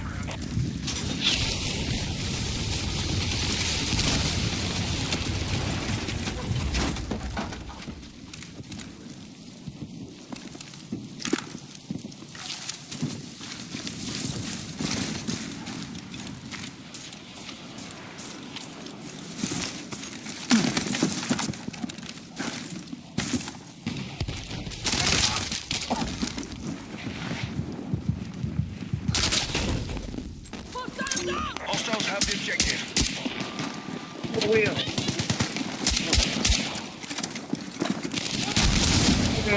Reload. Reload.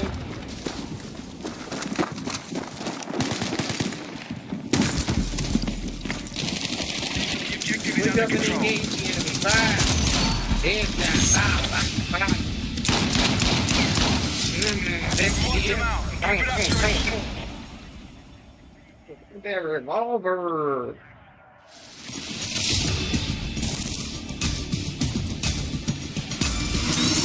Hostiles are in trouble. Secure this and we're one.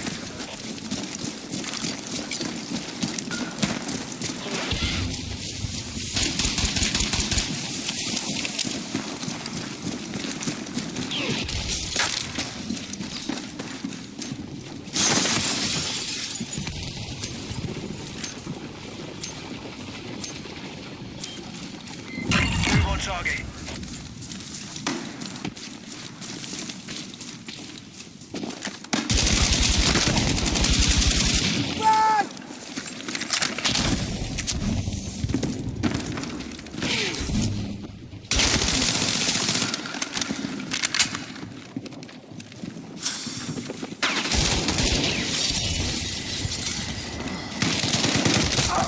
Medic! Hostiles have the objective.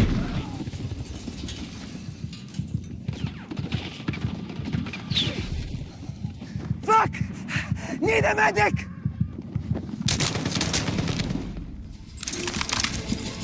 One hostile still alive. He's in the house underneath you. Wow.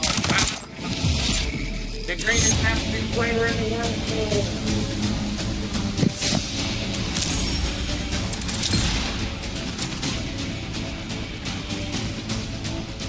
Good game, guys.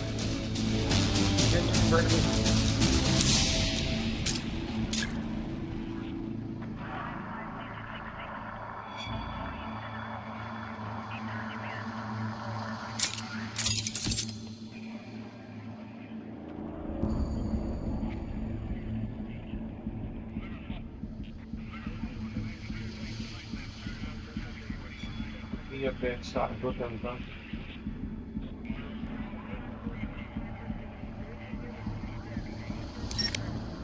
Be up there and start looking. That's what I'm looking done.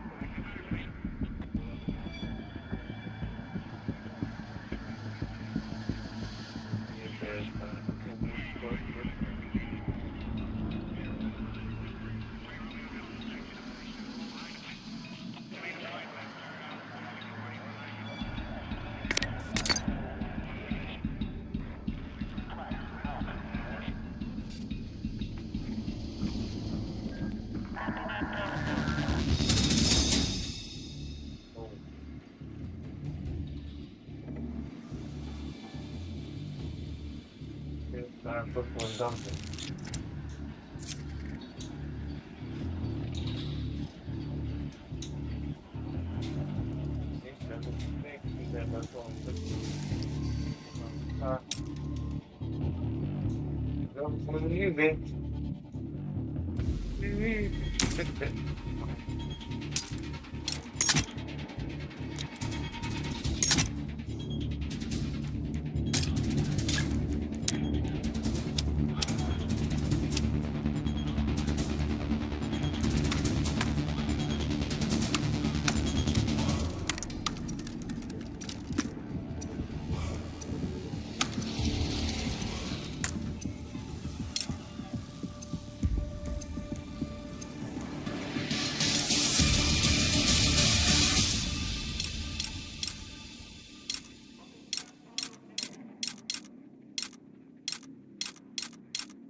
Target.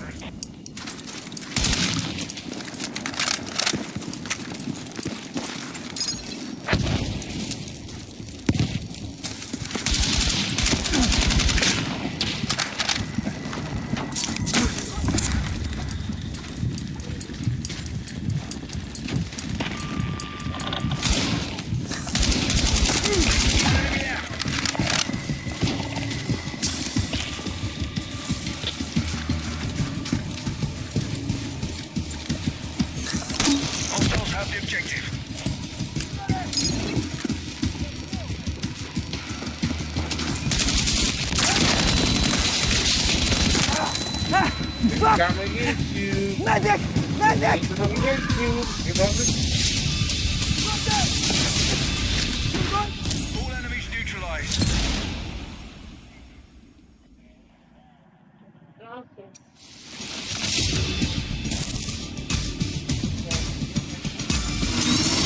Let's move out.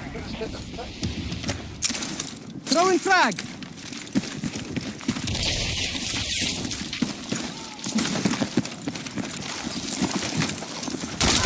Shit! Need a medic!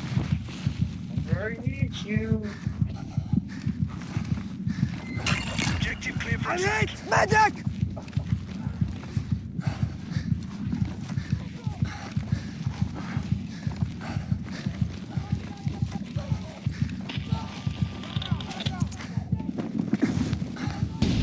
You get me, brother.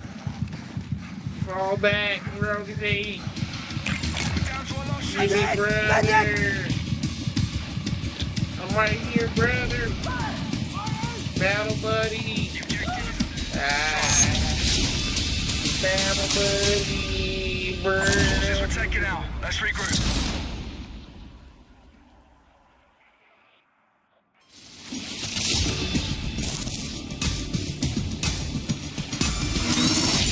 All right, let's move out.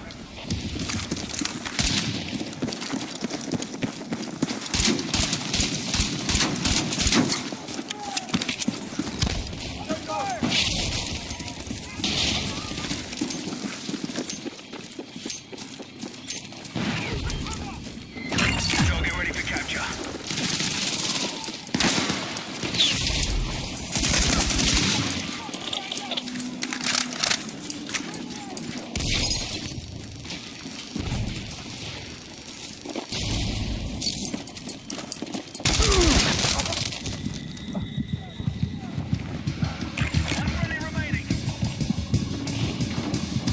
Walk on top of the truck. I'm hit! Medic! Jump down on my body, following you. Following you, anything illuminated, Illuminati. The enemy wiped us out. Stand by. The draconian reptilian.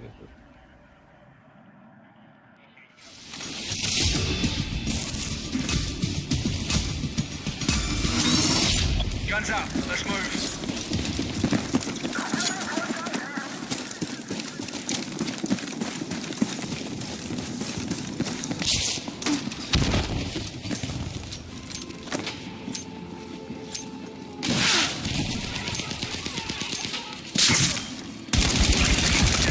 I'm hit! Man, I shot him in the fucking face. Shot him in the face, bitch. In the face, bitch. I'm running from the face, bitch. Move, bitch. Go ahead, move.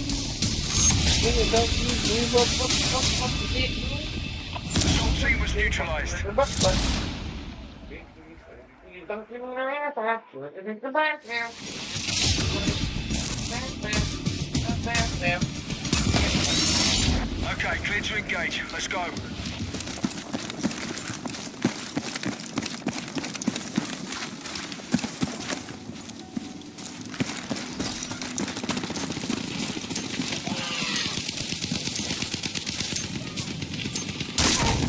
Need a medic! I'm hit! Target ready for capture.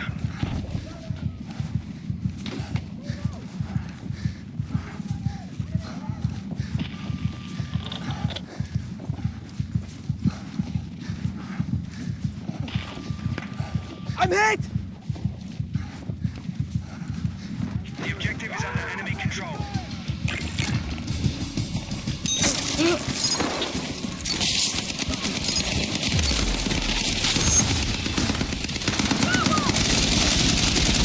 Wiped them out. Keep it up.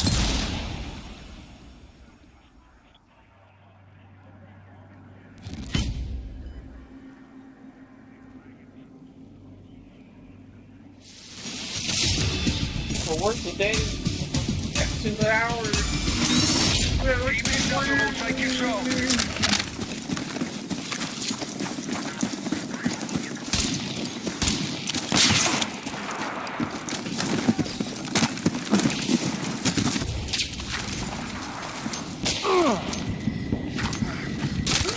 Medic! Oh, fucking sniper. Objective clear You for got attack. goddamn sniper. He blew my fucking head off my body.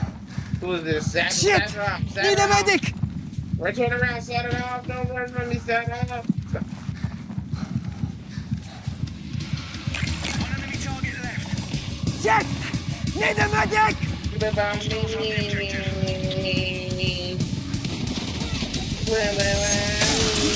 I put my pain in my words. All enemies neutralized.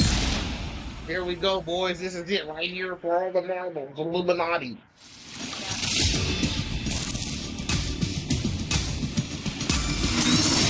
Right, let's move out.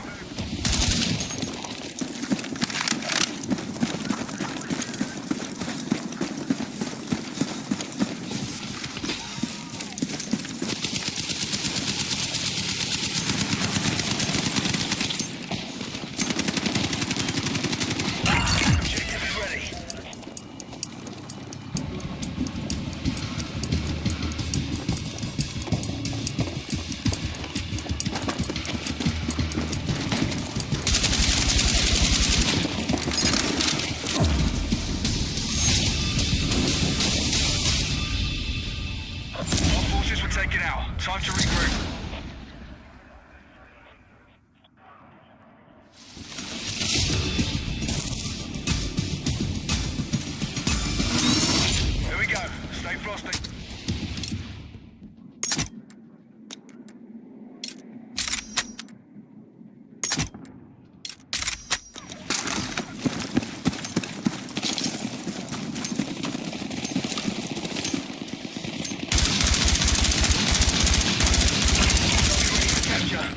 order!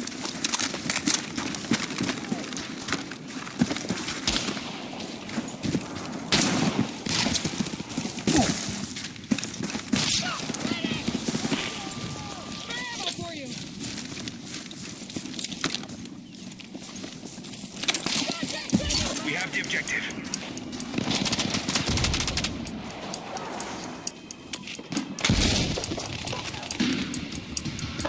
One enemy target left.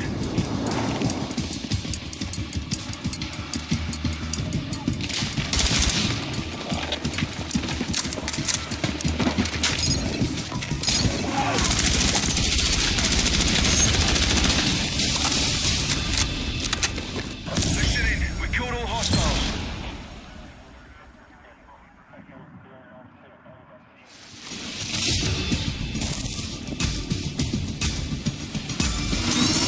Goes up. Let's move.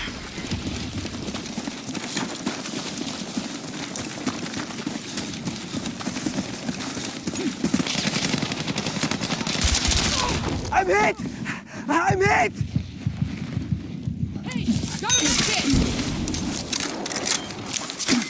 Move on target.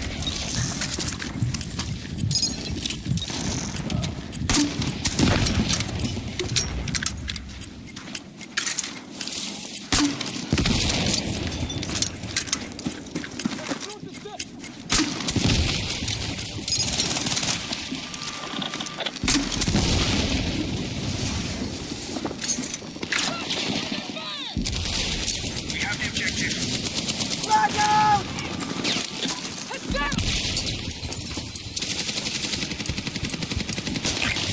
Target left.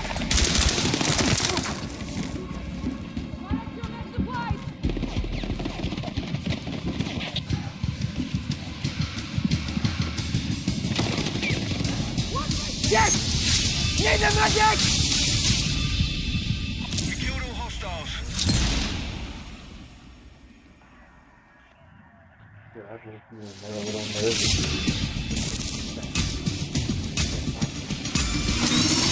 We're almost there. Let's take this home.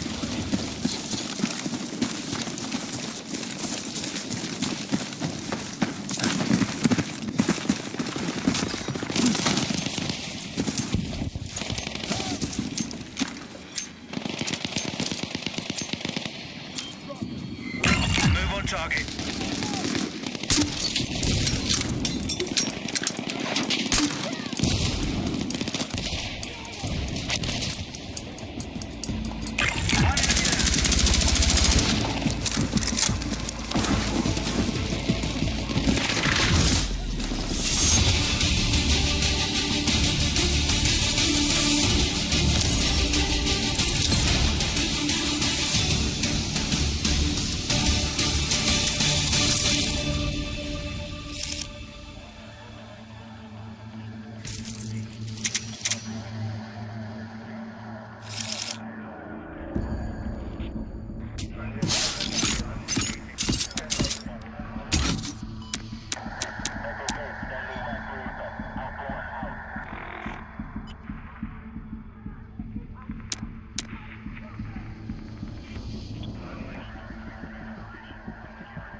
Order, you would sell that quantity at such and such a price or lower. I have to make that clear.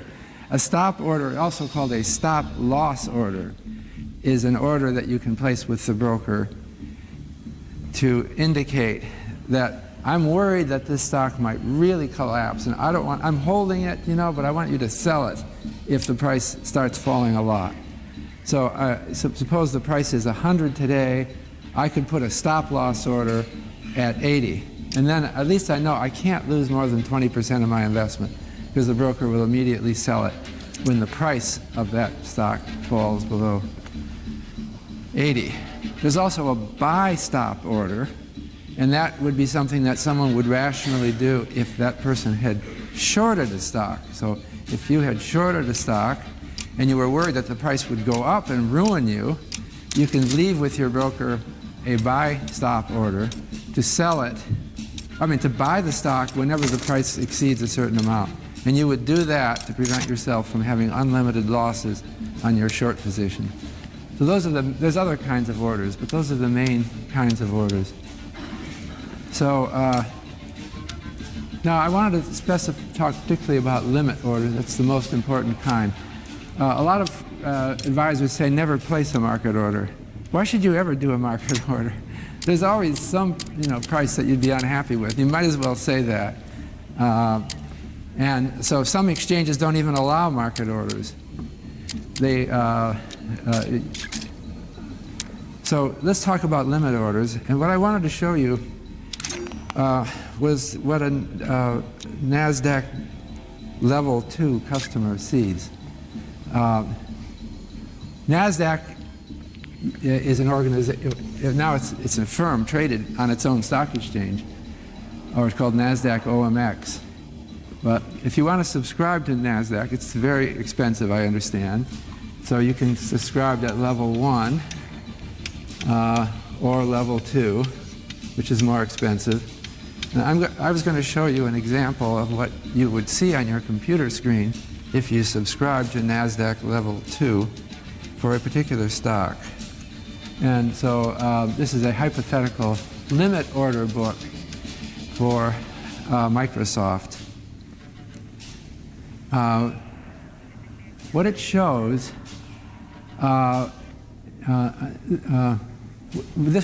this is not live, but it would be live on your screen. And these numbers would be changing before your eyes, flashing back and forth before your eyes.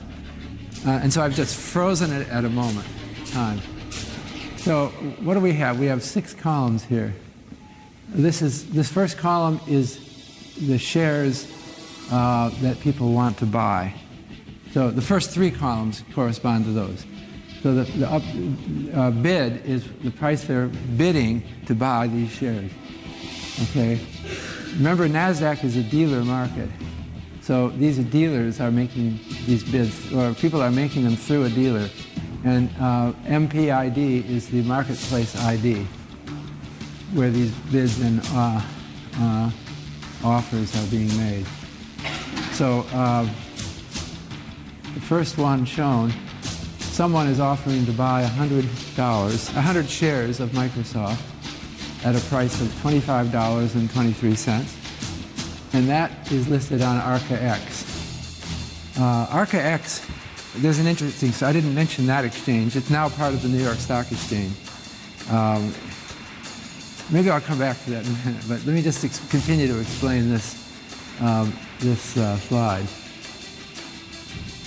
Now, you note that the bid prices are arranged in declining order, right? They go down as you move down.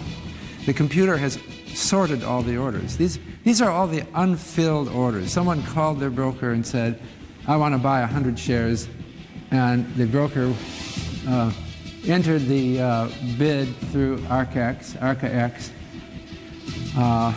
and it's now on the NASDAQ screen.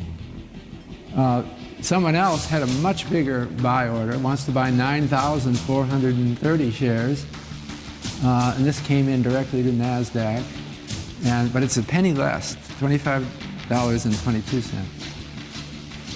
And so you can just see what's going down. Now the other side of this, is that clear what we're seeing here? The other side of the screen is the buy orders, and it's exactly the same, except that here the numbers go up as you move down the screen, because the computer has sorted them in the reverse order. So that represents what various people are willing to buy. So somebody is willing to buy 2,400 shares at $25.24, okay? And well, actually there's 2 different customers. This one placed the order first, so I think that's the priority, is by the one who placed it first. Somebody else at the Cincinnati exchange, I guess that's what that means, offered to buy 8,200 shares at the very same price. But it's listed as a separate order, and so on. So now you're sitting here looking at the screen now, and you notice that this ask price here is higher than the bid price there. So what does that mean to you? It means there's no trade, right? Because someone is offering to sell at $25.24, and somebody's offering to buy at $25.23. It's no trade until somebody changes their price. Now, that's no surprise because these orders would be filled very quickly if there's a crossing. See, these two lines don't cross. So it's like if you plotted these curves. There's supply and demand curves, right? We could plot the amount at various prices. You could see I'd have curves that a supply and demand curve that don't cross. Normally they have to cross somewhere, and then there's a market clearing price. These things normally don't cross because if they did cross, it would immediately disappear from the screen. Someone would finish the order and they'd sell. But you sitting at the screen now have a pretty good idea what the price is. A NASDAQ level 2 is better than NASDAQ level 1 because level 1 just gives you the first row. All right, it's cheaper to subscribe to that. What NASDAQ level 1 gives you is the inside spread. It would tell you that there is 100 shares bid at $25.23 and asked at $25.24. And if you want to hit that order, you could take either side of that. But it doesn't tell you the whole picture. If you know NASDAQ level 2, you know a lot more about the market. And if you're going to play the game of trading, you want to know this. So for example, you know that it might be hard for a price to fall rapidly below $25.22 because there's a big buyer down there. And so it's going to be hard for the price to fall below that. So if you saw the screen in real life, these numbers would be just blinking, changing rapidly before you. And trades that were there 20 seconds ago would be gone in a flash. So you got to move fast to execute these trades. On a fully automated system, the trades would be executed automatically. And this is becoming, electronic trading is taking over the world. And the orders can be executed by computers that make it instant so that the number doesn't even appear on the screen long enough for you to see it. So one development that's coming in now is what's called high frequency trading.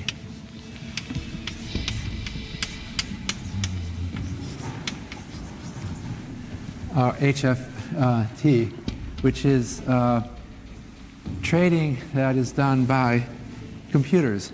Once you have a system like this, when you have to trade through a floor broker on the New York Stock Exchange, it has to proceed at human pace, right? The way it works is you make a telephone call to your broker makes another telephone call to the representative on the floor of the New York Stock Exchange. That person walks over to the crowd and then discusses and indicates it's like a poker game. You don't want to reveal your hand, but you kind of feel people out, and then after a little discussion, you reach a trade. But when you have something that you can hit on a computer, it just goes instantly. So people start programming trading, and that's been an important phenomenon because you see these things moving faster than you can. These prices disappear and reappear so fast that you can't quite know. You can't act fast enough. So we have algorithmic trading or program trading. And so that goes back to practically to the 1970s. Certainly by the 80s, program trading was becoming a big and important phenomenon, and it's becoming increasingly important now. High-frequency trading now, brokers will invoke what are called millisecond strategies. You can actually flash an order on some of the exchanges that lasts a thousandth of a second. You can put a buy order or a sell order and retract it in a millisecond. And that means this would be a trading strategy which you might employ. You could do that to discourage people from trading. If you want to trade only with the computers, if you think, people are too smart for me, I don't want to trade with people, I want to rip off the computers, then you write a millisecond trading strategy, and then you can sort into who trades with you. Now the interesting thing about millisecond trading is that it's favoring the electronic exchanges. More and more, as time goes on, people are getting more and more sophisticated about high-frequency trading. And so they want to trade on exchanges that are fully electronic so that they can play all of these games. And that means that the floor exchanges are dying out over most of the world. By the way, the New York Stock Exchange, I was going to give you a history of it. The New York Stock Exchange has been slow to adapt to these technologies. Let me just give you a little history of electronic trading. Is an exciting thing for many people, but I think it started, or the really interesting electronic trading started with the ECNs, electronic communication networks, that were allowed by the Securities and Exchange Commission as alternatives to stock exchanges. Stock exchanges are highly regulated by governments around the world. But in the 1990s, the Securities and Exchange Commission allowed more sophisticated electronic trading, at least as an experiment. So they didn't call these things exchanges, they called them ECNs. And one of the most important ECNs was a company called Archipelago. Another one was called Island. And these were actually just websites where you could trade, and they were open to the public. They had a different culture. They had more of a web culture. The web culture is, we're not going to charge you to see the order book. We'll just put it out to everybody, right? The web doesn't charge you for a lot of things. And so they became popular trading sites for the general public. They grew up the way the personal computer grew. So New York Stock Exchange, when they first saw Archipelago, they said, oh, this is a bunch of college kids fooling around, some computer game, sort of. And they didn't take it seriously. But eventually, the New York Stock Exchange had to take it seriously because Archipelago was growing so fast.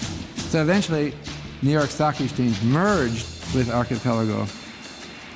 And so they're now, I think most of their trades go through RKX. I'm not sure if that's right, but a large fraction of their trades go through RKX.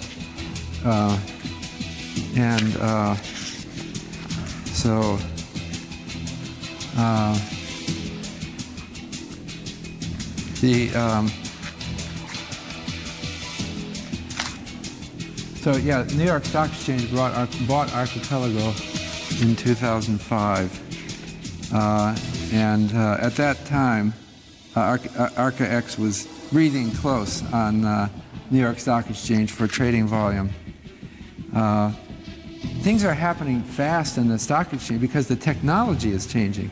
Whereas we had the New York Stock Exchange in the old days, it was this single prestigious exchange that lasted for over 150 years without any substantive change. But now electronic trading is coming in and everything is being shaken up. So the New York Stock Exchange merged with Archipelago in 2005. And then they did another merger. Let's say this, New York Stock Exchange with Euronext, which is another exchange in Europe, in 2006. And right now they're going through another merger process, apparently with the Deutsche Börse, and that's 2011. It's not finalized yet. And now NASDAQ is getting in. NASDAQ is making an offer for the New York Stock Exchange. And so is another exchange called the Intercontinental Exchange. But the little guys are buying up the old-time big guys. So it's Laura Cha was saying in her lecture that she was struck that we used to think of stock exchanges as like utilities. Each country has its own stock exchange. It's the pride of each country. But now it's not happening anymore. And this reflects a bigger and broader trend that economies are becoming more and more integrated across the world. So the idea that there will be a stock exchange for each country is becoming dated. So the New York Stock Exchange may soon be a German company, but that's what happens in modern times. Now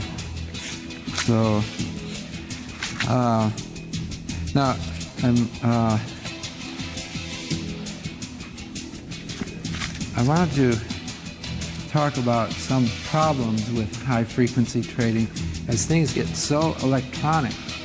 Let me give you one example. In 1987, this was the early days of electronic trading, but still it had advanced pretty far. On October 19th of 1987, the stock markets in the United States fell, according to the S&P 500, over 20% in one day.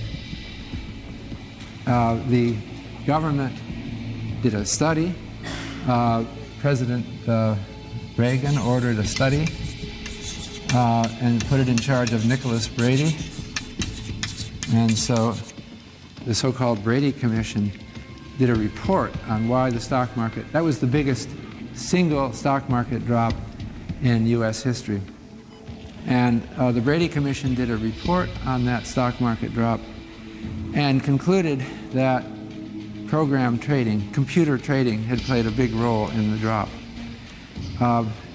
There had been a development of programs that were called portfolio insurance, sell strategies.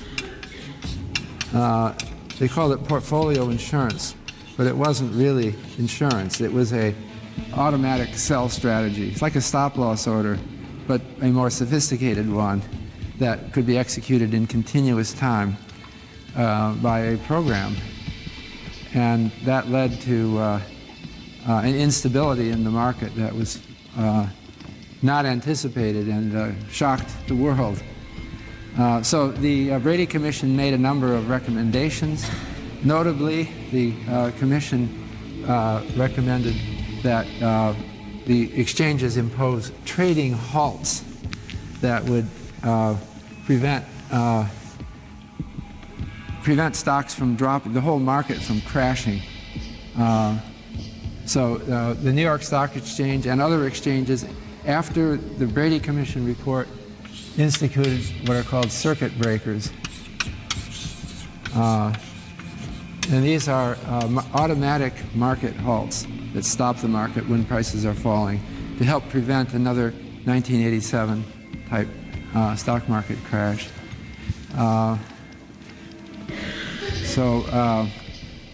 Now, but the system is getting complicated.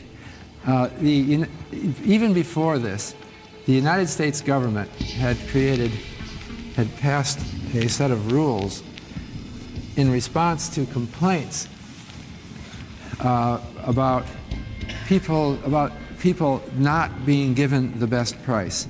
So here's the problem. We have multiple exchanges. New York Stock Exchange is one of many. And if you call a stock broker, the stock broker has discretion over which exchange the broker will use to fill your order. And so the broker might choose an exchange that doesn't give you the best price. The broker can, in effect, rip you off as a broker. In fact, there's a practice called payment for order flow.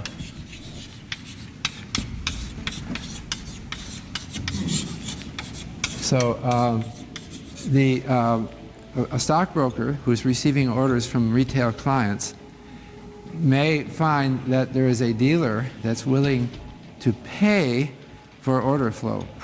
Don't put when a customer asks to buy the stock, don't put it through the New York Stock Exchange. Give it to me, and I'll give you, the broker, a fee for directing the order my way. And that may not serve the client well, because the client then might end up paying a higher price.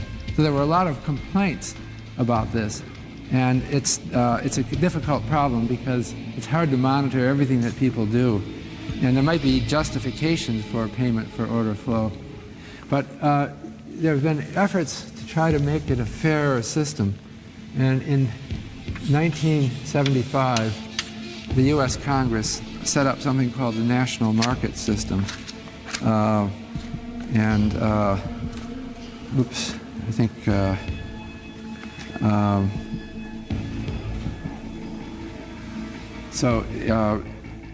NMS is the National Market System, and the ITS is the Intermarket Trading System.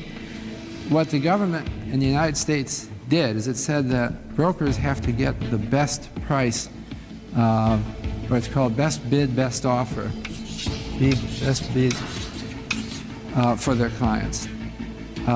And they have a responsibility for their clients to take the market with the best price.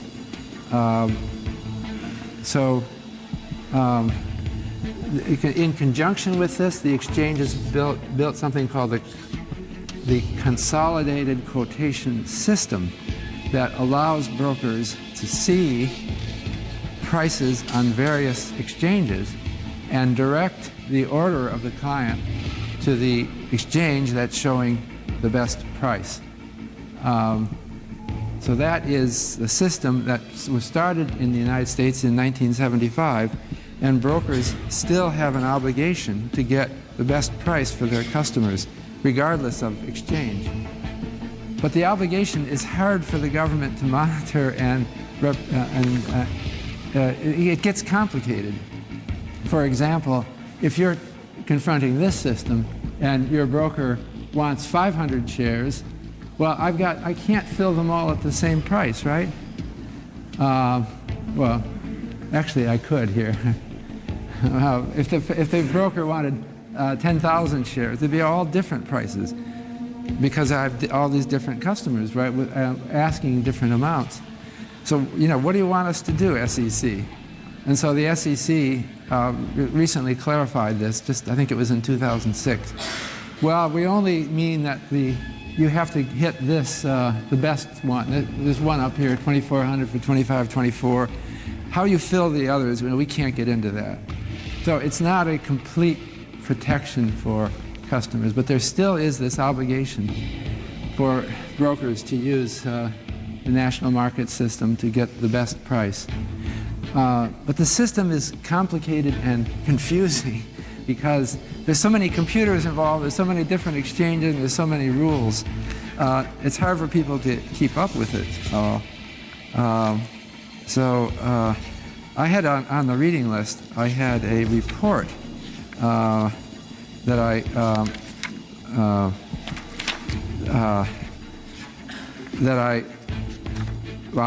I found the report. It was very much in the news a while back. This was a report on May 6, 2010.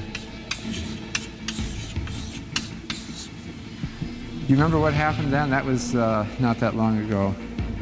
The stock market, as of around 2:30 in the afternoon in the United States, had fallen 4%.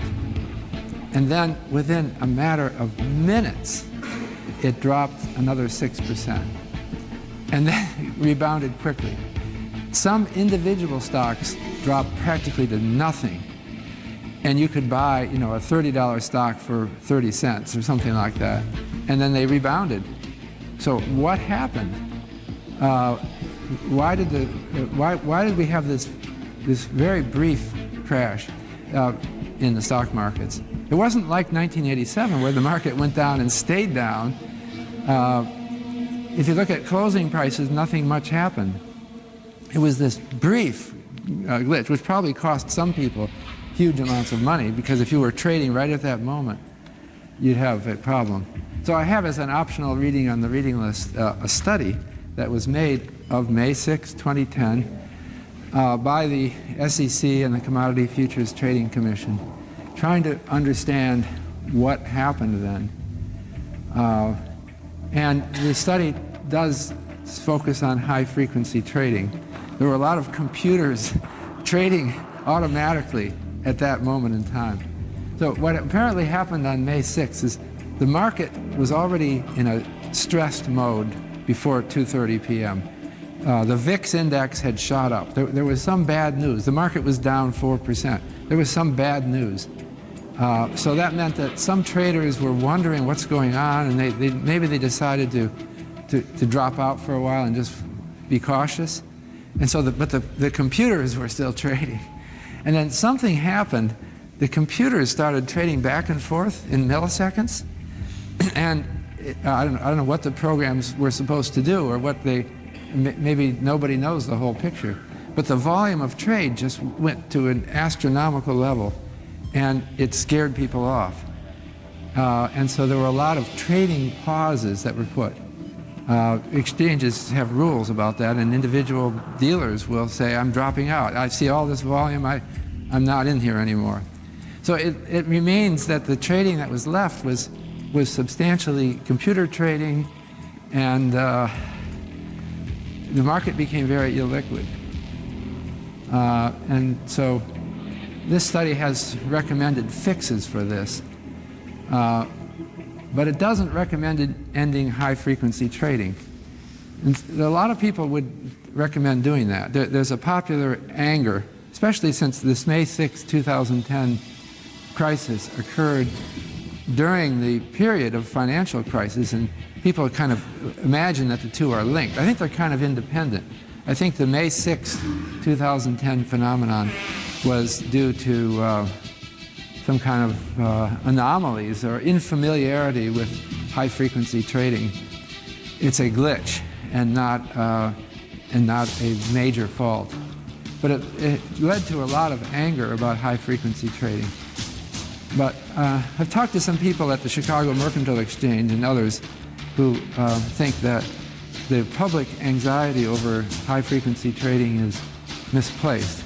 It's kind of inevitable. The future is computers, right? They're replacing people all over. Not in the judgment thing. You know, someone was saying at the CME meeting where I was that the basic business that we're doing is still the same as it was 100 years ago. But now we have laptops, right? It's just like when you write a term paper. It's basically the same thing that somebody would have done with a feather pen and a piece of paper 200 years ago, right? It's basically the same. But we live in a computer age now, and we don't want to go back.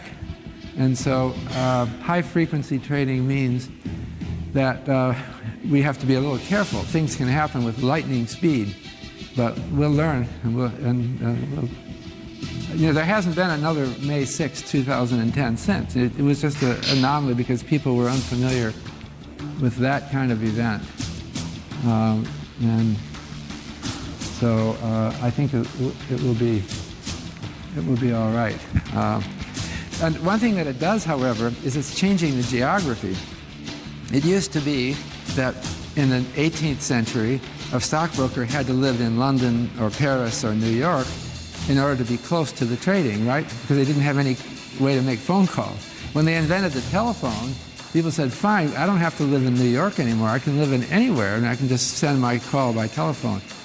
But now high-frequency trading is bringing it back, that people have to live close to the exchange because the trading goes so fast that your electronic signal, if you try to set up a high-frequency trading operation in St. Louis and you're operating by wire to New York, the time it takes for electricity to get from St. Louis to New York is too big, and you will be behind on the trade. So you want to get as close as physically possible to the exchange, to the computer. You don't see the regional exchanges.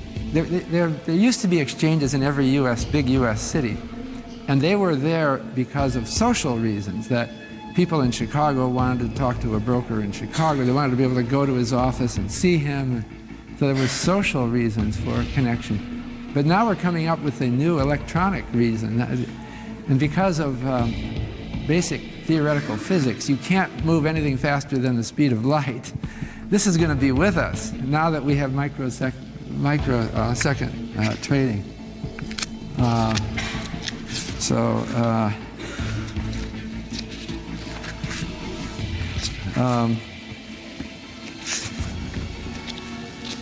wanted to talk a little bit now, and I think maybe this will be the last topic, about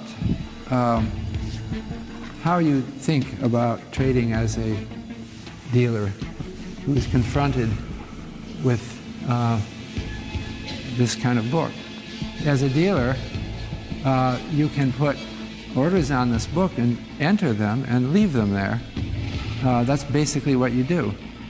So you see various dealers and their names are shown. For example, well, I don't know who these people are, but each dealer is going to be posting a bid and an ask, right? And a quantity for these. And it's going to be, if you do this, if you're sitting at your NASDAQ screen and you're a dealer, you can enter your own number on either of these, either the bid or the ask, or both of them. So you have your own bid-ask spread, okay? It's the same thing as an antique dealer, okay?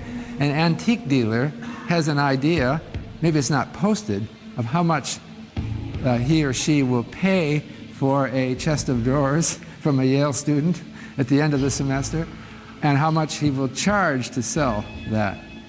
And the difference between the ask and the bid is called the spread, or the bid-ask spread. And so I wanted to just think a little bit about the theory of this, and how do you decide of the bid-ask spread of what to do, and why is it what it is? The spreads are obviously very tight here because they're off only by 1 cent between on the inside spread. But it doesn't correspond to one person. Maybe some of these are customer orders and aren't dealers. But think of placing an order as a dealer and leaving it on the screen so that anybody can come and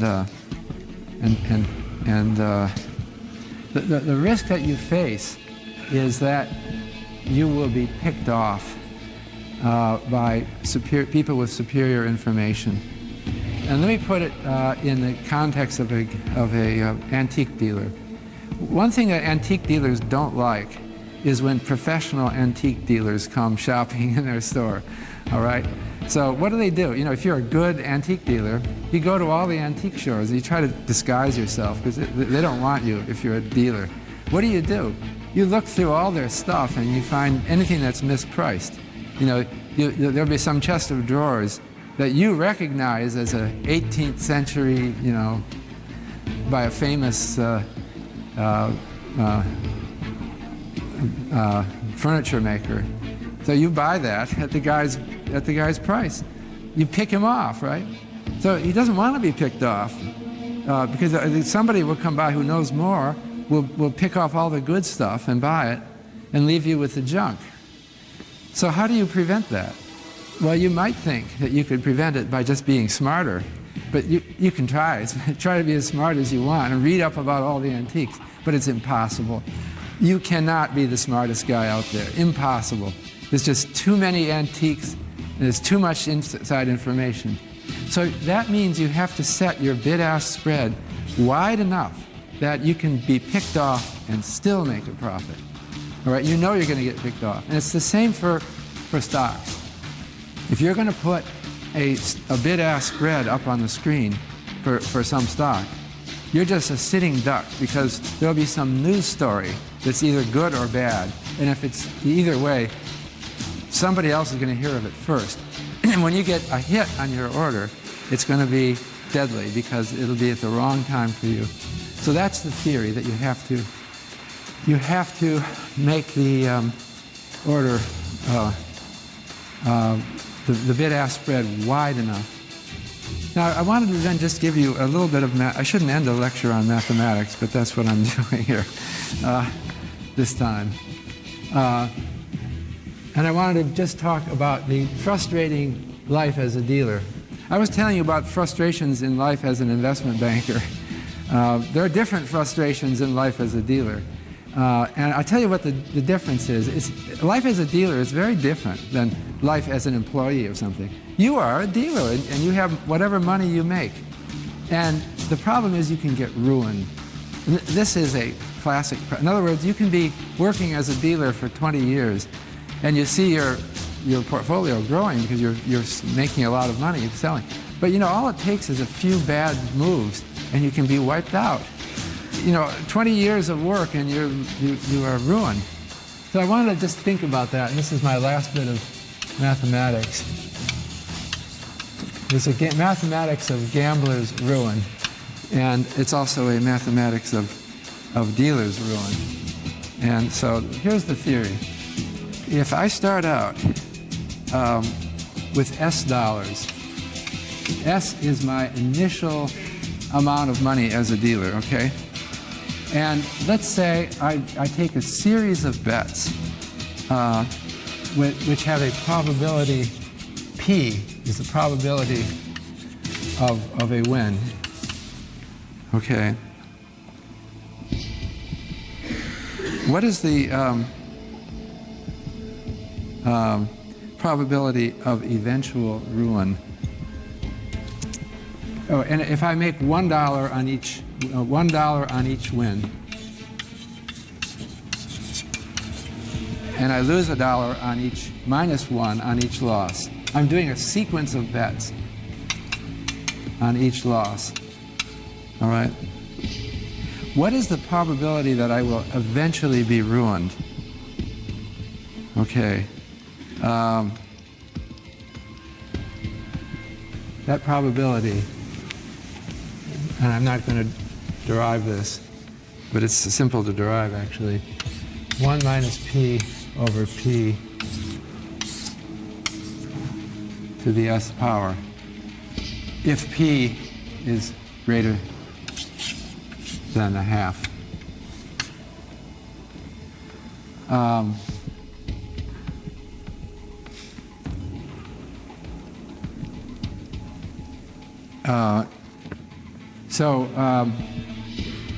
If my probability of winning is a half, the probability of my being ruined eventually is 1.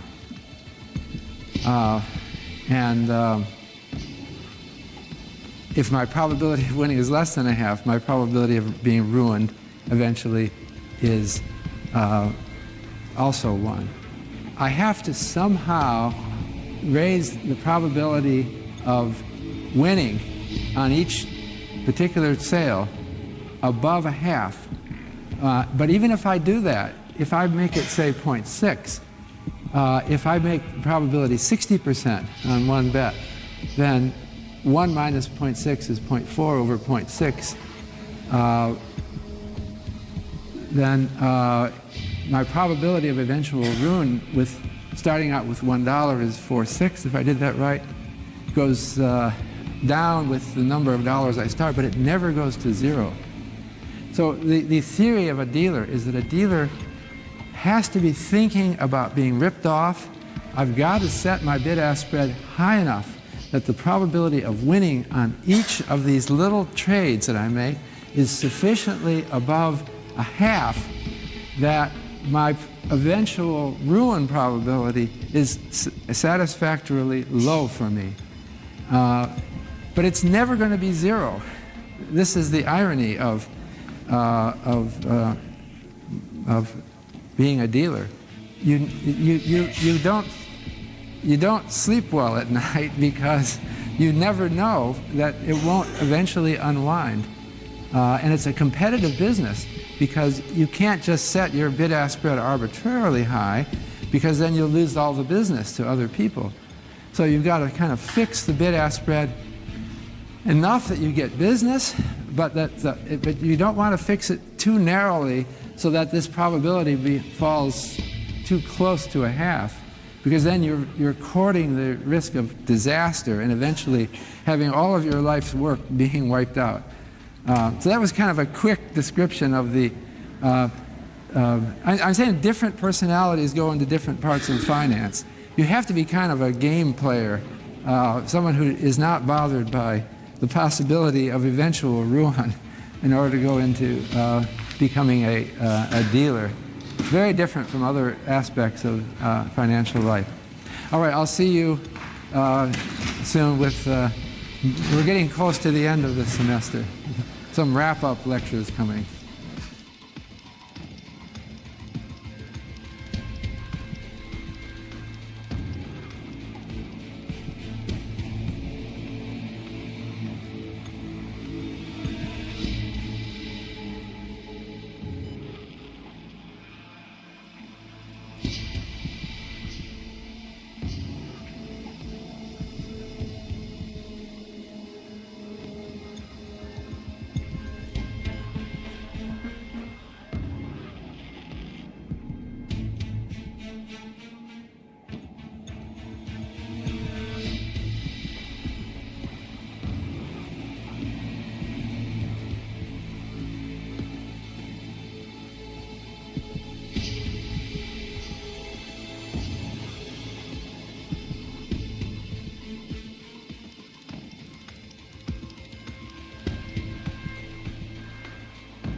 Dominique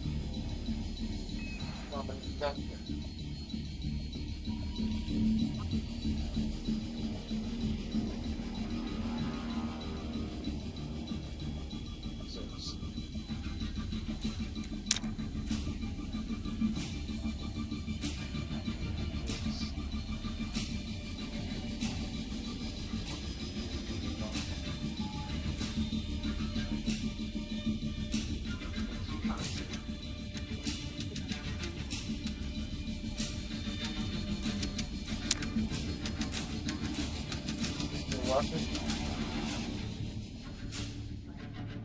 Oh, yeah, what is it, a black screen?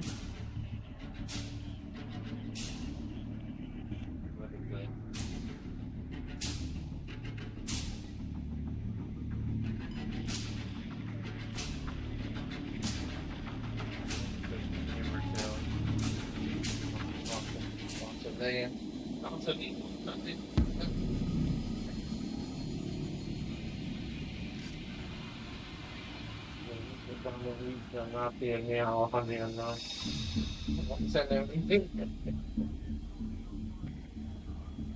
Nigga got a nigger name. Yes, I need that. Somebody just check out that much.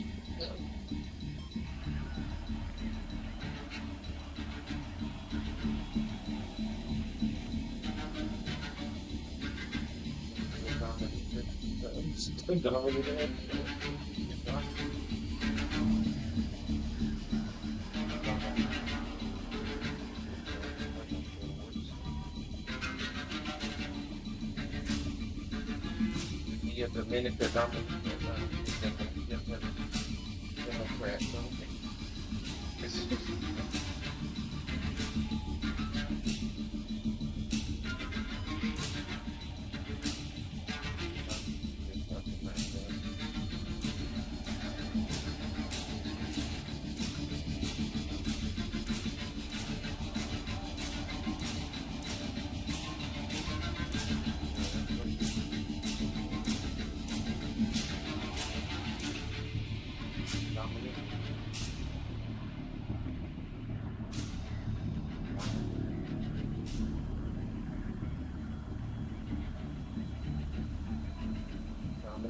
Somebody else don't think.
que digo, ese cuerpo.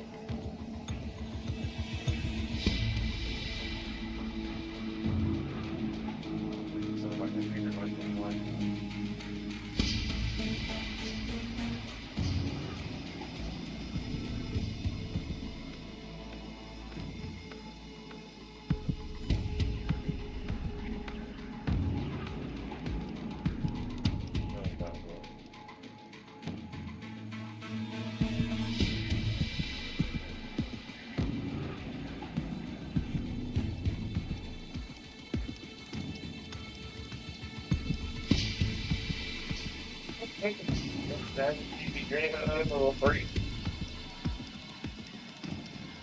Wasn't even about that one.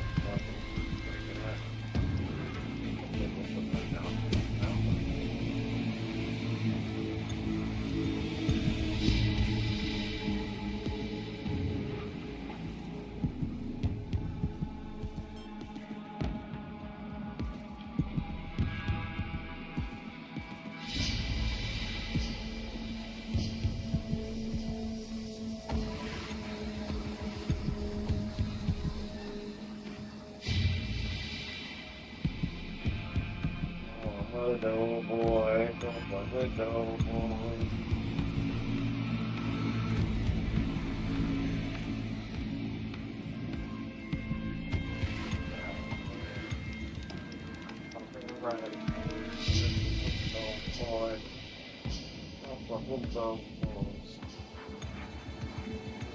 I'm going, boy. She's gonna get me going.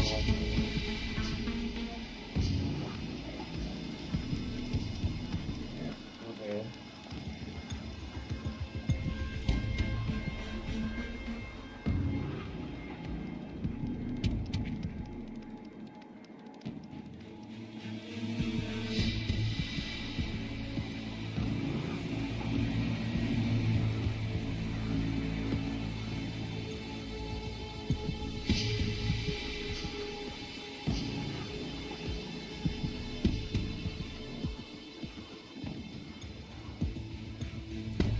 The bootleg one hand, but all your virus.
Oh, Lord. All I'm trying to get for it.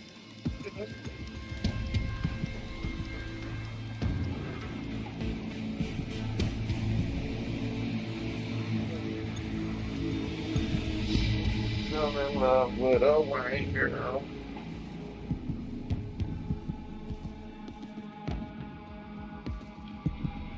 Trip to Puerto Rico. Look, what the hell? That shit do not come with Chico.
thinking about that shit.